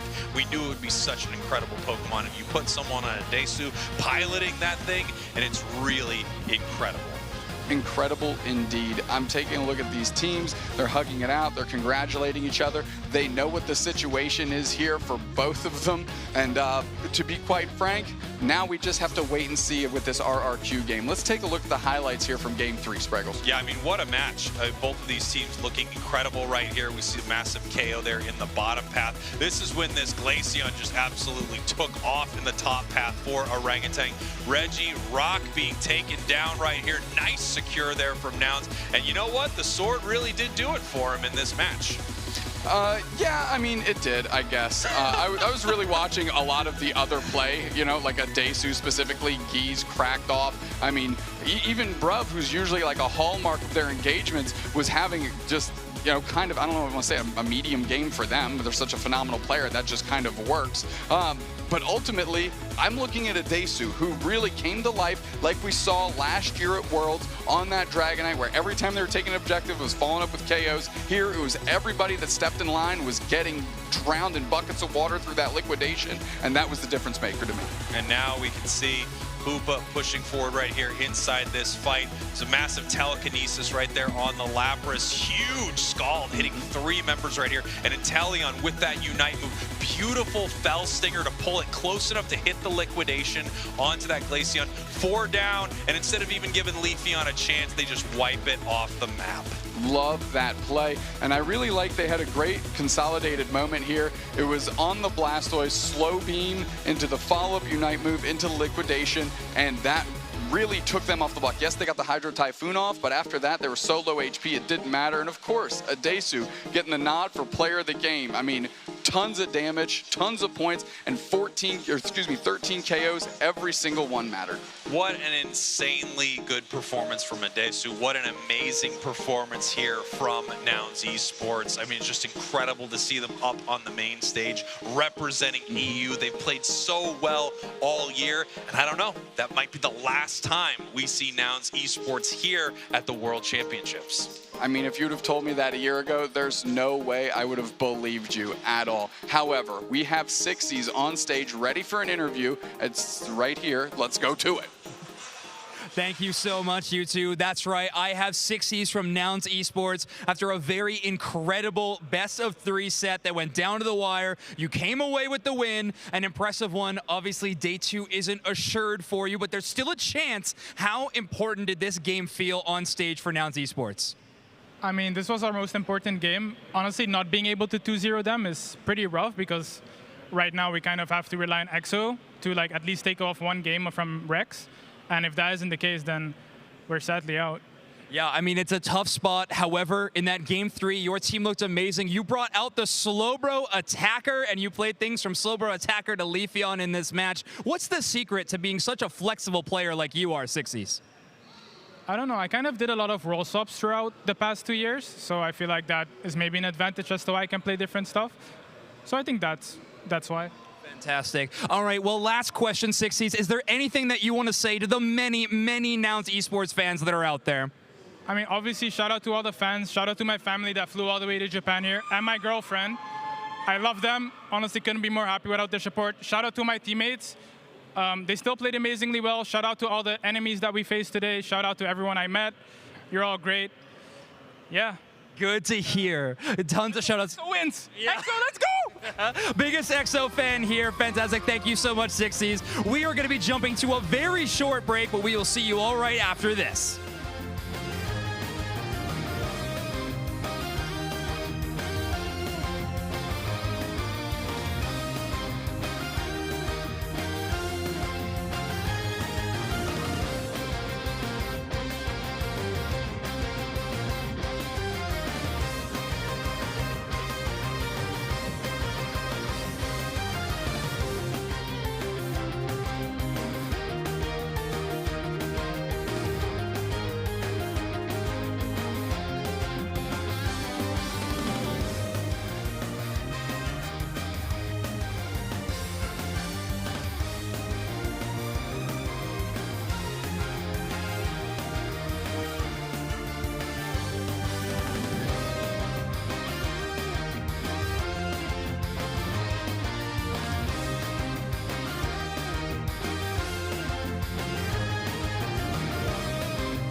middle, equates to 20%. Where's the ball? Root taking Wicked Blow! Wicked Blow seals and TTV makes the magic happen! And Waterspout is still ripping and gripping on nobody, but Sunrub's about to score on Burger back the other way. KO String a 2 for Overlord, and then goes straight to score. Hello everybody and welcome back to the Pokemon Unite World Championships in Yokohama, Japan. It has been quite the long day. I do hope everybody has been enjoying themselves, whether they are in the crowd or watching from home. Now, we have quite the spicy matchup coming from Group B. Up next, Rex, Regem, Keon versus ExoClan.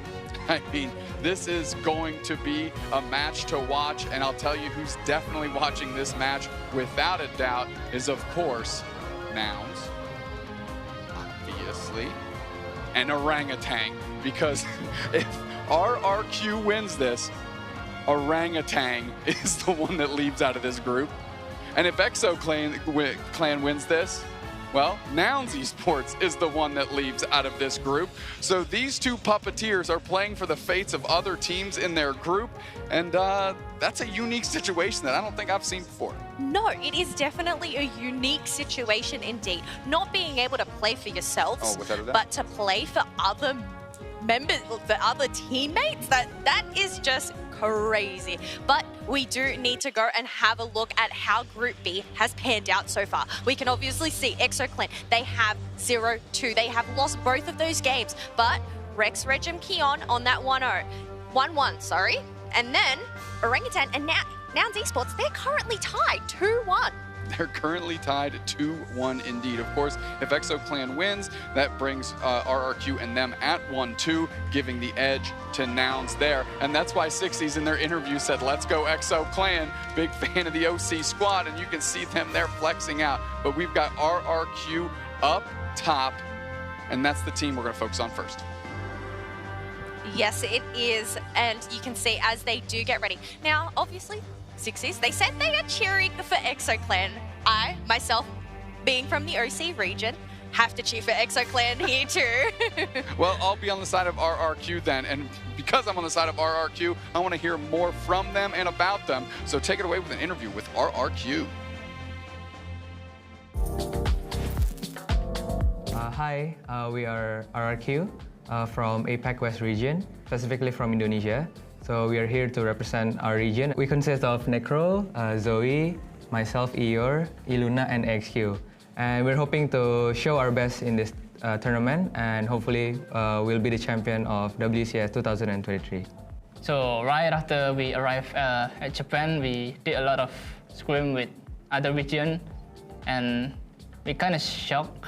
It's not working in our region, and then suddenly it can work in other region as well. So we have to work hard, and we have to make a strategy to overcome the meta. Winning WCS for me would be a great accomplishment. It would also be a dream come true for me. It would also prove to the world that APAC West and Indonesia is a strong region, and the rest of the world should not look down on us. Yep, now it's a time for me to take a Q&A from this set. Let's see. Guys, who do you think will sweat the most on stage? Sweat the most.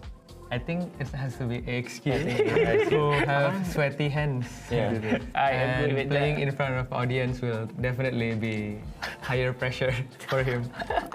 He's gonna sweat through his thumb sleeve. Look, I don't think it's only RRQ that are sweating right now. No. It is going to have to be Orangutan that also have those sweaty hands. Of course, on the backside, Nouns is sweating as well, and ExoClan has an opportunity to win their first game in this group on the big stage, and not only give themselves a little notch on the belt for the win here at Worlds, but send Nouns on. Yes, they've got to try and look impressive as we head on in to our first ban phase. Interesting to see what they end up banning up first round. They haven't versed each other. Hopefully they've been doing their homework though.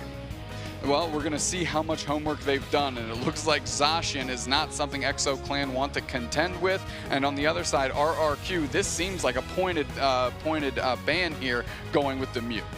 Now, this pointed ban might actually be targeting Challenge. They are known for their incredible Mew plays. Although, I think Zacian, a safe pick on the side of ExoClan. Without a doubt. I mean, Zacian, when been able to take over a game, has definitely done that. And RRQ using the knowledge that they have of ExoClan and leveraging it here with a Mew and getting themselves the Lapras, a perennial first pick, and we've seen that day in, day out. Definitely that first pick, but Inteleon, Umbreon, another popular first choice for these teams. I mean, we're getting high-octane picks here. That's just the nature of Pokemon Unite now with the broad roster we have. You're not taking a lot of L's early in these drafts. You're just getting high-quality, effective, and efficient Pokemon, and that's exactly what both teams have done, and locking 2 more absolute units in Hoopa and the Blastoise. I guess that's the thing. You want to lock down these Pokemon earlier on, and then for those last picks, then you can start experimenting, right?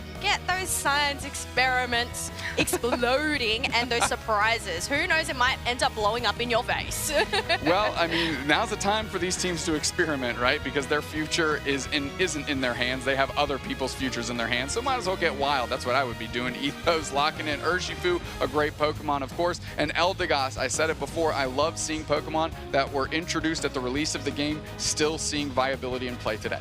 Another Pokemon that was released at the beginning is the Alolan Ninetales, and a very, very popular pick for today. Along with this Zoroark, it does have that double stacking as well, the Eos Cookie, along with the attack weight. Yeah, looking to get a lot of sustain out of the Zoroark, and of course leverage the fact that they have 2 defenders battling up front, and the ability of the Alolan Ninetales to slow their opponents down. And don't forget, Hoopa can do that too.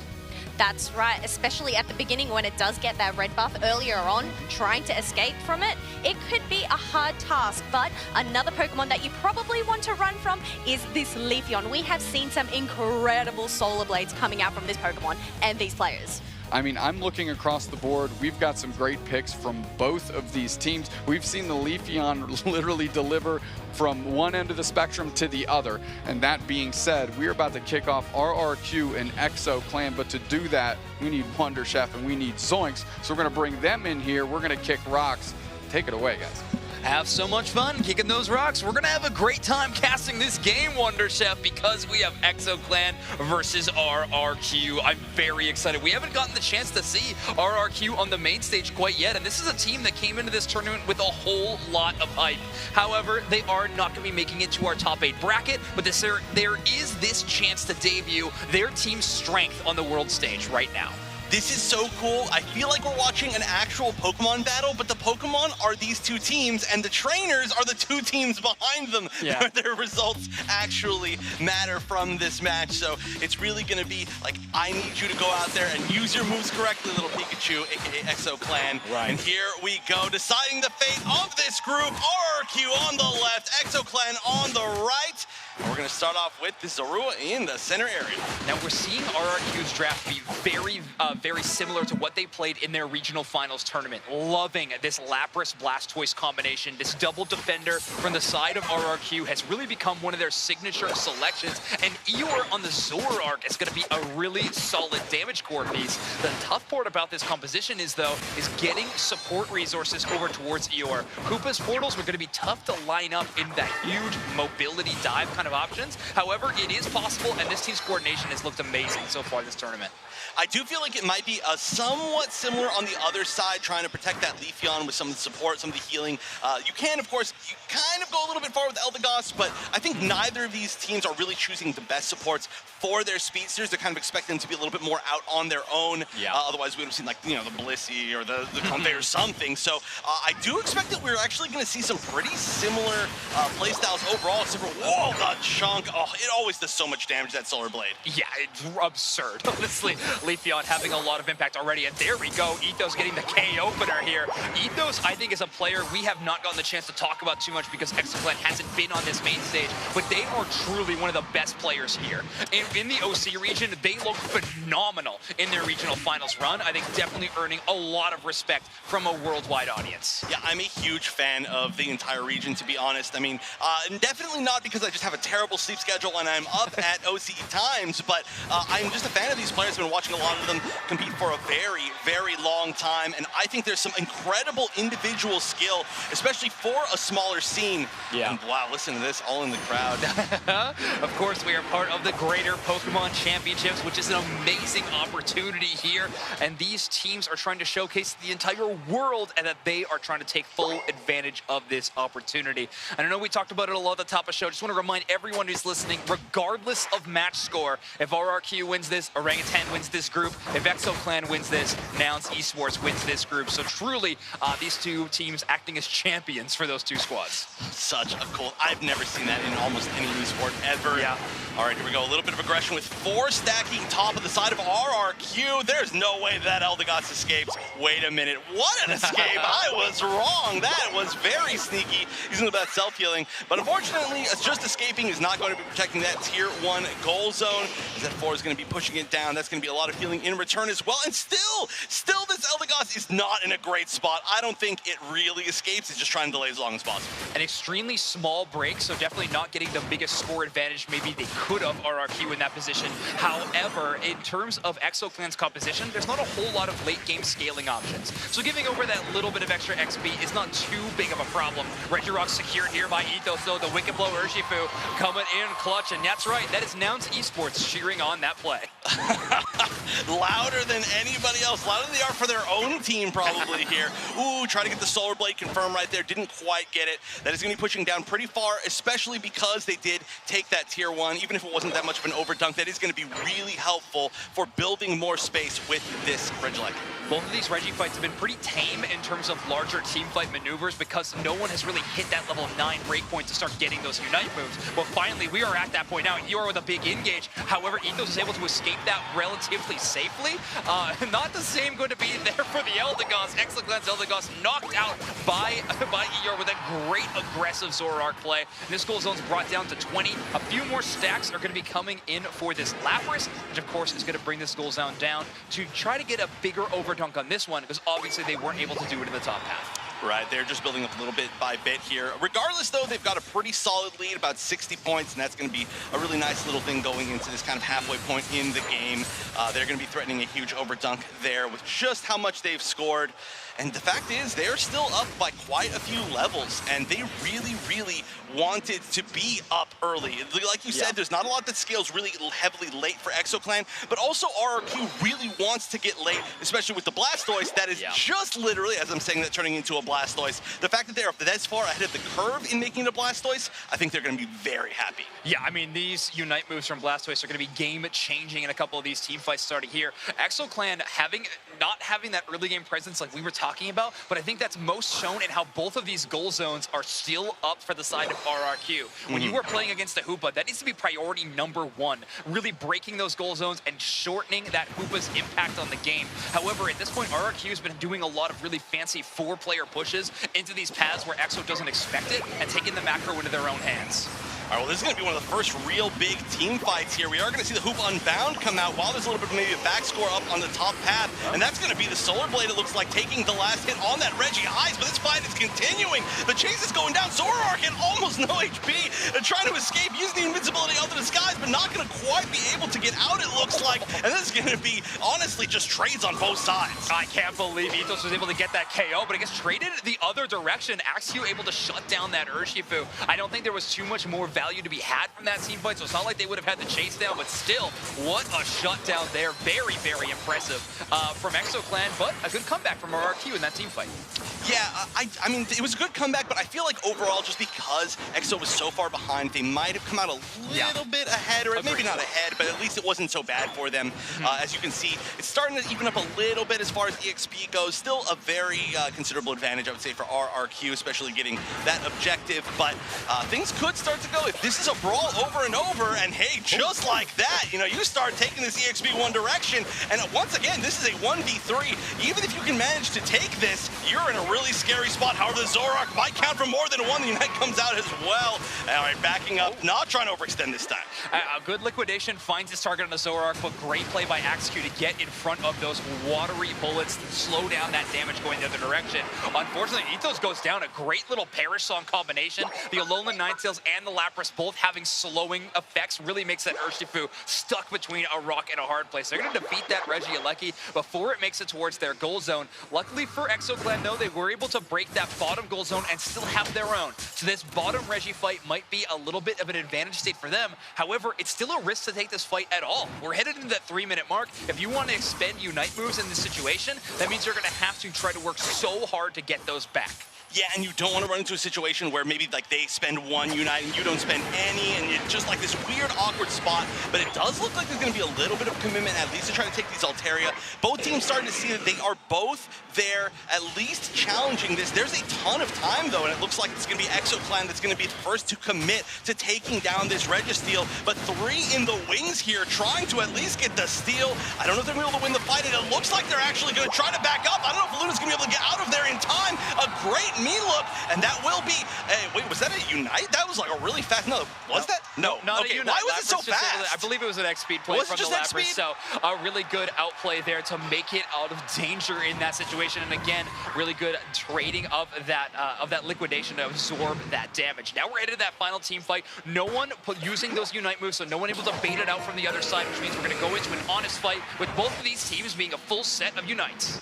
All right, yeah, that was like the fastest lap I've ever seen in my life. Gonna go back and get a little healing, and this is always scary. When you're against a Hoopa, doing the drawn-out fights here is never in your favor, because this full healing happens on all these tanky Pokemon over and over and over, and even if you get in all this harass, though it's way more permanent on you than it is on the other team until you can get that first big pick. So we gotta see some sort of heavy initiation. And look at how afraid of a flank ExoClan is. They have Jeb, their Umbreon, their tank player, playing so far back because they are worried about someone coming from behind. And there it is. Lapras is actually going to be charging in the direction, but that means that Ethos can start engaging this fight around the start there. Blastoise rapid spins into the composition. However, ExoClan was able to escape mostly unscathed. Vemco taking a lot of damage. Ethos again in a tough spot, and the Perish Song is going to find the knockout. A Solar Blade does a ton of damage, and Inteleon finds one as ExoClan is trading favorably with a huge stun. That Alolan Ninetales Avalanche Blizzard combination was huge.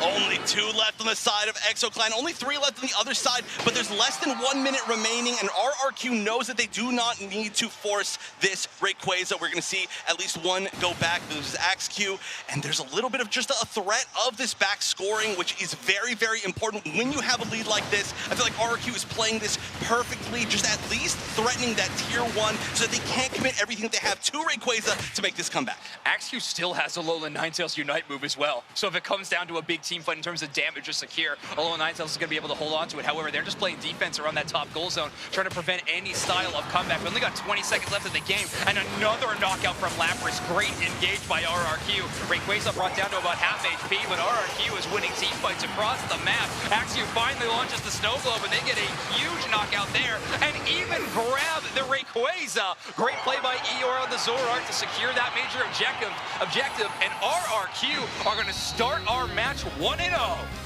Wow, that was so well played. Yeah, just getting a little bit of extra credit, I should say, at the end right there. They didn't even need it, but now they're going to be ahead by a ton. RRQ playing, I feel, every phase of that game extremely well. Orangutan, obviously the biggest RRQ fans in the building, and a good start from them. Let's send it over to the analyst to break down that action. Well, I'll tell you what, Orangutan is 1 step closer. Nouns gashed, 1 more step back. Really, ExoClan could not find their footing in that. RRQ taking this thing very seriously on stage. They are taking it seriously, and it isn't even their games to win here. But you know what? They have Orangutan's support, so we'll have to see. Looking at these stats here, we can see that Zoe actually was able to recover quite a lot. Yeah, I mean, that was going to be my player to highlight as well. I mean, the Hoopa just came absolutely unglued, coming through with the Phantom Forces after an Avalanche Blizzard combination to pop up 2 KOs. I mean, RRQ is taking, like I said, this thing very seriously. They're on stage. They want this win. They want to show that they are here ready to play. They already took games off the big teams in this group, so now they're just trying to prove that they are worth their medal here, and they certainly did it in this Rayquaza fight and every minute before. Yes, that's right. It's all about looking good on that big and beautiful stage, but we can see the Rayquaza right at the last 10 seconds being locked down by RRQ and sealing the deal. Sealing the deal indeed.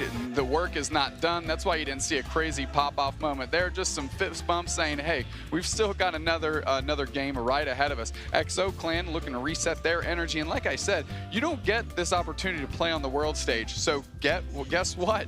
They're there. They want to get this win, and they want to do OC proud. They want to do OC proud, and you know what? Even though they lost that game, we can still see they are in high spirits with big smiles on their faces. Without a doubt. Let's learn a little bit more about XO Clan, as they had an interview as well.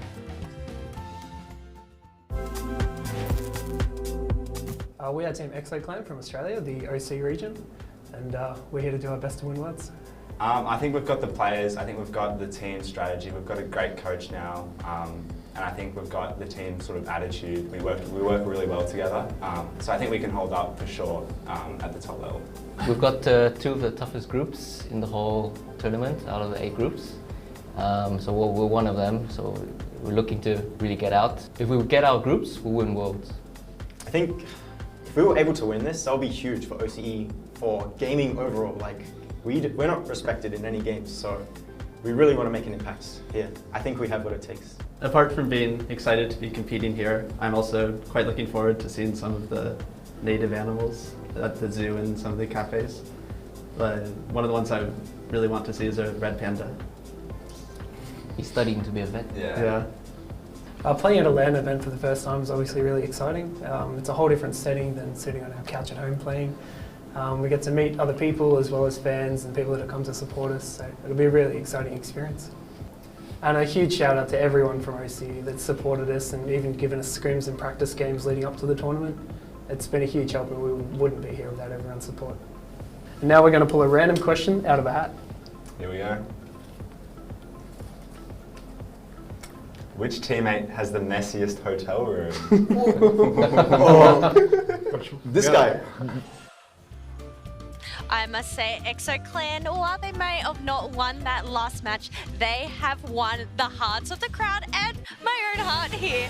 We are going into this second ban phase. We have XO Clan over on that purple side, RRQ over on that orange side. So things might end up getting shaken up here. They might, but before we see what bans are locked in, can we talk about Ethos's head of lettuce? Holy smokes. I don't know what kind of shampoo they use, but I need to get on that regimen for sure. Ooh, you want to get some tips for the hair? I mean, I must say, your hair is already looking on fleek here. Now, it's cropped down and it stays short because I don't got it like that. Even Spraggles would be jealous, to be honest. Here we go, locked in.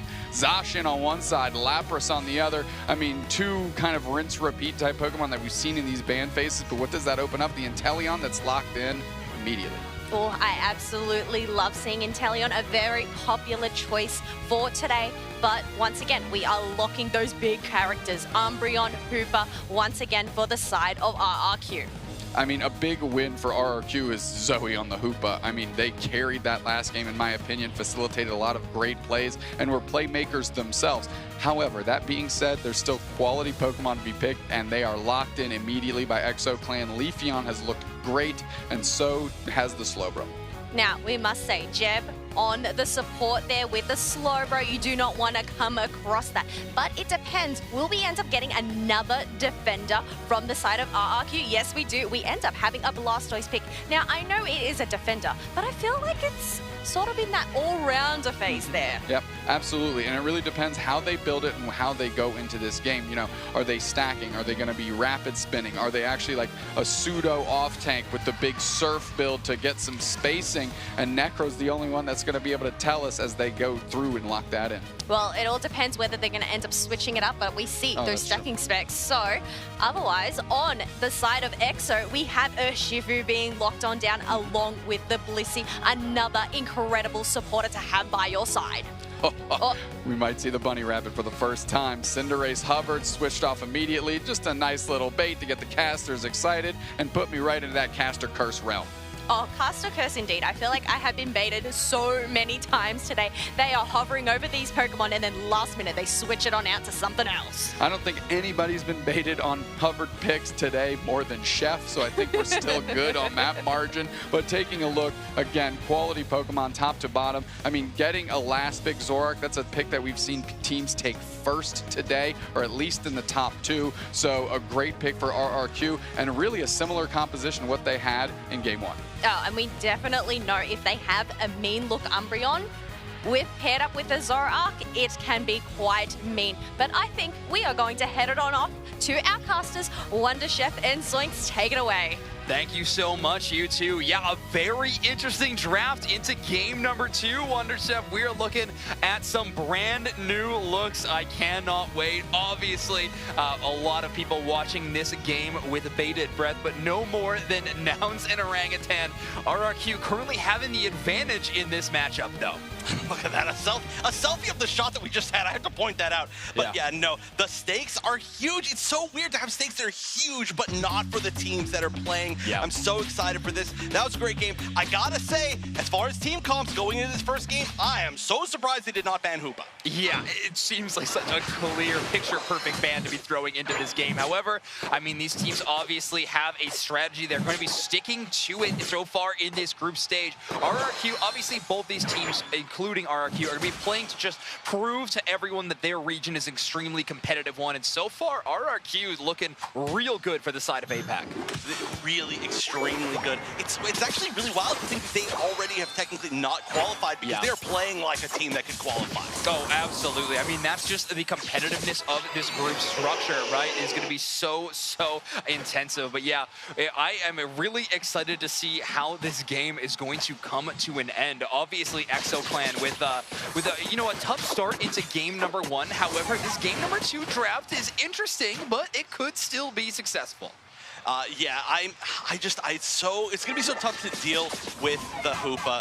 I mean, I don't know. It was, what was the actual number? I'm trying to remember. Sorry, I'm like racking my brain. This looks like there's a little bit of technical pause. So while we're doing that, do you remember what the actual healing number was? It was a lot. I know they just went over it, and it immediately left my brain. We have seen so many matches today, but yeah, it was a whole lot. I think you nailed it. It's a lot. Yeah, that's a good number to have for sure. And just so everyone knows at home, we're just sitting with a quick pause, so we'll not be at too long of a break before we get back into the game. Not like we're going to be redoing draft or nothing. We're going to be getting right back into this game number 2. And, well, you had a few things to say about that Hoopa selection. Anything else really standing out to you in this draft in game number 2?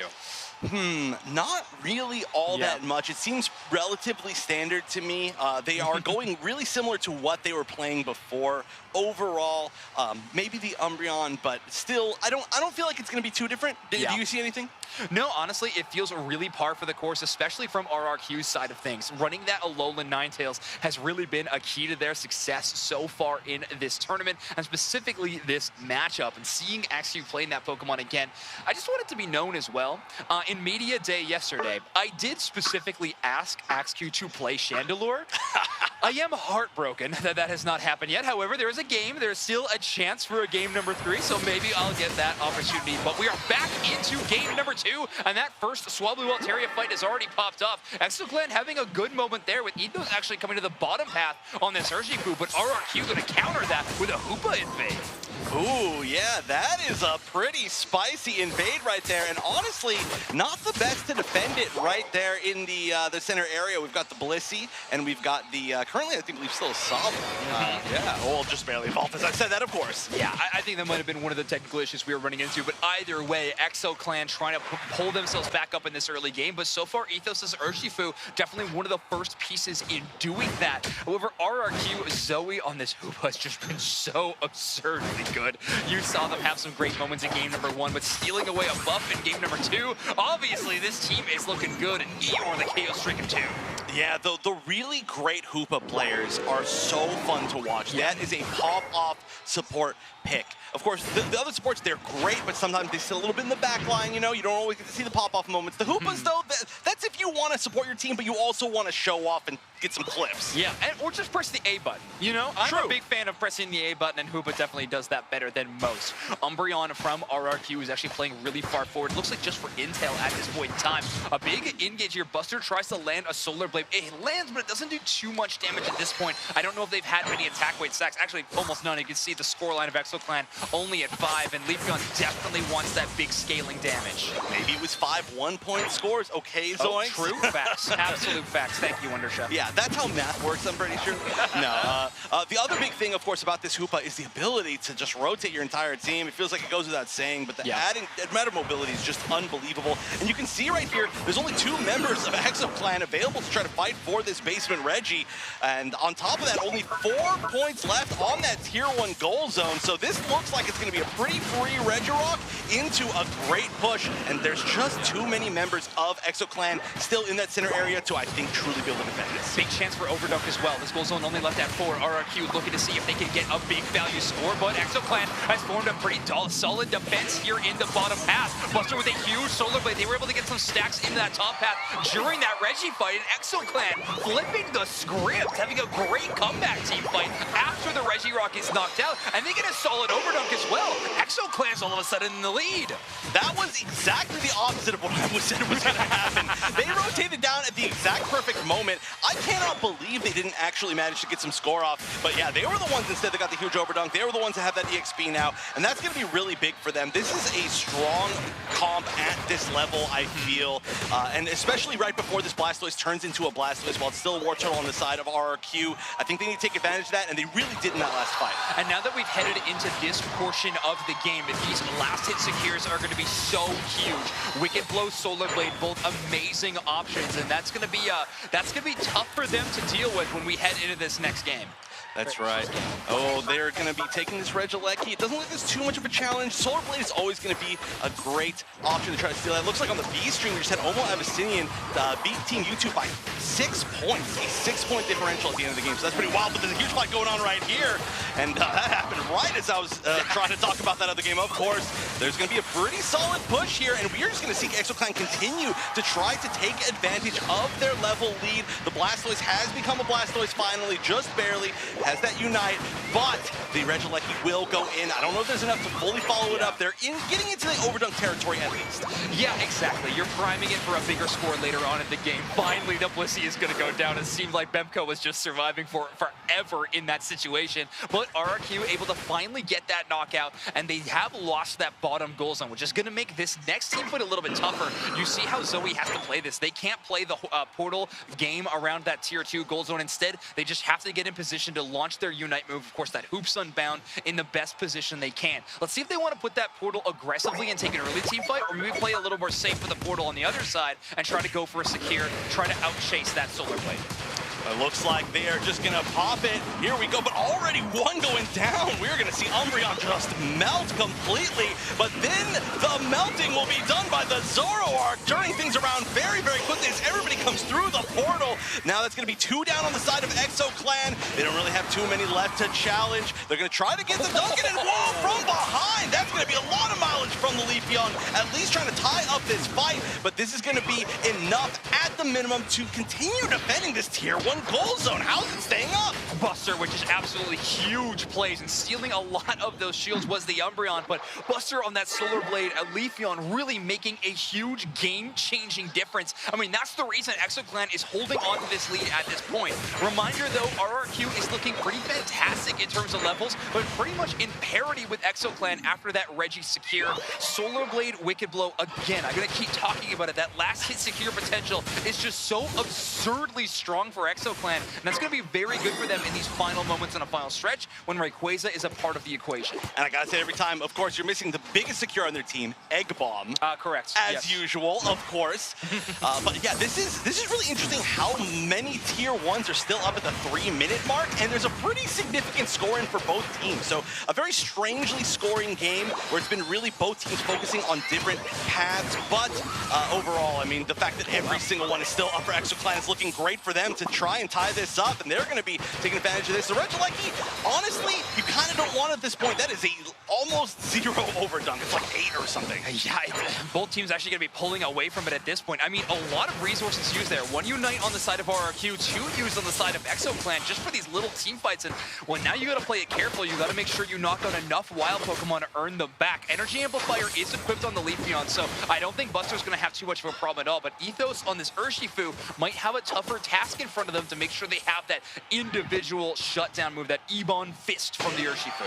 Well, one thing I know for sure is that this game is still way too close to call. Yeah. This is going to come down to almost undoubtedly one last team fight, or maybe potentially one big pick here. We do have the opportunity to steal. Oh, it was so close, just a fragment away, and letting this in is deadly. Yeah, but how long do you want to defend it? That's a tough call. They're just going to let that in. 2 points left on that tier 1, and the big thing here, there's only 4-point difference, but RRQ has a great opportunity to score in 2 tier 1s. 4D chess in that scenario. All of Exo Clan was trying to hang out around that top goal zone to try to catch an individual member from RRQ who's going for a score and really capitalize on that. Instead, RRQ actually pivots towards the Rayquaza and just gets a good positioning. And in the meantime, they're double scoring. Both defenders, top and bottom path, are going to find some huge ones, and RRQ skyrockets into the lead, and the Hoopa portal is there to bring everybody back. However, Zork's going to go down. A huge liquidation there for Challenge.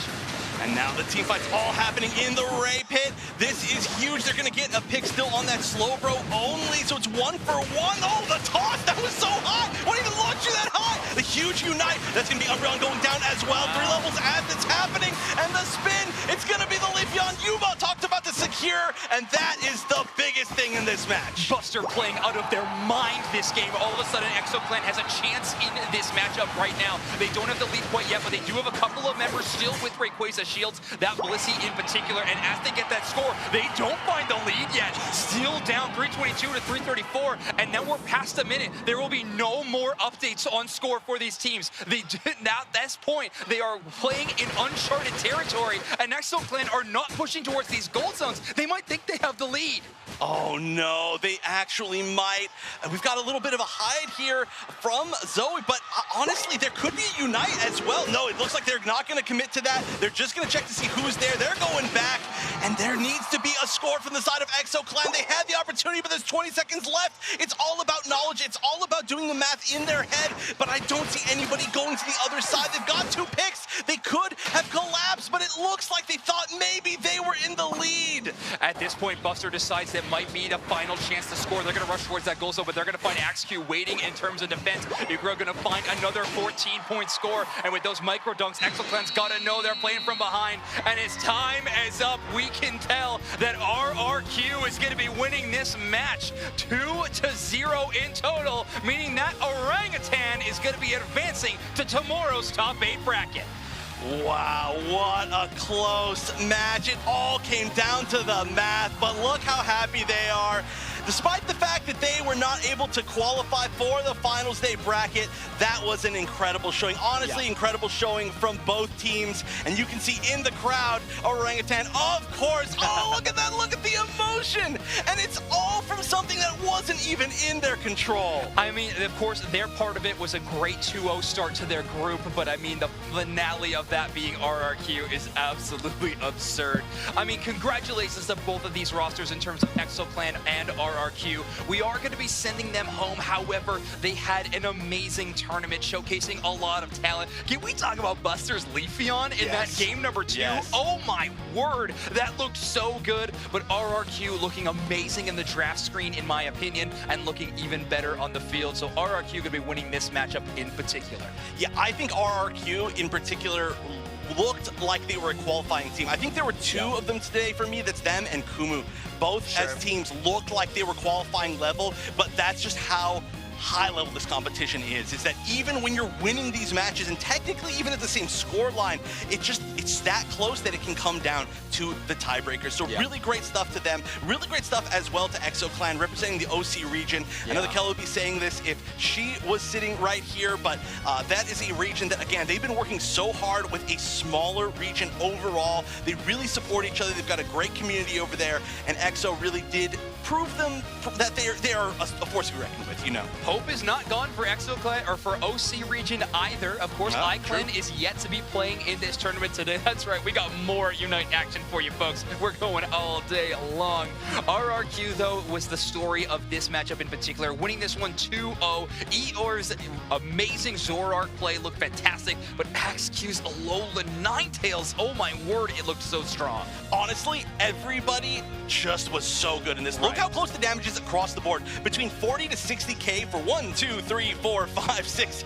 6 of the members all together, which is basically everybody but the defenders and support. Yeah.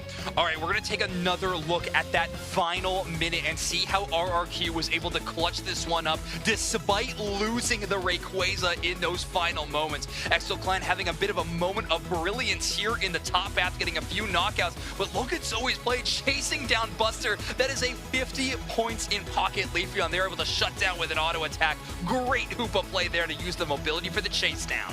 Yeah, and even then, I think that was a great attempt to counter with the Solar Blade from the tall grass. If that was maybe enough, and there was a chance that was maybe going to be enough, that would have been a huge turnaround. That would have given him a numbers advantage, and that might have been the opportunity, because at this point, you can see here, Intellion has to just chase down for so long, like, where is this Hoopa going? Where is it? They're playing defensive, and then, of course, the respawn timer as well on that Leafeon. Timing literally felt like everything in this final game, with that score happening before the minute mark, and them ExoClan not getting that update. It really let them play a bit more defensively, but it kind of baited them into that. They weren't sure if they had the lead. They weren't sure if they were from behind, but I mean, Umbreon scoring here a 14-point honestly feels like it seals the deal in a game that was this close. RRQ with a really, really impressive performance in those final moments. And I mean, no one's celebrating more than Orangutan or our player of the game, who's going to be a Luna on this Umbreon. Umbreon playing the foul play snarl build. Again, we've seen basically every combination that you can of Umbreon this weekend already, and we're still not even finished with day one. Umbreon got to one of the MVP kind of Pokemon in general of the tournament. Absolutely. Well, APAC East Orangutan's going to be moving on. APAC West RRQ is going to be eliminated. We're going to have even more incredible matches of Pokemon Unite coming up right after this break.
collapse on who. They're still playing in the middle. Otter goes down. He looks TTV takes Rick ways up. Ender hops off. Ender tries to score. The points are going. 64 points going for TTV. TTV wins it.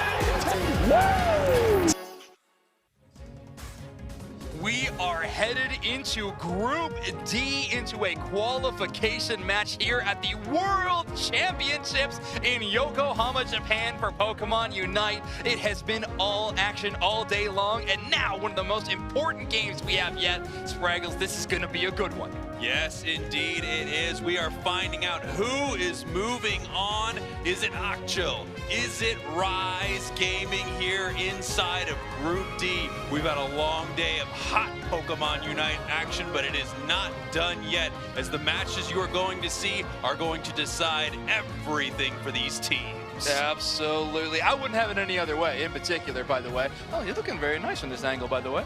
I'm excited for this matchup in particular. Akchil, of course, in a great position for this group.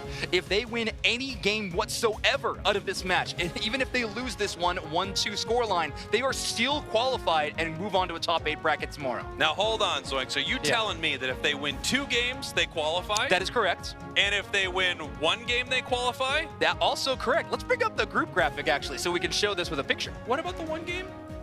They're still qualified, by the way. All right, so Akchil going 2-0 in their group. Amaterasu sitting at 2-1.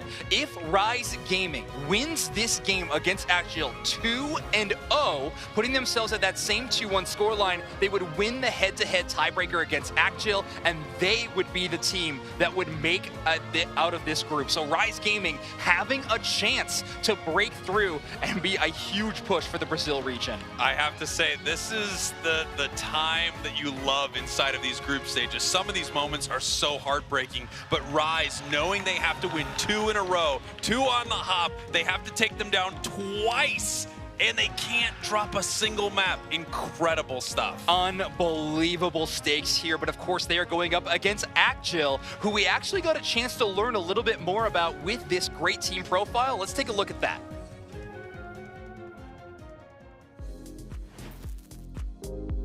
안녕하세요. 저희는 팀 악칠이고요. 한국에서 왔습니다. 이제 저희 둘이 작년에도 참가하고 이번에도 참가를 하게 됐는데, 작년에 참가했던 게 굉장히 도움이 된 게 왔을 때 긴장이나 부담감이 굉장히 적었어요. 이번에도 좀 더 편한 것 같습니다. 마지막으로 합류하게 됐는데 이제 사람들이 팀원분들이 원래 계셨던 분들이 저게 되게 늦게 참가했음에도 불구하고 되게 많이 배려를 많이 해주셔가지고 팀적으로도 제가 좀 더 실수를 하고 이렇게 돼도 이제 많이 케어를 해주셨어요. 막 괜찮다 할 수 있다 이렇게 많이 해주셔가지고 제가 개인적으로 좀 가장 잘한다고 생각하는 지역 팀이 많이 속해 있는 팀이 있는 지역은 일단 북미 쪽이 저희가 스크림을 했을 때 굉장히 신선했고 좀 많이 느끼는 게 많았기 때문에 북미가 지금으로선 가장 유력한 우승 후보고 가장 잘하는 지역이라고 생각합니다. 자, 놀랍게도 저희가 이제 스태프들로부터 용지를 받았습니다. 이게 질문 들어있다고 하는데 다들 준비되셨죠? 근데 이거 월드 챔피언십에서 이제 팀 멤버를 꾸린다면 어떤 선수들과 팀을 만들면은 가장 슈퍼팀이 될지 그런 질문입니다. 대답해 주실 분? 다시 슈퍼팀을 이제 꾸리자면 그래도 저희 팀이 지금 팀이 저는 슈퍼팀이라 생각해요. 이게 다들 너무 재밌고 잘하셔가지고 만약 또 하게 된다면 또 오고 싶어요, 이 사람들이랑. 네, 우리가 안 할 거라는 생각은 없는 거죠? 그건 너무하지 않아? 그건 너무하지 않아? 오케이. You know, it's interesting that they're most worried about North America. While we do have one North American team qualified, the world champs, right now we don't have a single other North American team. We have multiple Japanese teams qualified for day 2, and I think we have a few others. Do you know every team region qualified? I'm not trying to quiz you. I want to know if you know. We got Peru qualified from Latin America South. We have 2 Japanese teams in Oyasumi Macro and MJK. We of course just qualified Orangutan from APAC East, and I'm sure more teams as well. I'm running out of intel here. Now, Rise Gaming is in position to also qualify for that top 8 bracket tomorrow, but the stakes are high for them. A 2-0 victory is going to be their only chance of making it there. I mean, Rise Gaming has definitely been a team to watch this year, coming in second place quite a few times to 0-0 Nation. However, in a few tournaments, taking that first place spot as well. Yeah, I mean, obviously they're going up against one of the best teams in the world, so they can make something happen right here, but this is one of those moments. They have to throw the knockout punch. It can't come close. They can't drop a single map, but this is Pokemon Unite. Anything can happen in those final moments of a game. That is true. I mean, and still, this is a better position to be in than the matches we just watched in that last group, right? You would way rather be in charge of your own destiny than having to watch 2 teams participating to represent a different team. So Rise Gaming definitely happy at least that they have the chance to take this swing towards Actgil. Now, Actgil, of course, is going to be celebrating the fact that all they need to do is win a single game of Pokemon Unite to be moving on. And we already saw in that team interview that 2 members of Actgil did play on the World Championship stage last year in London. We have S4L and Chobo being the 2 members there. And that stage experience, it seems like the team is really going to be relying on in these big clutch moments. All right, they only need to win 1 game. Correct. So here's the plan. Duraludon, Dragonite, single striker Shifu. I mean, all I want to do, we take Rayquaza no matter what. 2 games in a row, full at Rayquaza, full flip right in the enemy's face. That's my plan. We only need to win once, okay? You flip a coin twice, it will land on heads one of those times. Statistically, it's impossible that it wouldn't work.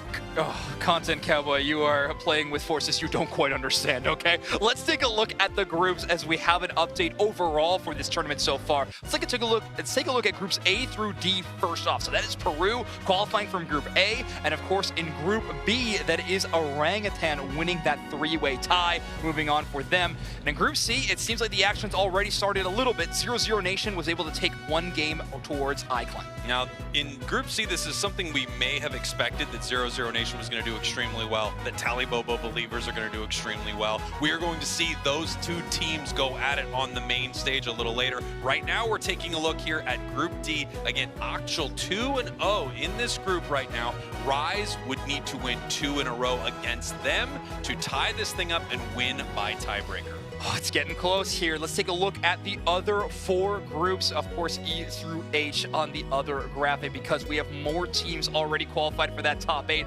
MJK 3-0 in their group, really putting on a show for Japan. Group F, it's still undecided at this point. However, Team YouTube just losing their most recent game to Omo to go 1-1 in their group so far. Group G already decided, as Luminosity is going to be representing them, and Group H is decided with Oyasumi Macro going to be representing Group H. You know, it's amazing seeing all of this because you have 2 Japanese teams, you have a North American team, we have the possibility for a Brazilian team or an EU team. Really here at Worlds, all of the best teams from all over. We are not getting 4 teams from North America, 4 teams from EU. We are seeing that there's so much talent in every single region. We saw the same thing last year where some people expected certain regions to absolutely sweep through the whole thing, and that was not the case. There are just so many good teams all over. Yeah, day 2 is going to look amazing. And take a look at this. We talked about how this role in Pokemon Unite has been one of the most impactful, and defenders have been the top of the list. Snorlax actually on the top of this list for their damage taken stats so far today. Snorlax eating up a lot of damage. There were some amazing Snorlax moments on the B stage, by the way, that we didn't get to catch from a couple of APAC teams, but that Pokemon really putting on a show. But hey, shout out to Crustle, by the way, which apparently was played in a game today. I did not see it get played. I wish I would have. Now, these are sorted by the average damage taken, which, hey, if you're taking a look at my games, my average damage taken is huge. Correct. I'd be the top defender no matter what role I play. Yeah, it's because you're running it down every game, but that's outside. Yeah, exactly. Outside. Where's of the everybody point, at? exactly. Why is no one following me? Now, it is interesting to see Umbreon still on that list, actually, to me, because when you were playing this Pokemon in Defender, it's most likely the fact that you have a second defender in that top path playing, which is playing that more brawl style. They're more engaged in the fight. They're more a part of these melee style of engagements. And Umbreon's actually a bit of a support class Pokemon, however, having that defender role. So a bit of an important classification. But Sprague, Spriggles, we got draft of game number 1 between Axial and Rise Gaming. Again, the stakes are Rise has to win out completely a 2-0 victory if they want to be moving into tomorrow's top 8 competition. That's right. If you're just joining us, we are watching this group stage right here. Also, if you're just joining us, where have you been, you silly goose? We've had so many amazing games. Come on, get in here. Axial versus Rise Gaming. We see Inteleon being banned out by Rise. Inteleon obviously been such a power Pokemon here today. And Zorororororororor being banned out by Axial. A big call out towards Rise Gaming. Of course, Rise Gaming known for playing this Pokemon, but I think honestly, the region of Brazil or even Latin America or South America in general, so many good Speedster players, and just an immediate call up from Axial. This is going to give them the option for the Lapras, and now Rise Gaming has that double pick to use. Hoopa pick, I would say, is very favorable here. Yeah, Hoopa is just such an amazing choice. Not many teams will first pick it. It feels like Lapras is the belle of the ball here in day 1, getting the most first picks that I've seen throughout this tournament if it is not banned. Another first pick here on the side of Rise, Blastoise, which I have not seen go early that often. I'm actually kind of surprised. I'm not sure I'm in love with it as a first pick, but obviously it works well for their strategy. Yeah, I mean, Rise Gaming just wants this one basically no matter what. Having that Pokemon on their side, it seems like that's going to be their draft strategy. Now, I would really love Rise Gaming to pick up the Urshifu here, mostly because I know Axial's S4L is a truly incredible Urshifu player. I would love to see this taken away. Hey, fantastic. Yeah, I will send my bill in the mail to Rise Gaming. Yeah, incredible. And I'll start billing a lot of these teams just for general things, you know? Yeehaws and stuff like that. Stuff that I don't think I can build them for, but I absolutely will try. As we see Axial bringing out the Zacian, which has had some up and down games today, but boy, when it's on, it is a force. Zacian, and then of course the Clefable to be there with the Umbreon and Lapras. That big, 3-player kind of freight train that moves towards those enemies, so tough to face in those team fights. Final pick from Rise Gaming is going to be the Gardevoir, which into double defender, I do think is very strong. The problem is there is the Zacian on the other side, which I think is a very tough matchup for Gardevoir. You know, the nice thing here is Guardy can play at pretty great range. Absolutely. They don't have insane dive on the side of Axial, right? But at the same time, I feel like Guardy is just one of those Pokemon that it's all or nothing. Yeah. It's whether they catch a couple huge moments, they catch that Unite move, or they don't. And then they just feel like, ugh, I really wish this was another Pokemon. But you know what? I wish you and I weren't casting this game. And my wish is actually going to be granted right here because we have the incredible combination of Chefosaurus. Kello, Wonder Chef, why don't you take it away? You are welcome, Spraggles. Your wish is granted. Actually, it's not. You're going to have to get back on the mic right now. I'm sorry. Yeah, we just got word from production. No, just kidding. What an exciting match. We might have a Korean team qualifying. I love the video. Kello, did you like their video as far as like kind of what they were saying together? Oh, definitely. I think just being able to say they would beat that team. Yeah. They don't need to pick other players from other regions. They want to show what they're made of. Well, guess what? Apparently that's right, because they are one game away from qualifying for the finals day, being the sole qualifier from their region. An amazing showing in what was a very difficult group that I don't think they were expected to come out of quite so dominantly. No, not at all, but here we go, game 1. We have Axial versus Rise Gaming. We do have that Eevee and Mew heading into that bot path, making sure to have that experience share. It looks like they are leaving that Bunnelby, going for that shared Indeedee there.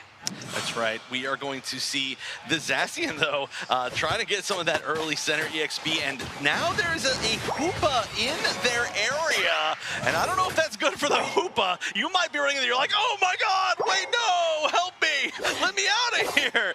I did not want to pet this dog, not at all. Went back in, actually. That is a very interesting choice. Wow, manages to get the berry. That was actually really kind of a flip right there, but still not going to be able to get away, and that Hoopa is for sure going down.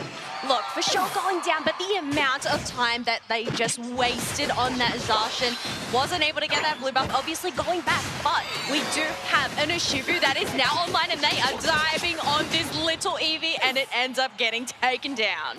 Wow, being able to stop that Eevee from evolving this early on before the bird spawn, that is actually going to be gigantic, because that's just going to be able to help confirm a lot of those, in fact, pretty much all of them it looks like, but in the meantime, you're just going to be getting the confirmed comes on the player Pokemon from the side of Rise Gaming. Look, this is why Zacian has been banned. The Sacred Sword is such an incredible AoE movement. Trying to defend here, Urshifu was able to dash on out, but can it make the escape? Oh my gosh, the Solar Beam there to take down 2 members. The boosted auto just tracking down that poor little Squirtle. It's trying to waddle away. It doesn't have very large legs. Come on, let it get out of there. That's pretty mean. But this has been a lot of trading back and forth. Honestly, I mean, I guess we would expect it, especially with who we see out of the center area from both of these teams. This has just been a brawl.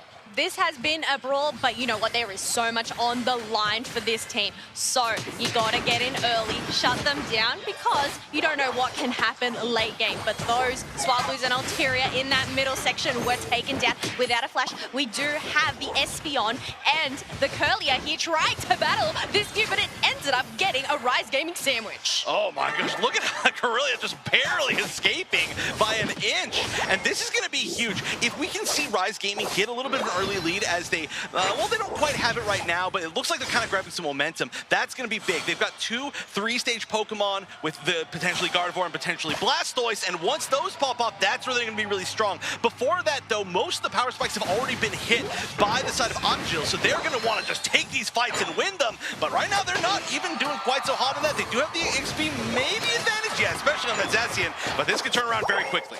Yes, the Zacian there getting a 2 KO streak up in that top path. They were able to get in some Eos energy and break that top tier 1 pad as well. But we do have a basement Reggie, and it is a Reggie steal that has spawned. Rise Gaming not wasting any time to go in and dive on it, but Umbreon is here to get the stuns, and it ends up being Mew that gets the steal.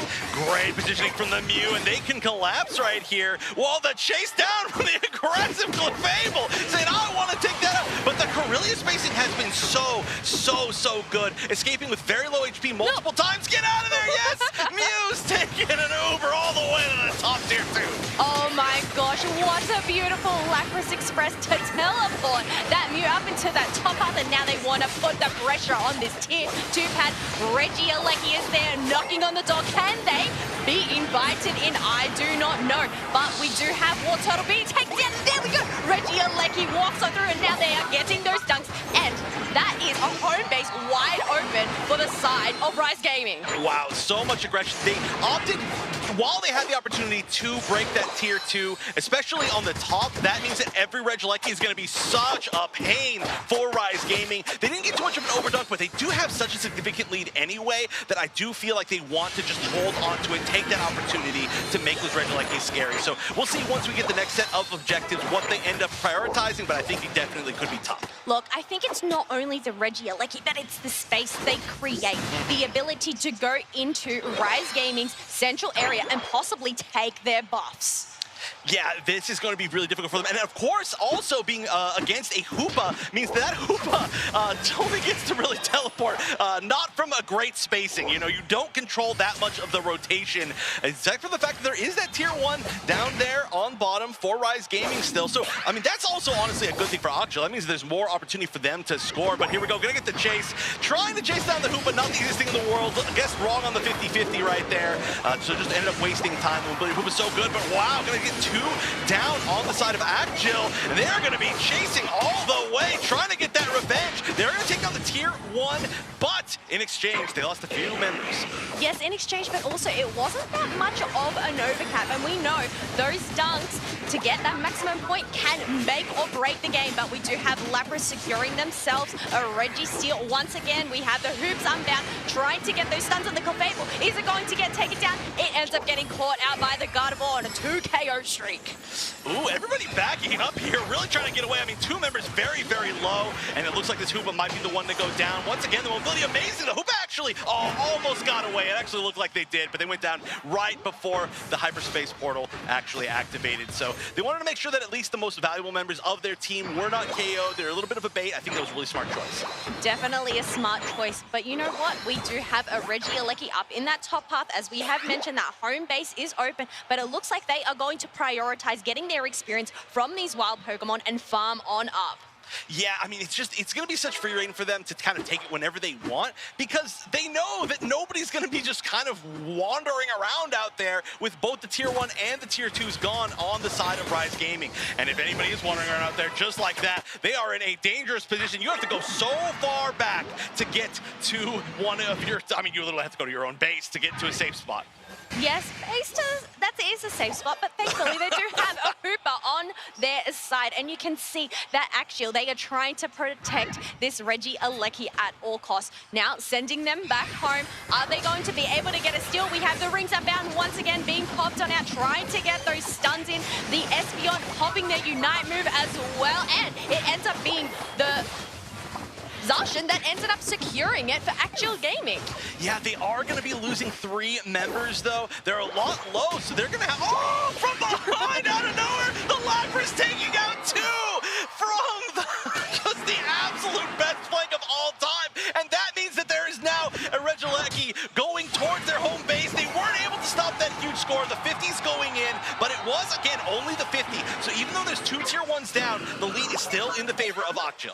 Yes, 266 points to 207. We have about roughly 30 seconds until the final stretch, but we do have a Regirock that has just spawned on down. We have a Shifu trying to dive on in, but 5 members of Actual, they are here. They want to take this buff for themselves. Ooh, this is going to be really hard to steal, and yeah, the Zacian is such a good confirm. Everybody backing up. They know there's only one more fight here, and again, just as a reminder to everybody, the score is 0-0, but if Akjil wins this game alone, they qualify for tomorrow. Rise has to win this set in a 2-0 fashion to even be able to stand a chance, so they have to really play out of their mind right now. For this final fight, the lead is not super significant, only a 69-point lead, nice, but it's not quite nice enough for anybody to feel comfortable, I think. No, do not feel comfortable at all as they are waiting in that tall grass, possibly looking to get a pick. We have Blastoise poking on out, trying to draw out Actual here, get possibly one member that might end up getting caught out or possibly go in for a flip. But we have the Solar Blade to initiate and just chip out quite a fair bit of damage on 3 members, but thankfully they have a Hoover on their side, being able to teleport them back home and come back full HP. Wow, and the Gardevoir actually didn't take it back, just in case that there was something waiting there for them. So now it's got much better positioning. However, this is really scary to try to move through this choke point right here. This can be just the ultimate trap. They're going to get a lot of healing, though, again, through this Hoopa. The Hoopa playing a very big deal in this fight. The Umbreon will be the one to engage. That's going to be a gigantic Unite, stealing so many shields. Shields coming out after the fact from the Unite, from the Blastoise. So Claim Breeze going down in exchange for the Gardevoir. That Gardevoir was really needed for the damage. Everybody low, though. Umbreon at 1 HP, Blastoise at 1 HP, and now they're all going down all in a row. Only 2 up, only 1 up. It's just the Espeon sitting in the bottom path. Does it have a chance of stealing this? No, because they're not even going to attempt the Ray. They're going for the scores. They've still got the Tier 1 up. They've got 43 points on the Zacian as well. But the thing is, while they're going in for that back cap, the Lapras getting in some dunks there, just broadening that gap even further, and Clefable was able to jump on that pad and deny the Espeon from getting that 49 dunk in. Oh, that might be it. 20 seconds left. There's 50 Eos energy in the pocket of the Espeon, but can it find an opportunity to get in? And even then, you would need more. Again, Akjil only needed to win this to qualify, and that looks like that's going to be exactly what happens right here. A huge lead. Not even taking Ray. So well played, as they're going to be moving to the finals bracket tomorrow. That must feel really good to know that you have locked in that top 8 spot for tomorrow. I know, especially being the sole representative of your country to make it there. I should say your region. I'm sorry, it's not just a country. I mean, it kind of is, but your region to make it all the way to that finals bracket. And that just once again spreads out how many countries and how many regions we've had qualifying. But now we got to send it over to our analysts. Tell me about some numbers. Wow, I mean, what a match for Akjil. Obviously, they just needed 1 game. They took that 1 game ahead essentially the entire time, and this is obviously what they've been doing all day, because if they take out Rise right here, that'll make them 3-0 in their group. Yeah, taking out teams like Amaterasu, most notably, I think, in this group was the big one to watch out for. But take a look at those numbers. Mule was 71,000 damage on this Lapras, but Epe with 89,000 on this Mew. You watch that Mew play in that final team fight, you understand why this team of Axial is world class. Yeah, and you know, we saw that Lapras go very, very early, and you can see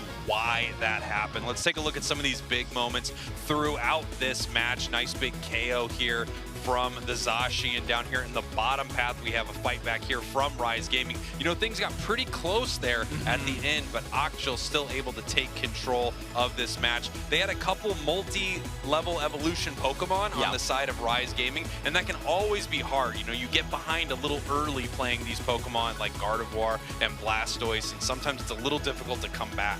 Look, I mean, we're here at the 6.5 minute mark, and we still don't have a Gardevoir or a Blastoise, right? These are very, very late game scaling Pokemon, and due to the early game pressure of Axial, it just got a whole lot harder for Rise Gaming. Now, credit towards Rise, though, as these highlights go on, we'll see sort of how they were able to mount a bit of a comeback and make this game quite close here. That goal zone left on just 1, really priming it for a big overdone, but instead we just throw in 5. Yeah, 5 is not exactly what they would like here, especially when they're already behind on score, but they're just trying to get that positional advantage away from Axial. And they know kind of at this point, as they're heading later into the match, about the 3-minute mark here, they're very aware that they need to win some massive fights. Absolutely. Now, we do have an update on another group as well. This is going to be Group F. This is Team YouTube, OMO, Abyssinian as well, and then, of course, UD Vesuwan. YouTube is eliminated at this point statistically, so it's going to come down to UD versus OMO, and depending on how the results of that matchup goes, who makes it out of that group. Yeah, incredible stuff here. I mean, we got to see some of those games on the B stage, and they were just absolutely massive games. Mule here on the Lapras taking our MVP, 13 assists, 208 points, taking 62,000 damage there for the team. Ooh. And of course, I mean, Axial is feeling cool as a cucumber right now because they just qualified. Now they can maybe have some fun. I don't know what they're going to bring out in this game, but I mean, you can really do whatever you want at this point. Yeah, playing with house money here for Team Axial. It is going to be an exciting time to be this squad. Rise Gaming, though, are still going to be competing, obviously, for some good seeding tomorrow when they try to have a little bit of that prize money competition as well, try to get into that higher spot. So you still want to come away with at least 1 game win in this matchup. Axial, though, wanting to come away 3-0 with a dominant force in this matchup, wanting to really prove that Korea is a region that is slept on globally and can contend with the best of the best. Rise Gaming going to ban away the Zacian, and of course Zoroark going to be the ban from Axial.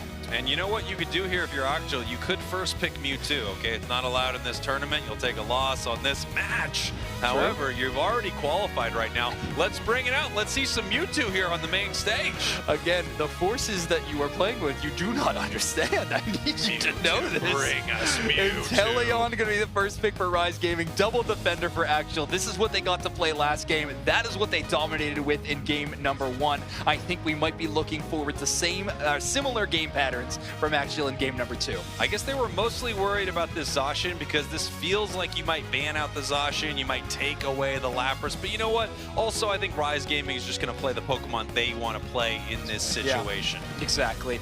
I mean, at this point, again, it's still a proving ground for them as well. Brazil is a competitive region. We still have another team who is in contention to make it to top 8 next match. We're going to be deciding that one in a matchup very, very soon on the main stage when 0-0 Nation goes up against Talibobo Believers. So a very competitive game upcoming as well. But Rise Gaming want to showcase of it, hey, you had a lot to look forward to. Brazil can compete.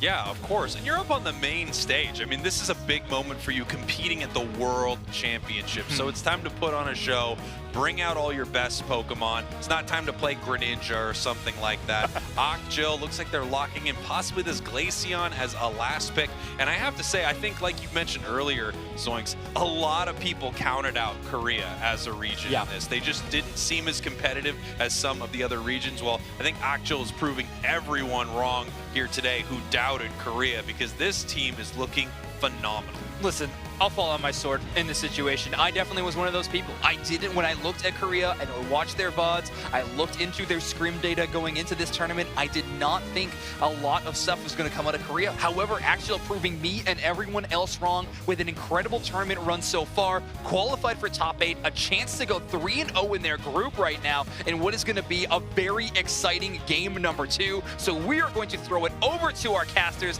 Kello and Wonder Chef, take it away. Thank you so much, Spraggles and Zoinks, for that. wrap up there. But obviously, Axial, they have progressed on through. It's just a time to shine and look impressive. Oh, yeah. Honestly, I'm just glad that we, as spectators, get a chance to see more of their play because, again, they just went through the entire thing about how a lot of people did not expect Korea to do well, and now this is an opportunity, a great opportunity for not only us to be able to see a region that we don't get to see as much of, but them get to show off exactly what they can do. They can definitely show off what they can do, but you know what? It also gives these other teams that they are going to be versing tomorrow some homework to do and some intel knowledge. All right, we know you love the homework, Teacher Kello. But no, it is true. If any of these teams that have qualified tomorrow are not watching all of these games, then they are going to be at a disadvantage. But here we go. We are in game number 2. Now, again, Octo already qualifying for the bracket tomorrow, but nobody wants to go home without trying their best. That's one thing that we've seen from every single match today where we've already had qualifiers. That's all we can ask from these teams, is to just try their best. But as we look up in that top half there, we have the Lapras going in and getting some dunking in. The Do duo ends up getting caught out, but no, it ends up getting a berry, and now they are trying to contest this Bunnelby. Ooh, this is going to be so hard for them to really do all that much, especially if this is going to be a stacking Doduo/Dodrio. That top path is just so hard to fight all the time. Hoopa and Lapras together. We've got the Glaceon up there. That seems like that's going to be a tough time. But oh no, this Mew's in a tough spot. Great eject button to get out of danger. However, we're maybe a bit of a sacrifice for that. Can we see this get away?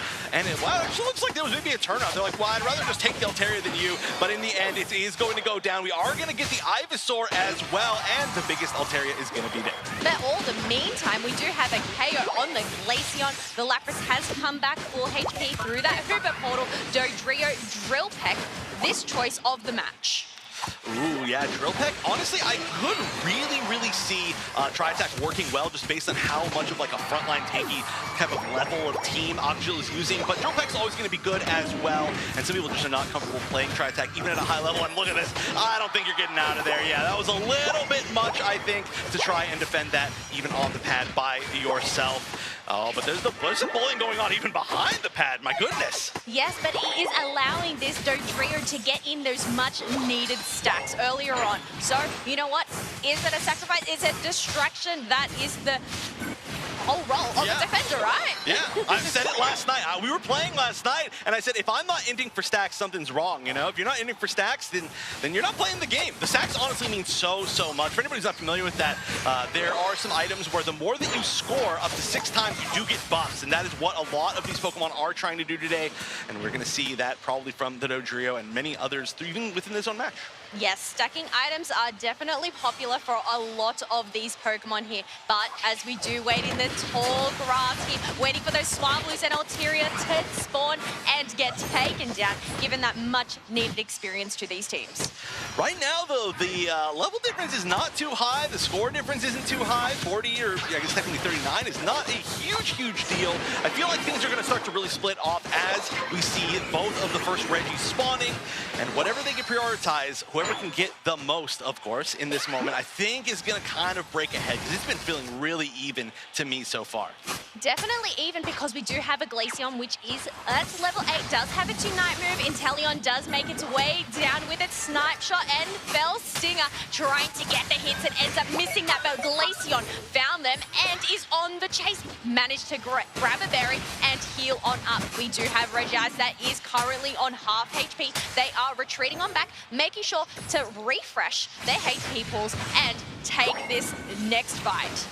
Ooh, yeah, that was actually kind of a nice backup from both teams. That is going to be even a little bit of a backup reset from Regis itself. Everybody resetting, whatever. Let's just start this entire thing over. Let's start the match over. Let's just go back 4 minutes. But honestly, a lot of HP dissolving from the side of Octo right here. They're approaching, but wow, that Lapras did so much damage. I don't know if it can finish off this Mew.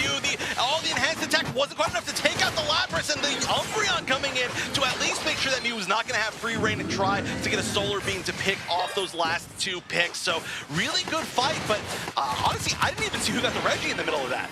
Look, the sound of that Perish song dooming and coming close to you as you are such low HP, you obviously see the bar, and if it ends up getting 1 hit, you are taken down. So, you know what? Able to survive that and just ward them out, they are doing quite a great job as their defender.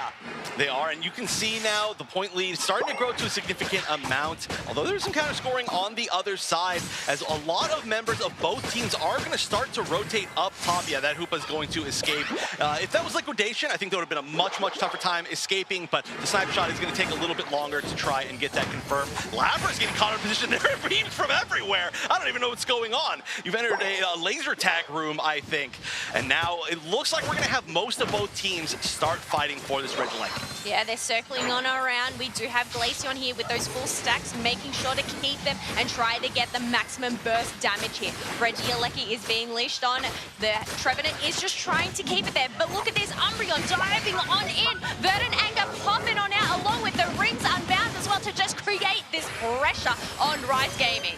This is a great, Hoopa unbound, but now they can't actually bring anybody back. And a few members like the Umbreon are very low. Even using that Unite, it's very low. There's going to be a pick from Little Drill on the Venusaur. That's going to be huge. 2 members down now. The Umbreon that was low, the Hoopa that was still in unbound. So this is a huge win for Rise Gaming in this team fight. And now going to be able to break the tier 1 and then on top of everything, take this Regieleki pushing to the tier 2 to build space for, weirdly enough, the first Regieleki building space for the second basement Reggie. Oh, we do have Umbreon looking in these bushes, looking for a steal, but no, it ends up being a Rise game. But all the meantime, I don't know if you saw on the minimap, we actually had Glaceon help themselves to Rise Gaming's buffs. Hey, you know what? If you're not going to win the objective, you know where most of that team's going to be, you might as well go for that. But we're actually going to see, instead of building space for this basement Reggie, it looks like the side of Rise Gaming is going to be the one trying to help themselves to the other side's buffs. So we are just going to be trading the center area farm. And oh no, this is a pick for sure. That Lapras is not going to be able to escape, I feel. Maybe I'm wrong. Oh, the snipe shot just barely missing. That's going to be huge. The Unite coming out a little bit late. Oh, that's going to stun the Inteleon. It's got to get out of there. I don't know if it can get out of... Oh, the Fell Stinger. A great escape. And that finally, that Lapras is going down. They are going down. Their front line is down, but thankfully we do have Clefable here for some backup. Another Verdant Anger and Solar Beam coming out from that Venusaur there. We have 3 members of Rise Gaming chasing them on down, but look at this. We have that basement Reggie that is still there. It is a Reggie steal. The objectives have lasted so long in this game. This is the second basement Reggie that's up at 2 minutes and 50 seconds, and I don't even know if we're going to get a second Regieleki of the game. If we do, it's going to be basically unusable. That's just how long these teams have been kind of fighting around, but there we go. Lapras is going to get a first big pick right here, and that's going to force most of Rise Gaming to just back off. We're starting to get to the point where you really don't want to overcommit to a fight for this Reggie steal. Everybody wants it, but nobody wants to put in the work to get it. Well, that's the thing. Is it going to be a risk worth taking? This is going to be huge for the final stretch, but whichever team locks it on down, and it ends up being Actual that gets themselves that attack buff. Ooh, and now we're actually going to see an aggressive play from Rise Gaming. Even though they did manage to get that buff on the side of Actual, they are the ones who want to retreat. They're the ones who want to make sure that they're in positioning for Rayquaza. They are down by a lot of points, 104 points. Again, the Regieleki spawning 4 seconds before the 2-minute mark, the second one of the game. Very strange, but this is going to all come down to this fight. Actual has some really amazing team fight potential, and if they can pull it off in the right way, I feel like they could be in total control of this. Well, that's the thing. It's all about these positionings. It's all about these choices that they have to make under pressure. Making sure Venusaur ends up getting their Unite move back there, has joined the fight. And look at that, those solar beams in sync. They were also in sync with the Rayquaza tornado, by the way. It was just a big old combo from 3 different teams technically on this map. Rayquaza's like, hey, leave me alone. Can't you all just fight your own battles? Why you gotta bug me right now? I'm just spawning in 2 minutes trying to live out my life.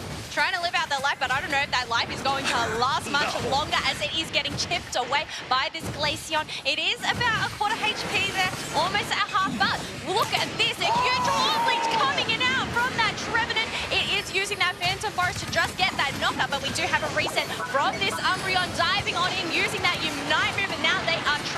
collapse onto this mute and take it out. Clefable flying up into the sky, being able to get a KO.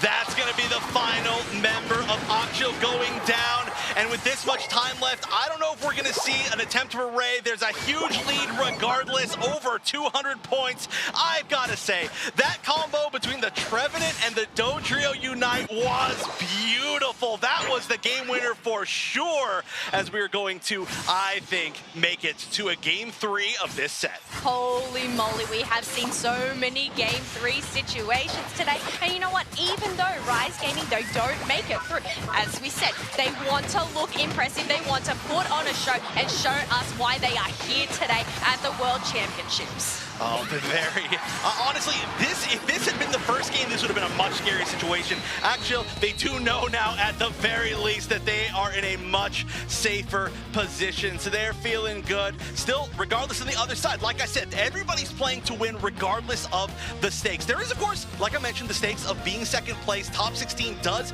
make it into the money, but everybody just wants to prove themselves. I think that's the biggest thing about the Unite community in general. I feel like everybody's in it to prove that they are the teams to beat. Definitely, but I think we need to hear from our analysts, Spraggles and Zoinks. Thank you so much, you two. Yeah, a very interesting game too. Rise Gaming having a comeback here in this situation, wanting, of course, what we talked about, put Brazil back on the map. They get a look at that score graph, though. Rise Gaming kind of in charge the entire game all the way to the finish line. Yeah, Rise really crushing it this game and having an amazing fight right there at the end too, just absolutely wiping Occhio off of the Thea Sky Ruins here.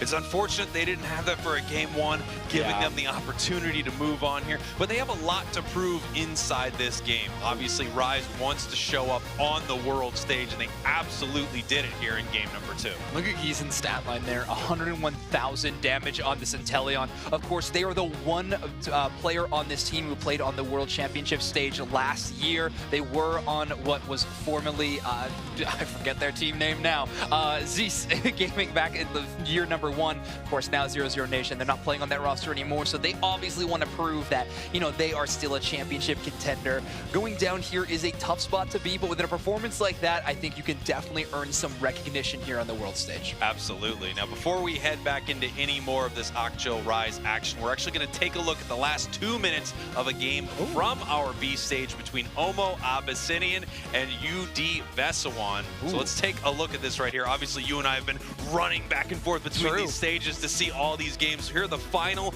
2 moments between these teams. UD Vesawan needs to beat Omo Abyssinian 2-0 to move on. They've got a real Rise situation on their hands. Yeah, Omo Abyssinian, of course, the opposite, just need to get a 1-game win, so they can make it happen here. They qualify for tomorrow to play the winner of 00 Nation and Talibobo Believers. It's going to be a very interesting matchup. Rayquaza already getting some early damage. Umbreon with a great forward presence, but the Lapras and Urshifu start getting involved in the fight. Yeah, Urshifu trying to jump forward there and possibly pick up a KO, not able to make it happen right here. You can see Glaceon just juggling those Icicle Spears, making sure that they are ready to throw them in. The score happening from Trevenant in the top path. Can they make it in time? Just barely with that boosted.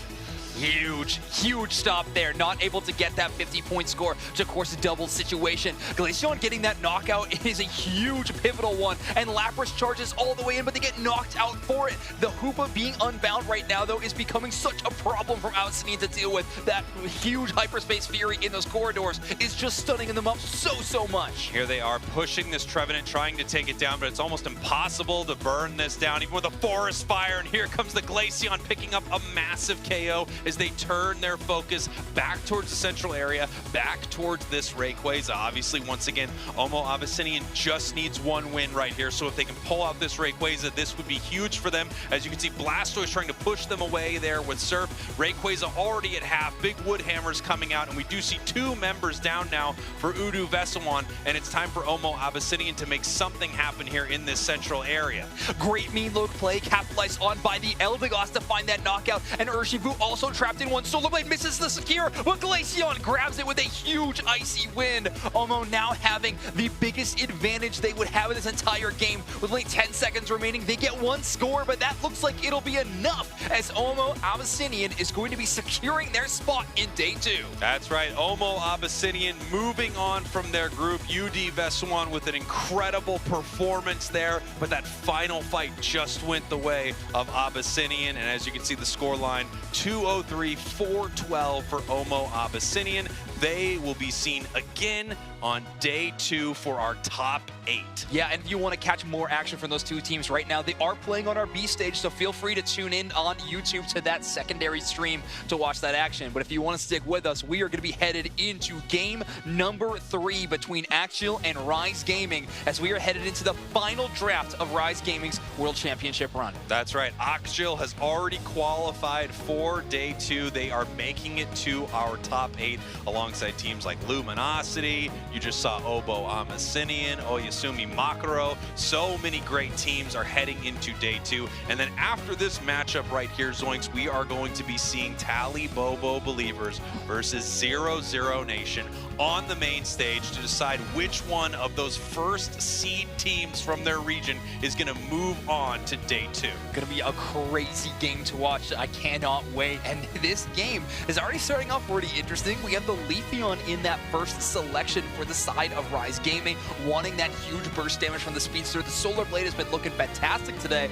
but Axial double defender grab with their second row of picks. Yeah, it seems like Axial just loves running this double defender. Yeah. Whether they get Lapras or not, they just love this amount of bulk right here. They also have this Inteleon, which was definitely a problem last round for them, so they obviously want to steal this away here from Rise Gaming. We can see the Urshifu and the Clefable getting locked in here for Rise as we have the final picks here coming out for Axial. We're going to have to see what they want to bring out. Hoopa is obviously such a popular choice. Yeah. It often doesn't even go this late into a draft. A lot of teams pick it up earlier. Yeah, looks like Axial not even going to grab it. Actually going to set that one aside and instead grab that Blissey for that pocket style of support gameplay. And of course, Egg Bomb secure, nothing to write home about either. You do have a few chances at some of these objectives that otherwise would be a little bit too tough to grab. Final selection for Rise Gaming, though, is this Venusaur. I actually really like this selection into the enemy team comp. Glaceon might be a bit tough to deal with. Liquidation and Inteleon might be a bit tough to deal with. But if you get the proper support from your Clefable and Lapras, this Venusaur is going to have an amazing game. Yeah, the Venusaur could have a really great game right here. Rise Gaming versus Axial. Everything for Rise that is on the line is the pride. Yeah. It is them showing up here at Worlds and putting in an amazing performance. Axial right now, I mean, this could be just be some practice for tomorrow. Just getting them ready for what's coming next here inside this tournament. Obviously, their sights are already set on the horizon. They are already looking forward right here. They don't want to stumble against Rise. They want to go 3-0 in their group. Like we said, they want to prove something. Absolutely. 10 more minutes to showcase your region. And of course, 10 minutes is going to be wonderfully casted by Wonder Chef and Kelosaurus. You two take us into game 3. Spraggles as we head on into game 3. We are about to see a matchup here. We are. Now, one thing I want to point out is I don't think we've seen too much of Liquidation Inteleon plus Glaceon. That could be a whole lot of kind of homing missiles in on one target. That might be one of the scariest things anybody could run into. There's just like 20 projectiles behind you and you're just running. You're like, somebody blocked for me.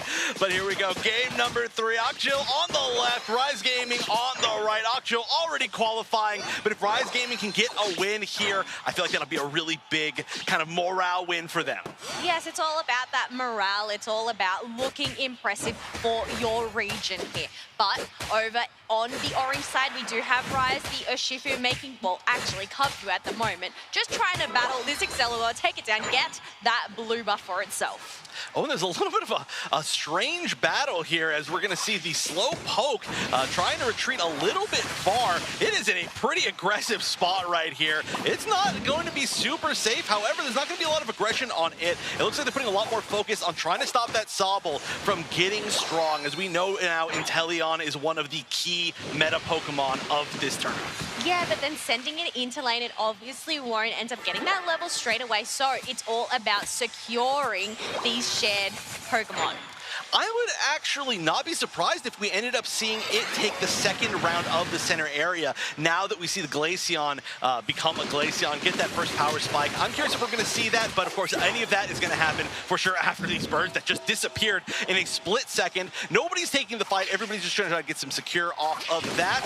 One more little bit of a fight here for this final Indeedee, and it looks like that one did go to the side of Akjil, guaranteed. So who will be taking this second round of center area Pokemon? Will they even get there, or will they just keep fighting? And there we go, the Glaceon getting that first early level from the jungle. That's going to be big. The aggression that Akjil is showing right now, and the presence on that Clefable having to go back and grab a berry, but it allows them to get those Aeos energies in. Otherwise, we do have Urshifu and Lapras also evening up the scoreboard. It's only 60-44 early games, but you know what? Much needed stacks nonetheless. All right, 8-minute center.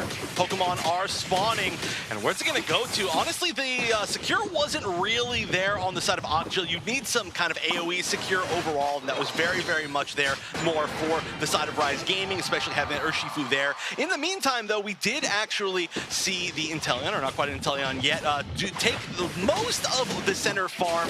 However, now we're going to start to try to vie for some positioning. Oh no, the positioning that you do not want is to be back in your own base. That's a KO, and that's going to be 2 even on the pad. We might be seeing a little bit of a runaway here as this Urshifu and currently Ivysaur combo are just wrecking house. They are wrecking house, making sure to match their opposition here. We do have those Swablu's and Altaria being taken down by that Solar Beam. We have Umbreon making sure to take down that big one, but you know what? It gave up the Clefable to dunk in 28 points and get those stacks in, going back for some more Aeos energy on the ground and getting in another 4. All right, it's kind of getting free reign over there as most of the members now are going to be rotating down all the way to this basement Reggie. We're going to see the Reggie Ice spawn, and it looks like most of Rise actually just going to give that up. They do not even want to challenge that. The numbers advantage was there on the side of Akjil, and they just do not want to start losing this level advantage that quickly, but that's going to happen anyway,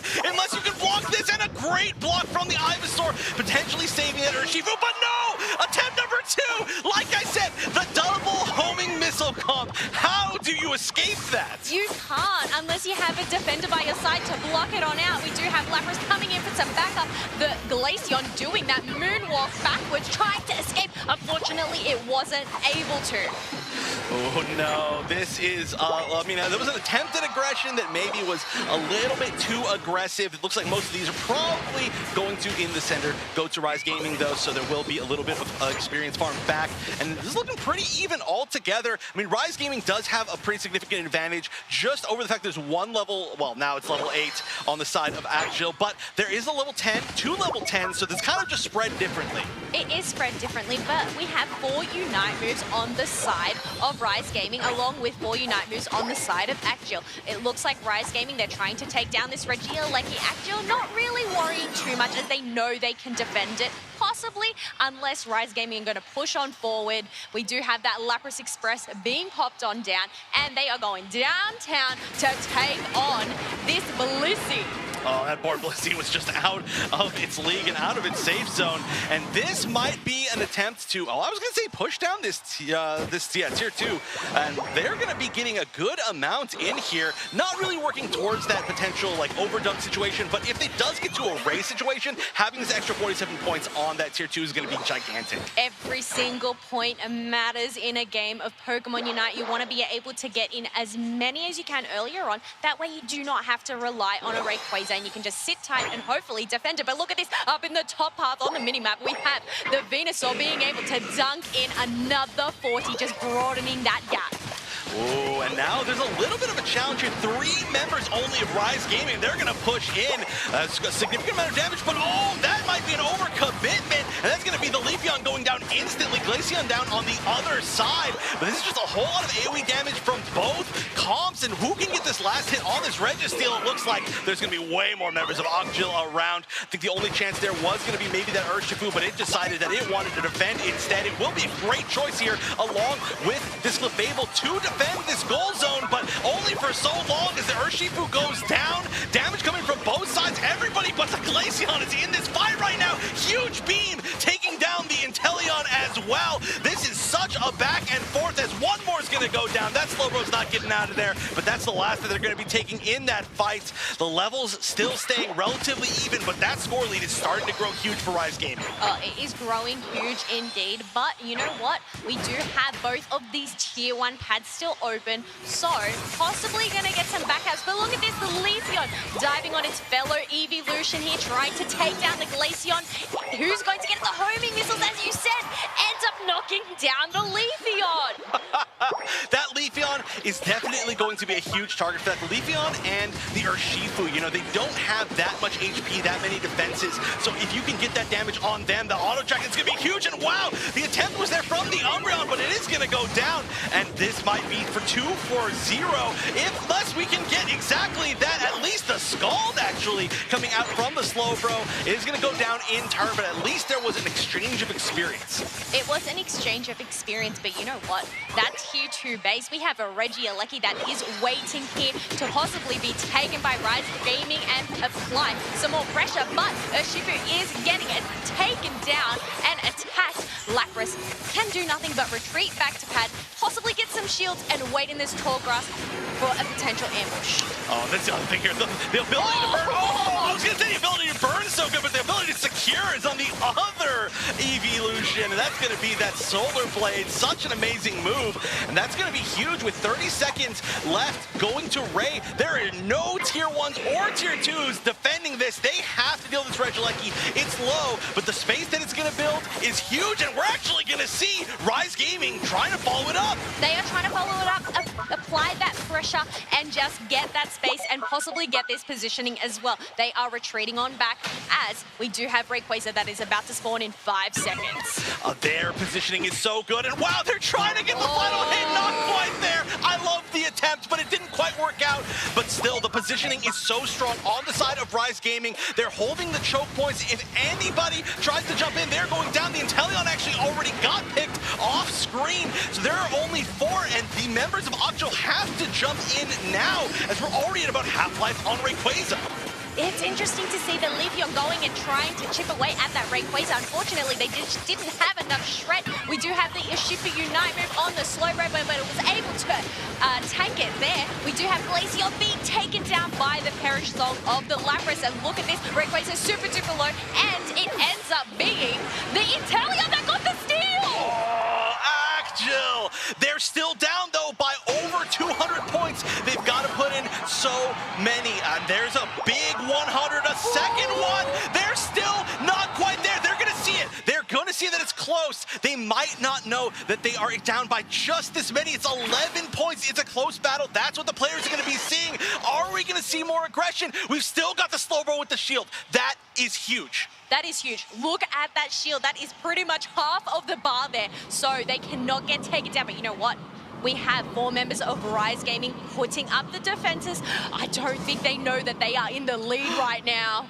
Oh no, can this Slowbro get past? Oh, the shield! It's going in! The points are going in! The lead going to Actio with 30 seconds left! No way! The timed eject button to just go over that wall and get into that dunk is insane. 20 more seconds left on the clock. We do have 4 members of Rise Gaming marching on through. Lapras Express being popped on now, taking Venusaur for a ride along with a Verdant Anger. Can they get these dunks in? They need to get something and they need to score. Their health is going down. They're all trying to score all at the same time. We got some in. I don't think it was enough. 48, probably not enough, unless there was something else that got scored at that exact moment. Just to be sure, we need to look at this score graph. Occhil on the left, Rise Gaming on the right, and it's gonna be by less than 40 points. Occhil, of course, qualifying for our finals bracket tomorrow and winning the set 2-1. That must feel good. You do not obviously want to progress over onto day 2, losing a 2-1 set, but they are showing why they are one of our top 8 teams. Incredible showing from them. Once again, mentioning it, our analyst said it before, but a region that was not expected to do nearly as this well, right? This was a tough group, and they dominated it. A lot of people's predictions had them at the bottom of this group, and they are far and away at the top. A tough loss you can see on the other side, but Rise Gaming once again showing a really great showing. That match was as close as it can get. Look, I've said it before, and I think a few of you have also said it multiple times today. Expect the unexpected when it comes to a match of Pokémon Unite. Oh, especially when it comes to a match from different regions. Korea showing up so strong there. I am personally extremely impressed. And now we've got nearly every single team qualified for tomorrow. There's one more, but we can see just even from the 7 that we have, how many different regions have qualified. We've had APAC qualify, we've had Korea qualify, we've had Japan, we've had North America, we've had, I mean, honestly, I need to look at the full list before I make a mistake here, but we are spread very thin as far as how much representation from each region there actually is. All right, let's have a look at this graph here. Obviously, it was such a close match at the end. We didn't know who was going to come out on top, but the Slowbro coming in clutch, getting that dunk in, and making actual Rise above Rise. Oh my gosh, look how close that was. They pumped all the way up, and then it got to be so close at the end. But they were losing by quite a bit, I have to say. Akjul was fighting from behind that entire time, and a lot of that is, look at this damage. 2 members, not just the Venusaur, but also the Lapras with over 100,000 damage on top of a 72k from the Leafeon and 50k from the Urshifu. This is just a lot of damage. I think it's just a reflection of this match. It was just brawls all day long in this match. But you know what? Those homing missiles, as you said, Inteleon and Glaceon, what a duo. But we have to go and look at the final minute of this match. We do have Efe retreating on back, but that Slowbro obviously having that shield, it is so pivotal.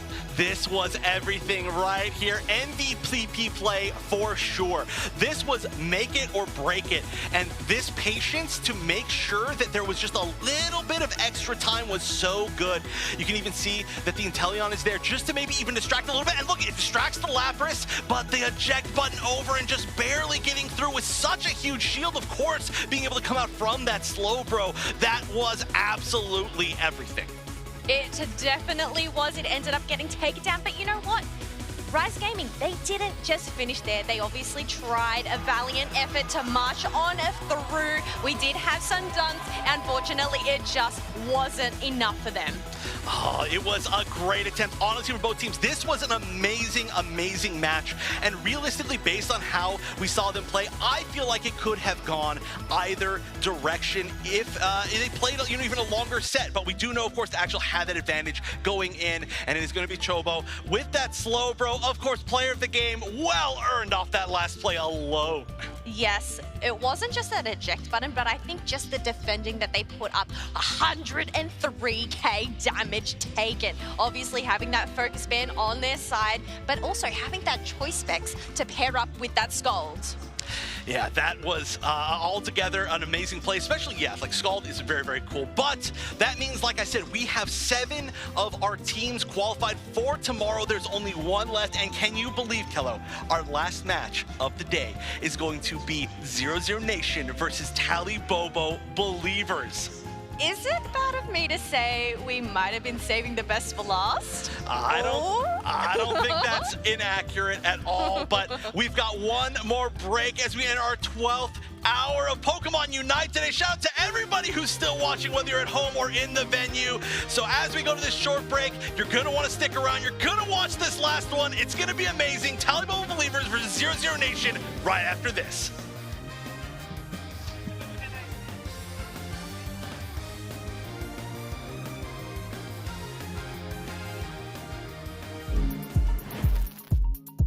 Hello, we're Tally Bobo Believers, and we're gonna be the world champion this year. Tell me, who do you think is the best player in the world? It's me, like, I said I need to be the cocky one, no? Yeah, we've had a pretty good year so far. We basically won every single tournament except for one, where we placed second, since the team was from together. So we want to wrap it up with the last win now to end the season. I think we're pretty confident. I'm pretty excited to face the team in our group. So yeah. I think the key to our success so far this year has been mainly our players' individual abilities. We have very strong players on all their roles, and that allows us to be consistent every tournament. When we lose like for the first time, it was like very hard for everyone, I think. But we learn a lot about it, and we just keep going and just try our best to win every tournament after. Honestly, I'm excited to play in Group C. A lot of people have been calling this group the group of death, but I love to play against strong teams, and if I want to be the world champion this year, I definitely need to face strong teams. So it's better if I face them on the group stage, so I have more confidence later on the day too. So last year, I was a substitute for Blackhand, who ended up becoming the world champions. Obviously, I was happy for them, but that wasn't what I wanted from the season. So this year I'm back on my own team as a starting roster and trying to be a world champion on the starting roster instead of on the bench. Now is the question of the hat. You have 10 seconds to name how many Pokémon that are in Unite as you can. Go! Inteleon, Lapras. Lucario, Zoroark, Sarina, Lapras, Aegislash, Talonflame, Slowbro, Snorlax, Blissey, Epic Hooper. There are so many different ninjas in the race. Yeah, well, you can talk. You can talk. talk. What the hell? You guys are so slow.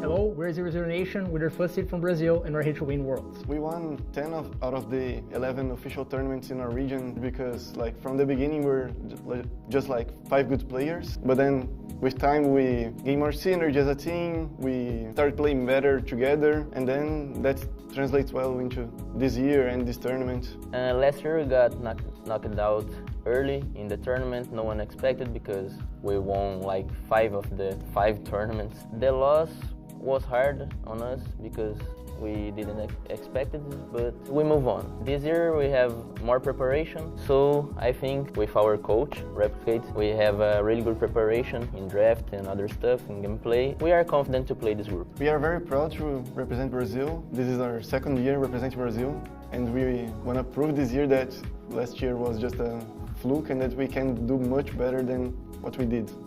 And that we deserve 4 slots. É incrível estar no Japão porque, como eu gosto muito de desenhos, animes orientais, é tipo como estar na casa deles, é muito divertido. Quando eu ganhar o Mundial, eu vou sentir que o trabalho terminou e eu realmente bati meu ponto. When we win the money, I will probably spend it all on Pokémon Center plushies and electronics, a Game Boy and maybe a new Switch.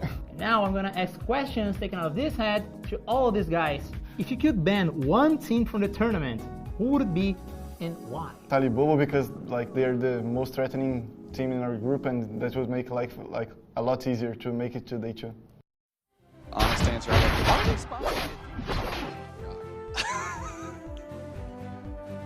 Gamers.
We're all focusing on the Zapdos.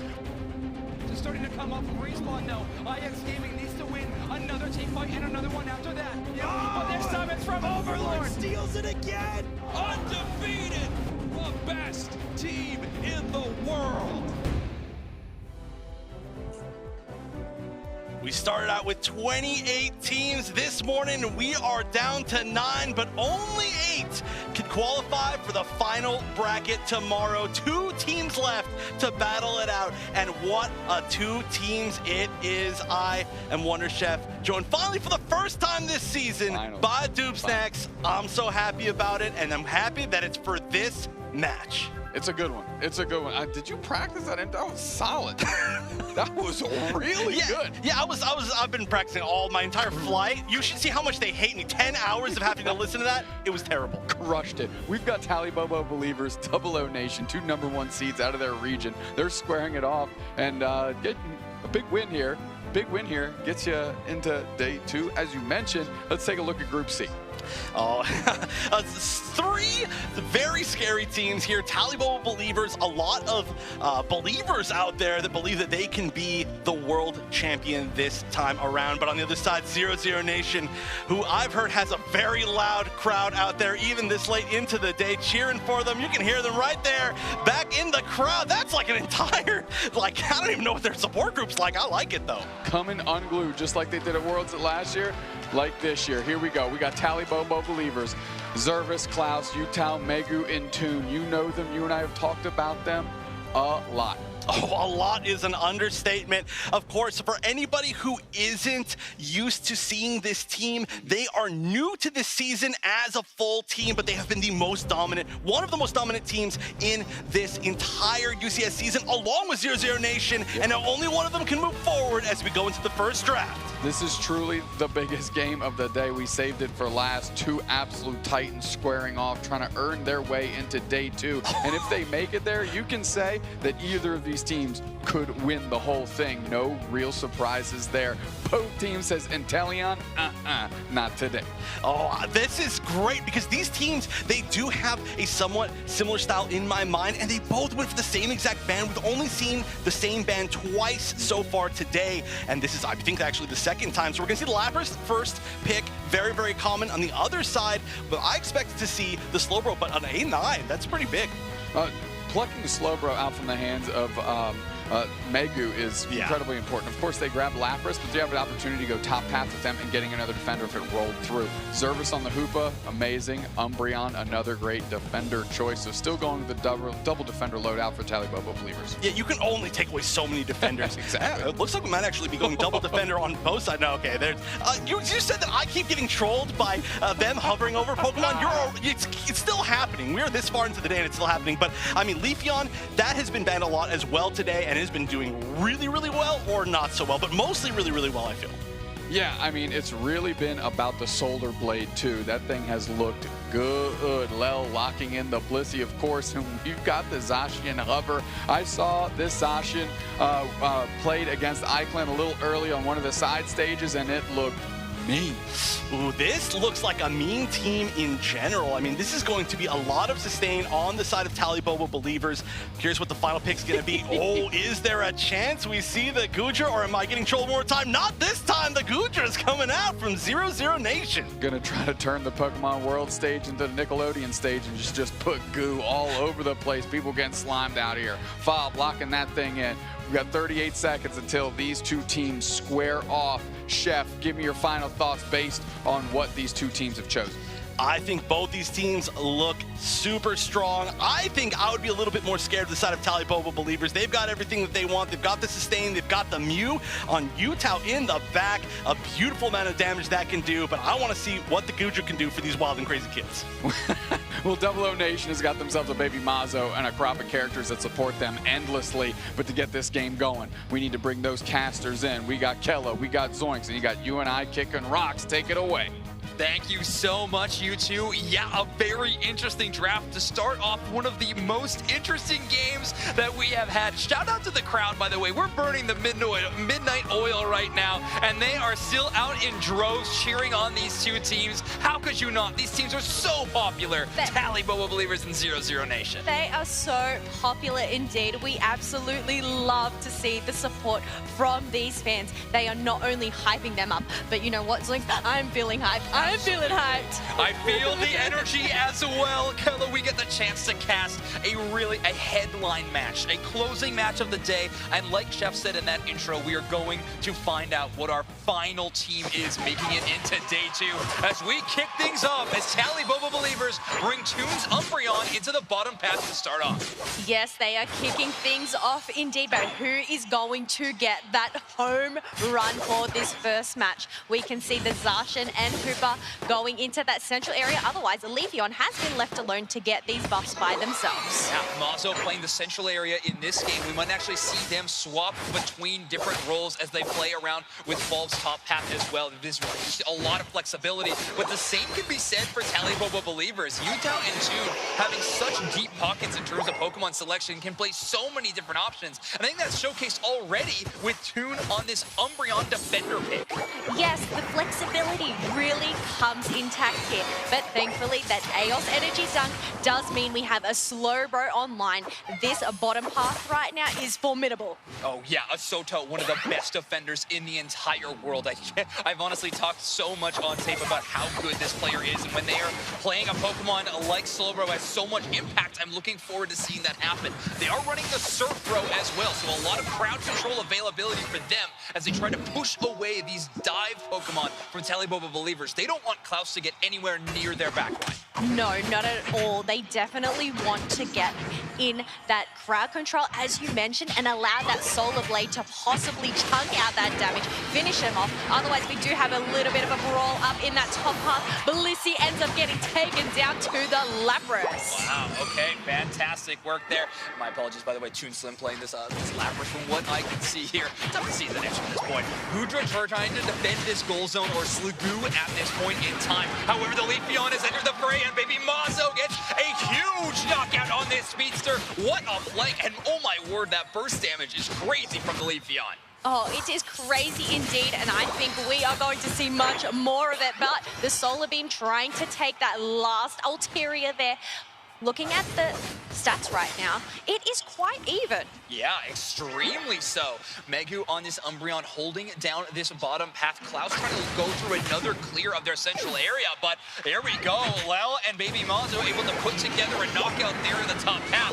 Toon, however, has joined the fray yet again, and Klaus is looking to shut down the Sligoo, but the healing from the Blissey in combination with the Goodra passive is just too much for them to find the KO. It's too much, and it hasn't even reached that full evolution yet. Oh my word, I mean the damage numbers of Tally Bobo Believers are going to need to be astronomical to find some big knockouts. The problem is though, they do have service on that Hoopa, which is going to be supporting their own team, getting a lot of resets, and of course the damage numbers are going to be just as big for 0-0 Nation to close out these KOs. All right, the first basement Reggie is about to spawn. It ends up being a Reggie Rock, but as it spawns, we do have the Avalanche and Blizzard combo coming out from Baby Mazo here. Yeah, it forces out an early reset portal from Zervis. It brings back the whole team. However, they have to play so defensively and far away from 0-0 Nation, who has earned their place around this Regirock with some early damage. Megu gets in the fray, though, tries to hold down one, as Slowbro gets a big engage there as well. Megu really trying to 1v3 in the situation, and they get knocked out before they can Hoopa reset. Regirock is KO'd by Lel on the Blissey, and 0-0 Nation takes the first objective of the game. The first objective, and many more to come. We have the Zacian grabbing both of those berries, making sure to just regenerate that HP pool. Once again, these solar beams are so menacing. I can't believe that boosted auto attack from you didn't get the KO onto Alola Ninetales. Honestly, I think the Regirock defense buff being relevant in that situation. Utah, however, will take the alternative prize of knocking out Soto on that Slowbro, and now the objective of the Regieleki is on the field. Neither team showing too much attention to it at the start of this, though. No, and that's the thing. You still have those tier 1 pads up. So you do have that buffer. The Zacian, though, they are shredding and hacking at this. Regieleki securing that for Tally Bobo Believers. It has been captured.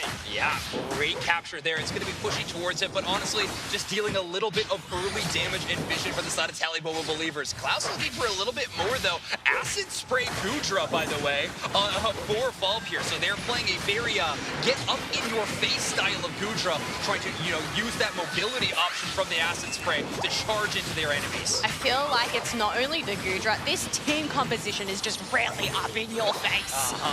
Exactly, and you can even see already Muzzo getting the Bliss assistance. Is good for 1 KO, but that is a pretty tame team fight in terms of these two squads. Regieleki doesn't make it. We see 1 team fight, or 1 KO go the other direction, but now a gold zone siege has started for 0-0 Nation. They got the burst damage, good spacing by Utah to not get hit by that Solar Blade, but again, the chase is just not there. They don't have the firepower at this point in the game. They don't have the firepower, but can I just say the kiting to dodge and weave those solar beams coming out from 0-0 Nation. They did not get chipped on out. They are making their way down the bottom, considering they have to use their legs in comparison to the hyperspace bus. Yeah, exactly.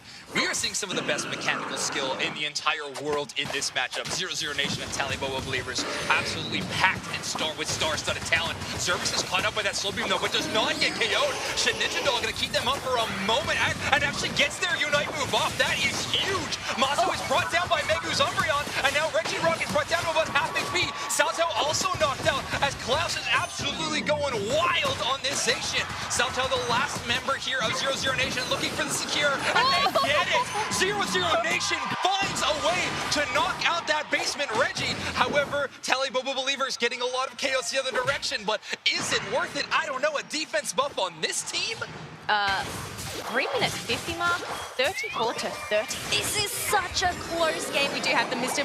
Cool Mirage coming out from the Mew. It does end up getting frozen down before it is able to whip out that Solar Beam. Look at this 1 HP. Ends up making it back to that tier 2 pad. Get some healing. 0-0 Nation do not want to push on forward. Yeah, and how would you, right? It's been such a close game so far, but you get a big goal zone break. Finally, you've earned yourself an advantage. You don't want to waste that by giving free knockouts over to the side of Tally Bobo Believers. Good macro presence from 0-0 Nation so far. They've got 2 objectives so far in this matchup, and I think that is really what is keeping them ahead in this game so far. 120-30, there still is a pretty decent-sized gap, but it's not immense.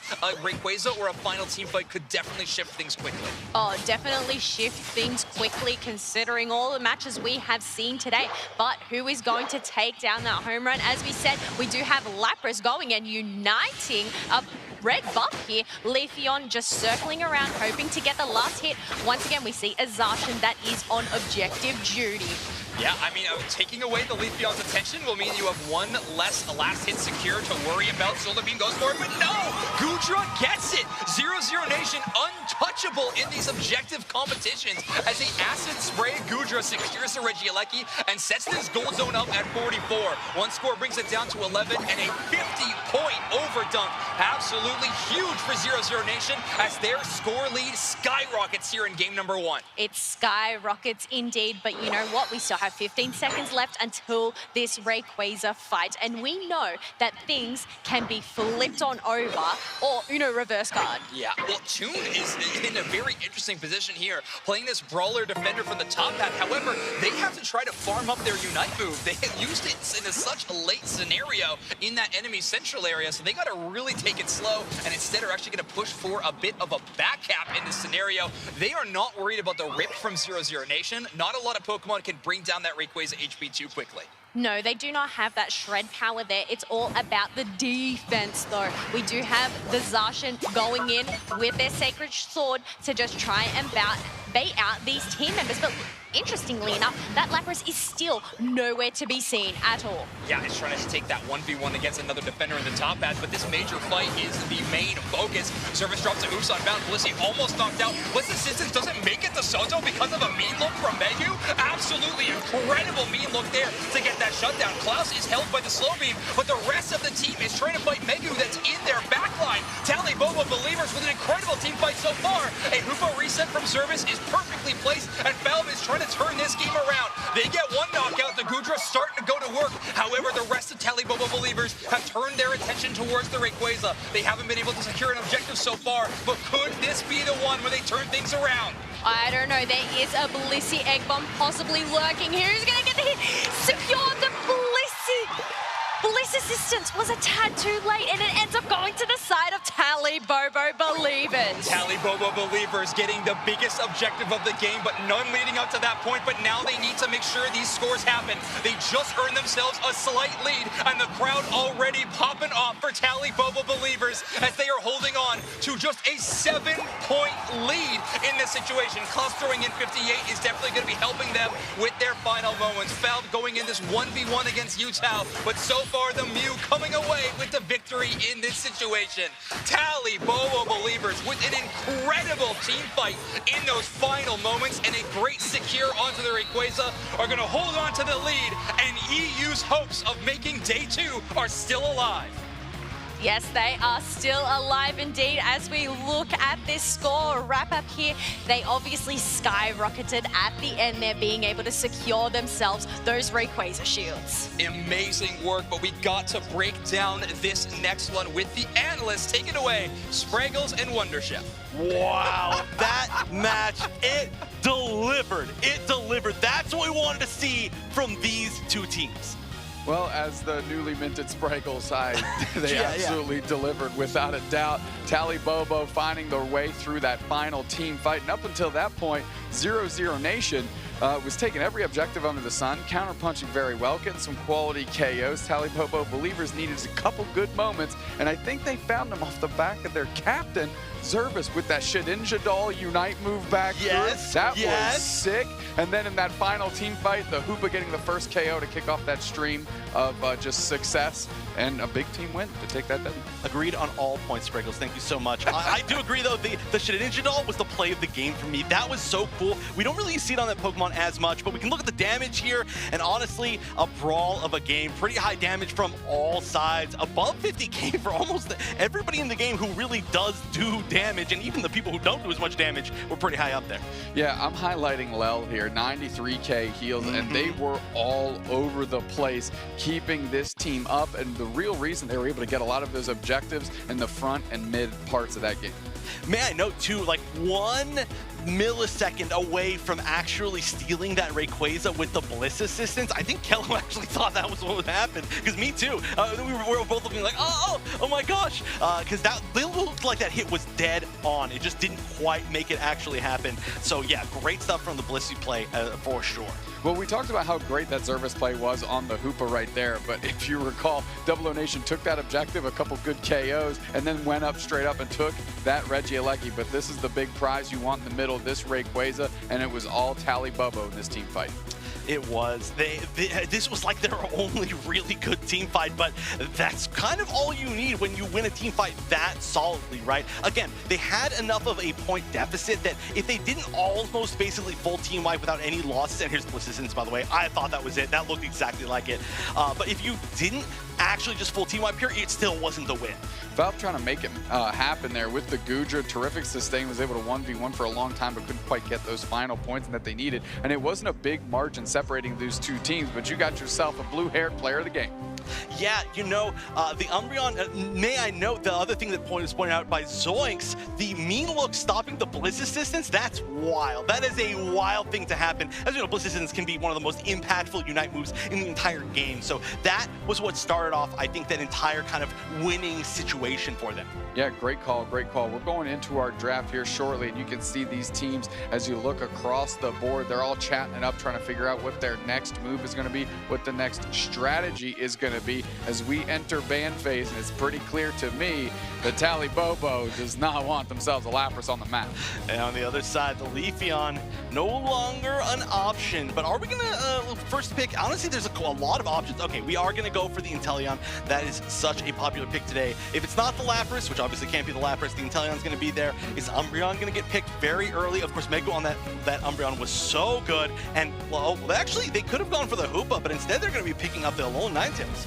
Yeah, and they're going to look for this opportunity here. We've got another great pick in Slowbro. Salto able to take objectives with that Pokemon, screened very well for the team. They had a lot of good convincing team fights in that game 1. Lel back on the Blissey, and they're going for comfort here. It worked for the majority of game 1. Let's just make it bell to bell here in game 2.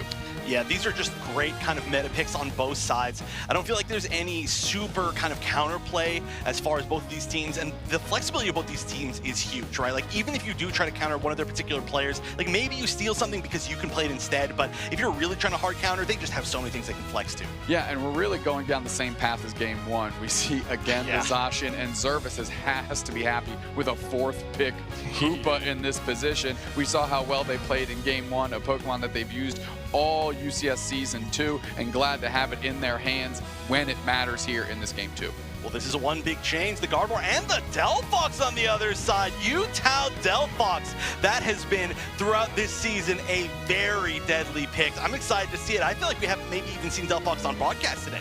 We have seen it once, that being said, but not what I want to highlight here is the change in the ranges here. Gardevoir and Delphox are the 2 major changes in this game, and they're going to leverage this into a win. That's the goal, right? We're going to see who's correct. Is it Double O Nation or is it Talibobo Believers with these ranged special attackers? Yeah, that's really kind of their big main choices that they've made, since they basically got everything that they wanted and everything they got before. So it's going to be a Wolf on that Gardevoir or Utah on that Delphox. One of these 2 is going to work out more in their favor. Talibo Believer needs 1 more game.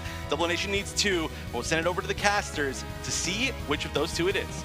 Here we go. Talibobo Believers on match point in this game. And then, of course, we have 0-0 Nation trying to put themselves in a day 2 scenario. I hate to bring up old battles, but 0-0 Nation has been in this position before last year, not making day 2 out of groups. And now in this time, they're going to have a tough time getting there. Kello, that draft was really interesting, particularly 0-0 Nation picking Blissey into Umbreon. That's a lot of confidence. It is a lot of confidence, but I am really excited to see this Delphox go up against that Gardevoir. Both of their Unite moves being that AoE damage, it's just going to see who is more impactful. Otherwise, we do have a Sobble being sent into that central area, making sure that it gets online and get that level 5 ASAP. Interesting.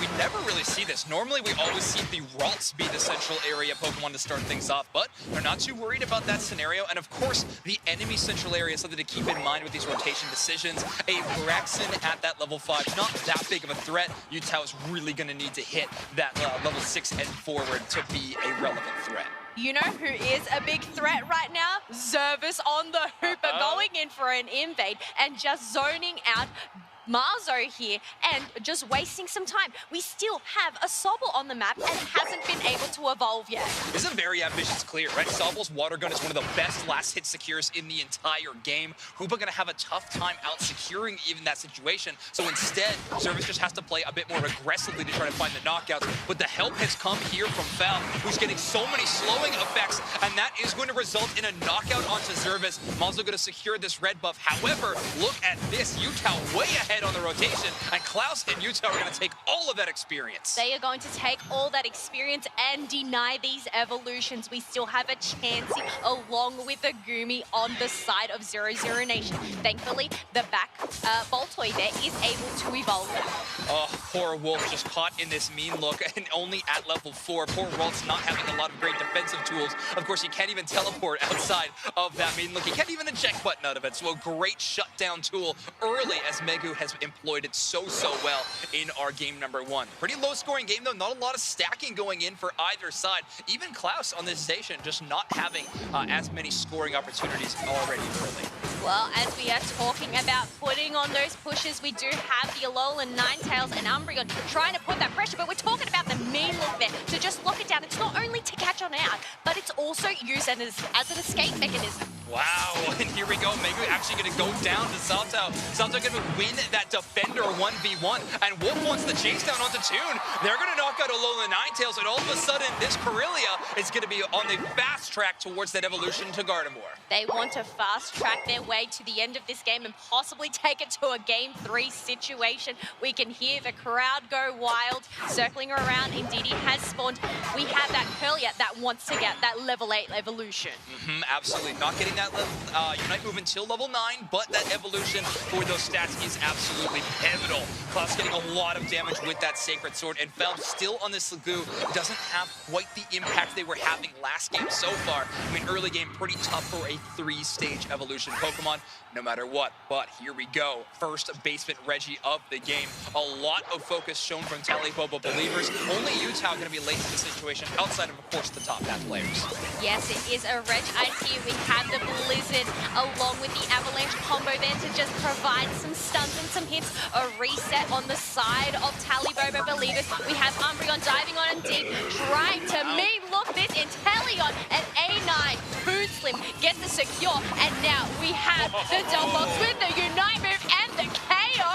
Finally, we found the go button for Talibobo believers' aggression as they charge towards this goal zone. Salto caught out. Their range isn't long enough when they're stuck in that mean look to stop some of these scores. As here we go, Talibobo believers looking for this big overcap. That's a 39-point overdunk in this first push for Talibobo believers. What a good score. They have a huge lead now. Look, it was slow to begin with, but I think both of these teams are starting to pick up the momentum as these brawls are just happening left, right, and center. Once again, popping down that portal, looking to give that Zacian that opportunity to go back and heal, not needed, but making sure to just secure these wild Bunnelbees on the side and get that experience. Wild to see that this fight is going so well for Tally already. However, they don't even have Zacian really involved in these team fights quite yet. They've been giving so much room to Klaus to just level up and get strong in this top half individually. But Toonslim and Megu in a bottom half push, just found 2 KOs, by the way, are going to put even more scores on the table. As Valve is trying a 1v3 or 2v3 in this situation. Inteleon Unite move from Baby Mazo as they are charging forward with a lot of critical hits, but they're kind of forced to frontline in this specific scenario, and Utah is poking in a whole lot of damage. They are poking in a whole lot of damage, and Inteleon gets knocked out along with the Blissey as well. Goodra might be next. Yes, we have the Schmoovin coming on out from Utah right now. Ow, ow, ow.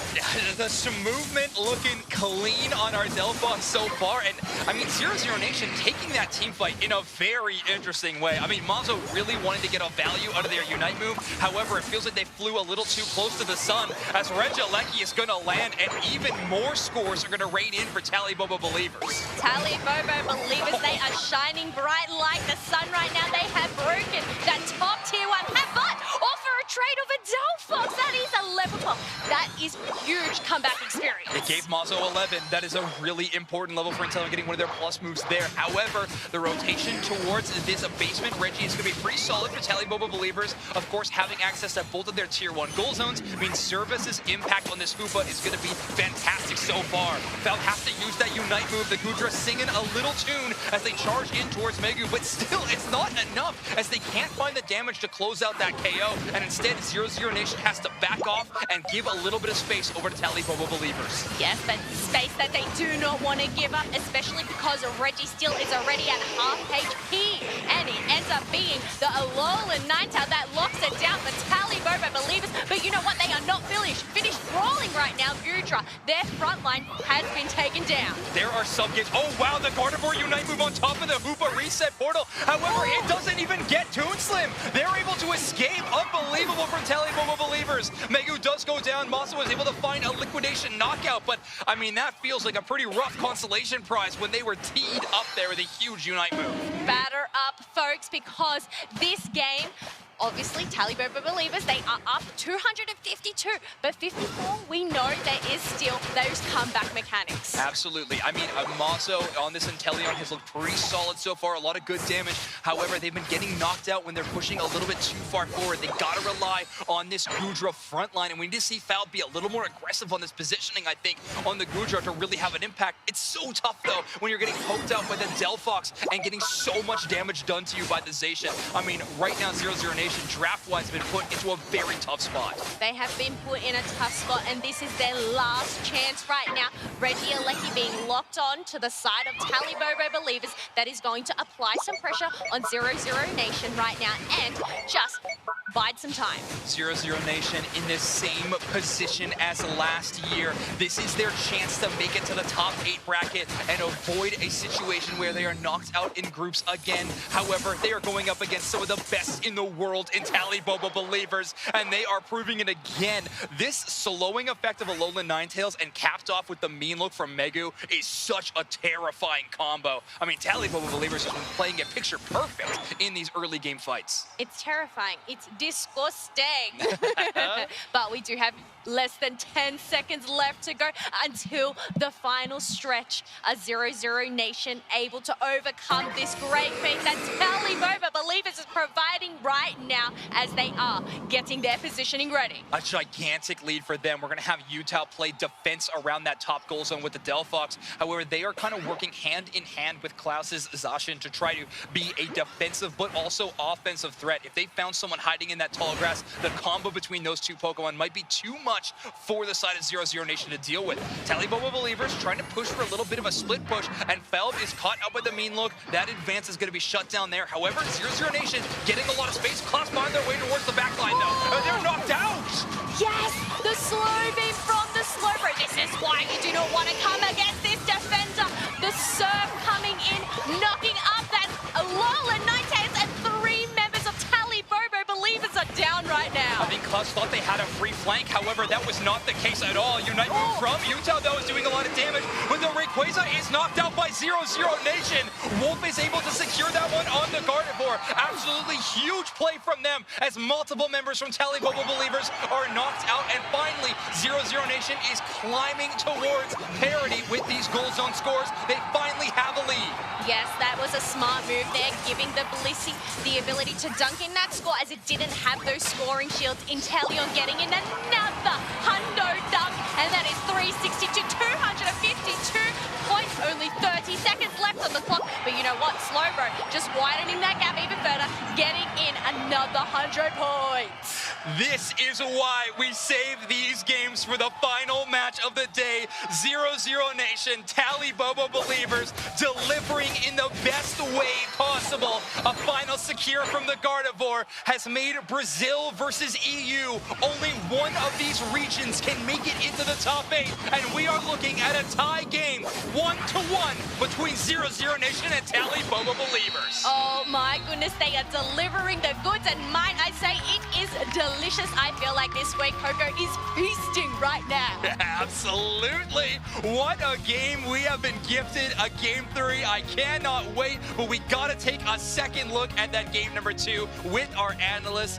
Dupes next, and Wonder Chef, can you please take it away?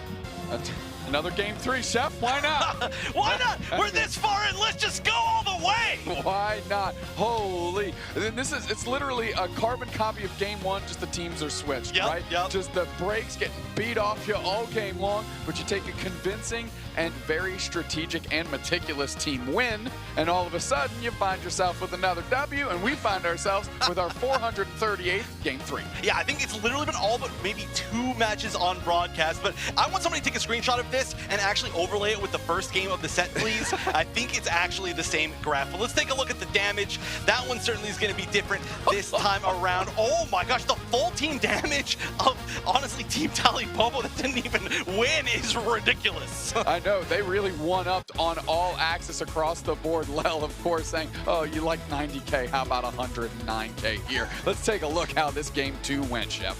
Oh, let's. So much of it, honestly, what this early game lead was this Alolan Ninetales. There were so many good opportunities, especially for the fights for these basement Reggies, to get these huge initiation opportunities. I think at this point, yeah, we see like a double KO against the wall. That was a beautiful moment. Yeah, pinning them down 0-0 Nation against the wall and getting the KOs, which is exactly what they were trying to leverage there. You see the scoreline here. I mean, there's a 200-point differential. Come on. Quick little reset. Service services doing their job, and the siege that they tried to put on is stopped with just 1 KO rolling back the other way as we dwindle down to that final stretch. Yeah, this was looking like it was over. And then very quickly, it was over in the other direction. Look at this team fight. That initiation, it was just a little bit too split up on the side of Talibobo Believers. They ended up having to fight this 3v5 on their back foot, literally trying to run away, and they just weren't able to recover from that moment. The double engage from the top and the bottom, while it can be a smart, cool little flank thing, it just clearly wasn't the move in that situation. Yeah, I mean, exactly there. You had, as soon as that engagement happened, Lel used their Unite move on top of Mazo. They were able to peel back. The slow beam came out. The Gardevoir Wolf closed the door. And what a look here. Let's take a look at those. They're not so different. They're not so different, but we got a game ready to go, Chef. You weren't too far off. Those things can't be kind of superimposed on top of each other. Game 3, we're about to go into the draft screen, Chef. What do you want to see now that we've just brought this thing down to the final game of the day and the final match of the day to lock in our final team for day 2? I want to see which of these teams qualifies, whatever the picks may be. Honestly, we're going to see the Slowbro actually coming out as a ban. I want to see more Goodra. That's my hard call out. I think the Goodra has been doing amazingly, and 0-0 Nation, especially that first game, had a really strong showing with the Goodra. Despite the fact they didn't actually win, it feels like the teams that won did a great job. The teams that lost did a great job. Well, I'm crying in Mamoswine, that Pokemon that you wanted to see. I know, I've given up. I just flipped the script on that. Megu locking in, of course, a quality Pokemon in Lapras, and Teleon taken out of the equation completely. And hovering shortly, a Delphox locking in the A9 and the Leafeon, which both Pokemon, as the day has progressed, have looked better and better. I love this. They're just stealing away the A9. I mentioned it before, Alolan Ninetales never banned, but maybe the most frequently stolen away Pokemon in the entire game. Yeah, absolutely. Xerpes, again, being just drawn to that Hoopa and the Umbreon as well. 2 quality picks for Talibobo Believers. And I'll tell you what, if you're going to leave these Pokemon on the block for them to be picked up, they're going to pick them. Yeah, I'm surprised that they have been giving away that Hoopa every single time. That is just a strong pick, but an interesting defender pick on the other side. We're going to see the Trevenant. Of course, we saw that really strong from especially some of the Japanese teams, but Trevenant is still, no matter how far I go down in the defender role, it's going to be strong.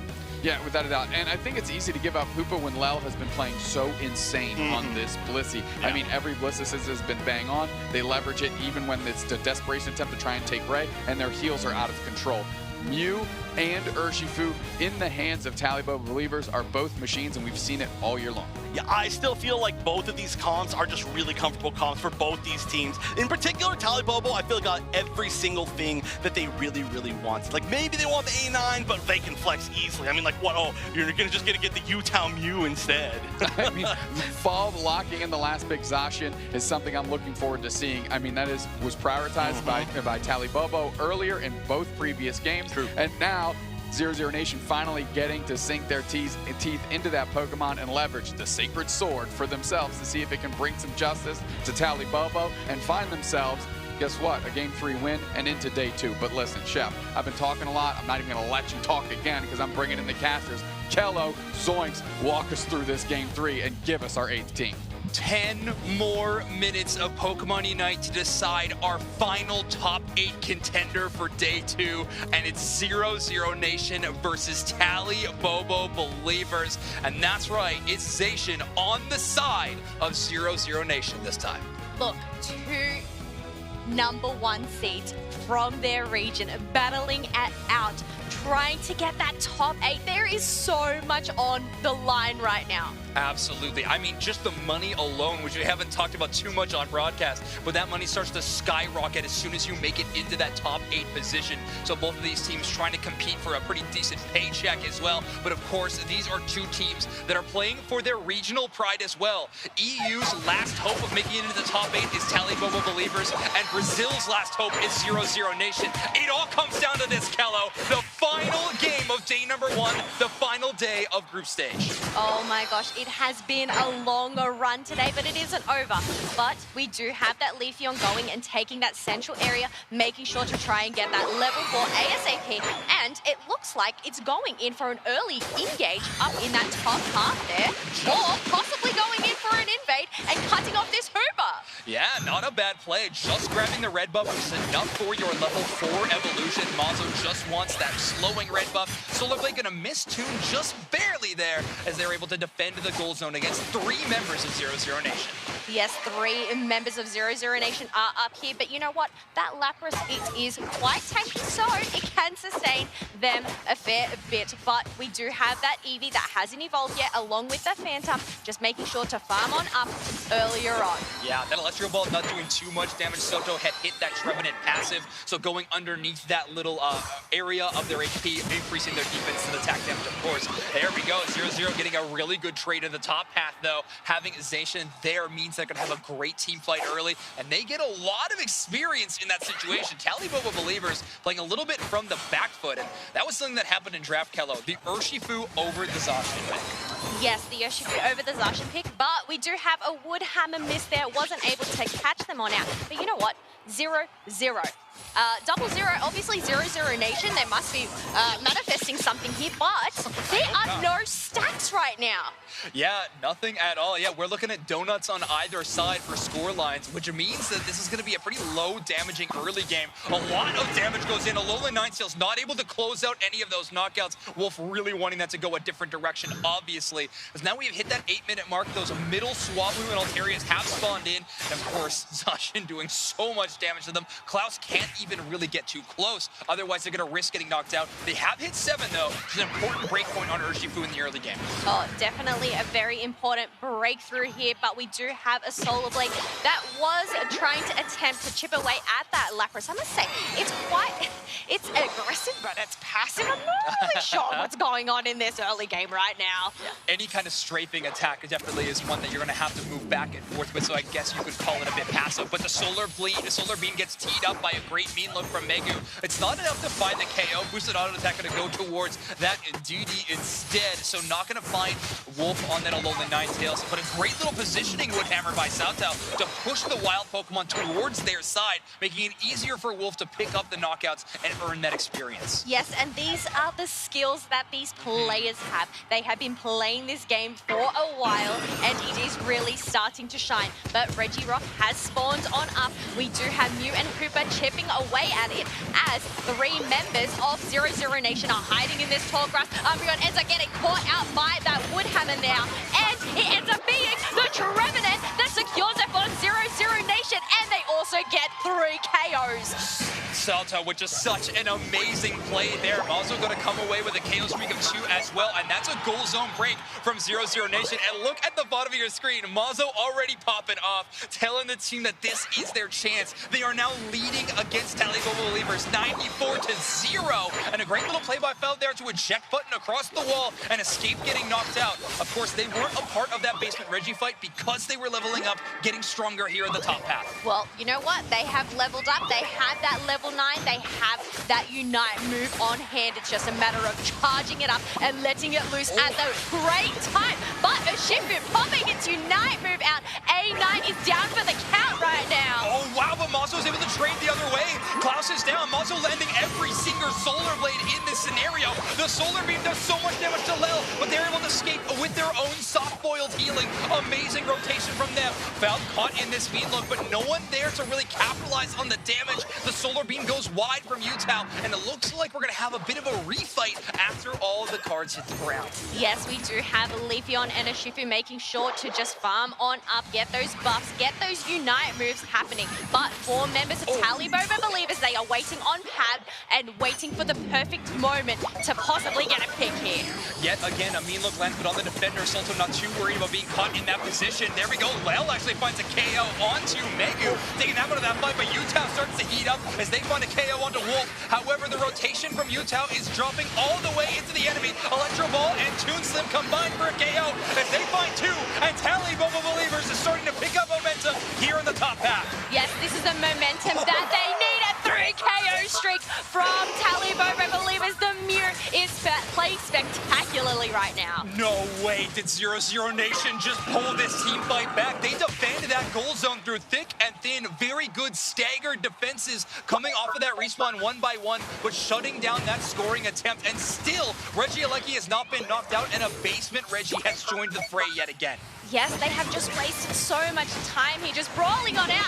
Another Earthshipping Unite move to go and take down that Alolan Ninetales. A great call out here, and this time the damage isn't there to swing the other direction. That being said, Valve is actually going to expend the Unite move to secure the Regirock, a very big source of experience going toward the side of 0-0 Nation. However, Tallybobo Believers, with that last team fight we saw just a minute ago, have earned themselves a whole lot as well. A couple of level 11s, and I'm sure Klaus is knocking on the door of level 12. Of course, they are definitely knocking on that door, but you know what? We still have a Hooper and an Umbreon that is sitting at that level 9.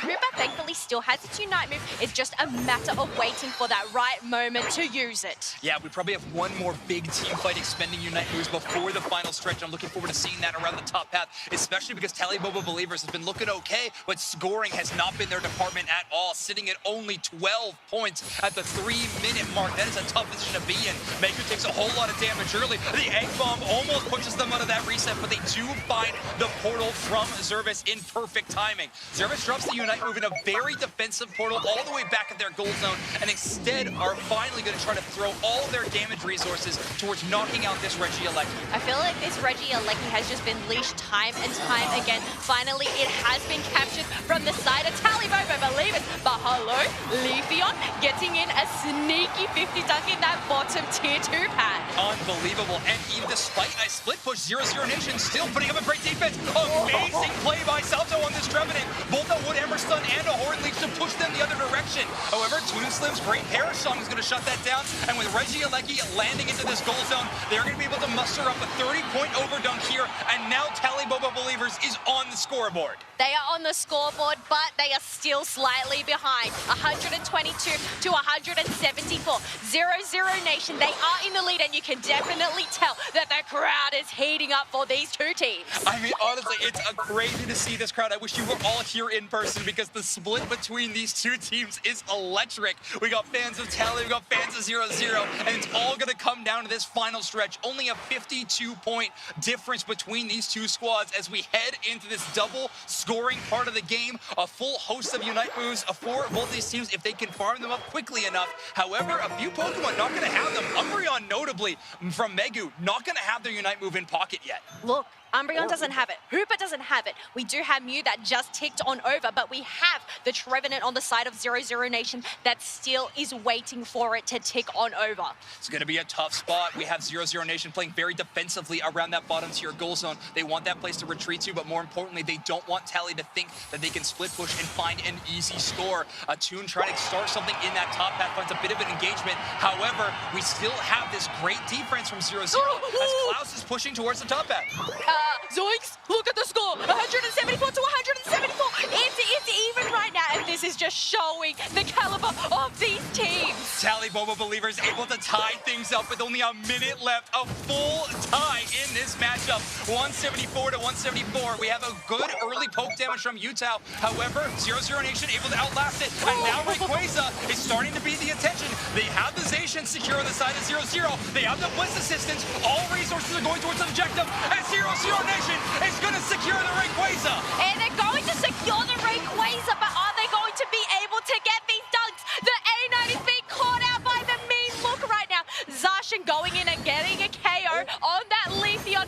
We have them running towards Mew being chased down by this Zacian right now. It doesn't have those scoring shields, just trying to survive for their life. Can they kite? Can they make it out? Utah is just wasting so much time right now. They need to keep running, but a 100 push going from Lau into the top path. Blitzy was able to score around Toon's Lapras play. They were able to defend that goal zone for so long, and there we go.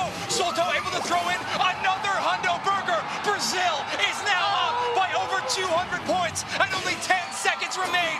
Tallybobo Believers, the favorites for the World Championship title, have just been knocked out of the tournament by 0-0 Nation. Game, set, match. 0-0 Nation, they have reached the end. They are over today, and we can hear the crowd going wild. way to end day number 1, Kello. An amazing game, but of course, there's a whole lot that goes into that matchup, and we need to hear what the analysts had to say about it. Dupe Snacks, Wonder Chef, close us out. Chef! 171-4, 174, and then all of a sudden it's like both teams looked at each other on the racing line and said, gas pedal time, Fast and Furious 10 happening here in Yokohama, Japan. Stepped on the gas, 0-0 Nation ekes it out. What else can you do? This was the match of the day. This was the one everybody was waiting for. You get to game 3, you get to time score in 2 minutes. What can you do but go all out? And 0-0 Nation taking out what may have been many players' favorites to win Worlds this year, no longer making it even out of groups. I mean, you take a look at all of the teams that have qualified for day 2. Tons of surprises in there, tons of heartbreak out of a lot of top teams from a lot of regions. And, I mean, 0-0 Nation, they were a #1 seed of their region, and I don't know if you saw the stat, but their average placed finish was like 1.16 or 1.6 throughout the entire year. I mean, this team wins and knows how to win. No strangers about it. And we're taking out our big group stage here. You can see the pips in yellow. Break some of those down for us of who's going into day 2. All right, we've got Peru, Orangutan, 0-0 Nation, Akjil, MJK, Omo Abyssinian, Luminosity, and Oyasumi Makuro. We've got, I believe, 6 different regions qualifying. Maybe it was just the 5. It's around that. I'm sorry, I got the number, but you can see it right here. So many different regions, and how are they going to play out tomorrow? Who is facing who as we get to see our finals bracket for day number 2? Day number 2 bracket. Throw it on the screen so we can talk about it. Peru, Oyasumi Makuro squaring up. Akjil, MJK, Orangutan against LG, Luminosity, of course. And the team you just won, Dispatch, Talibobo Believers, 0-0 Nation squaring off against Omo Abyssinian. Wow, like 0-0 Nation didn't have a tough enough path. That's their first match, but everyone's a tough match. Yeah. Every single one's a tough match. Literally, how does it get better than that? But that's it. We've decided our top 8 teams for tomorrow. One more day. Tune in to see who will be our 2023 World Champion for Pokemon Unite. Well, thank you for watching. We'll see you tomorrow, baby. Don't forget to tune in.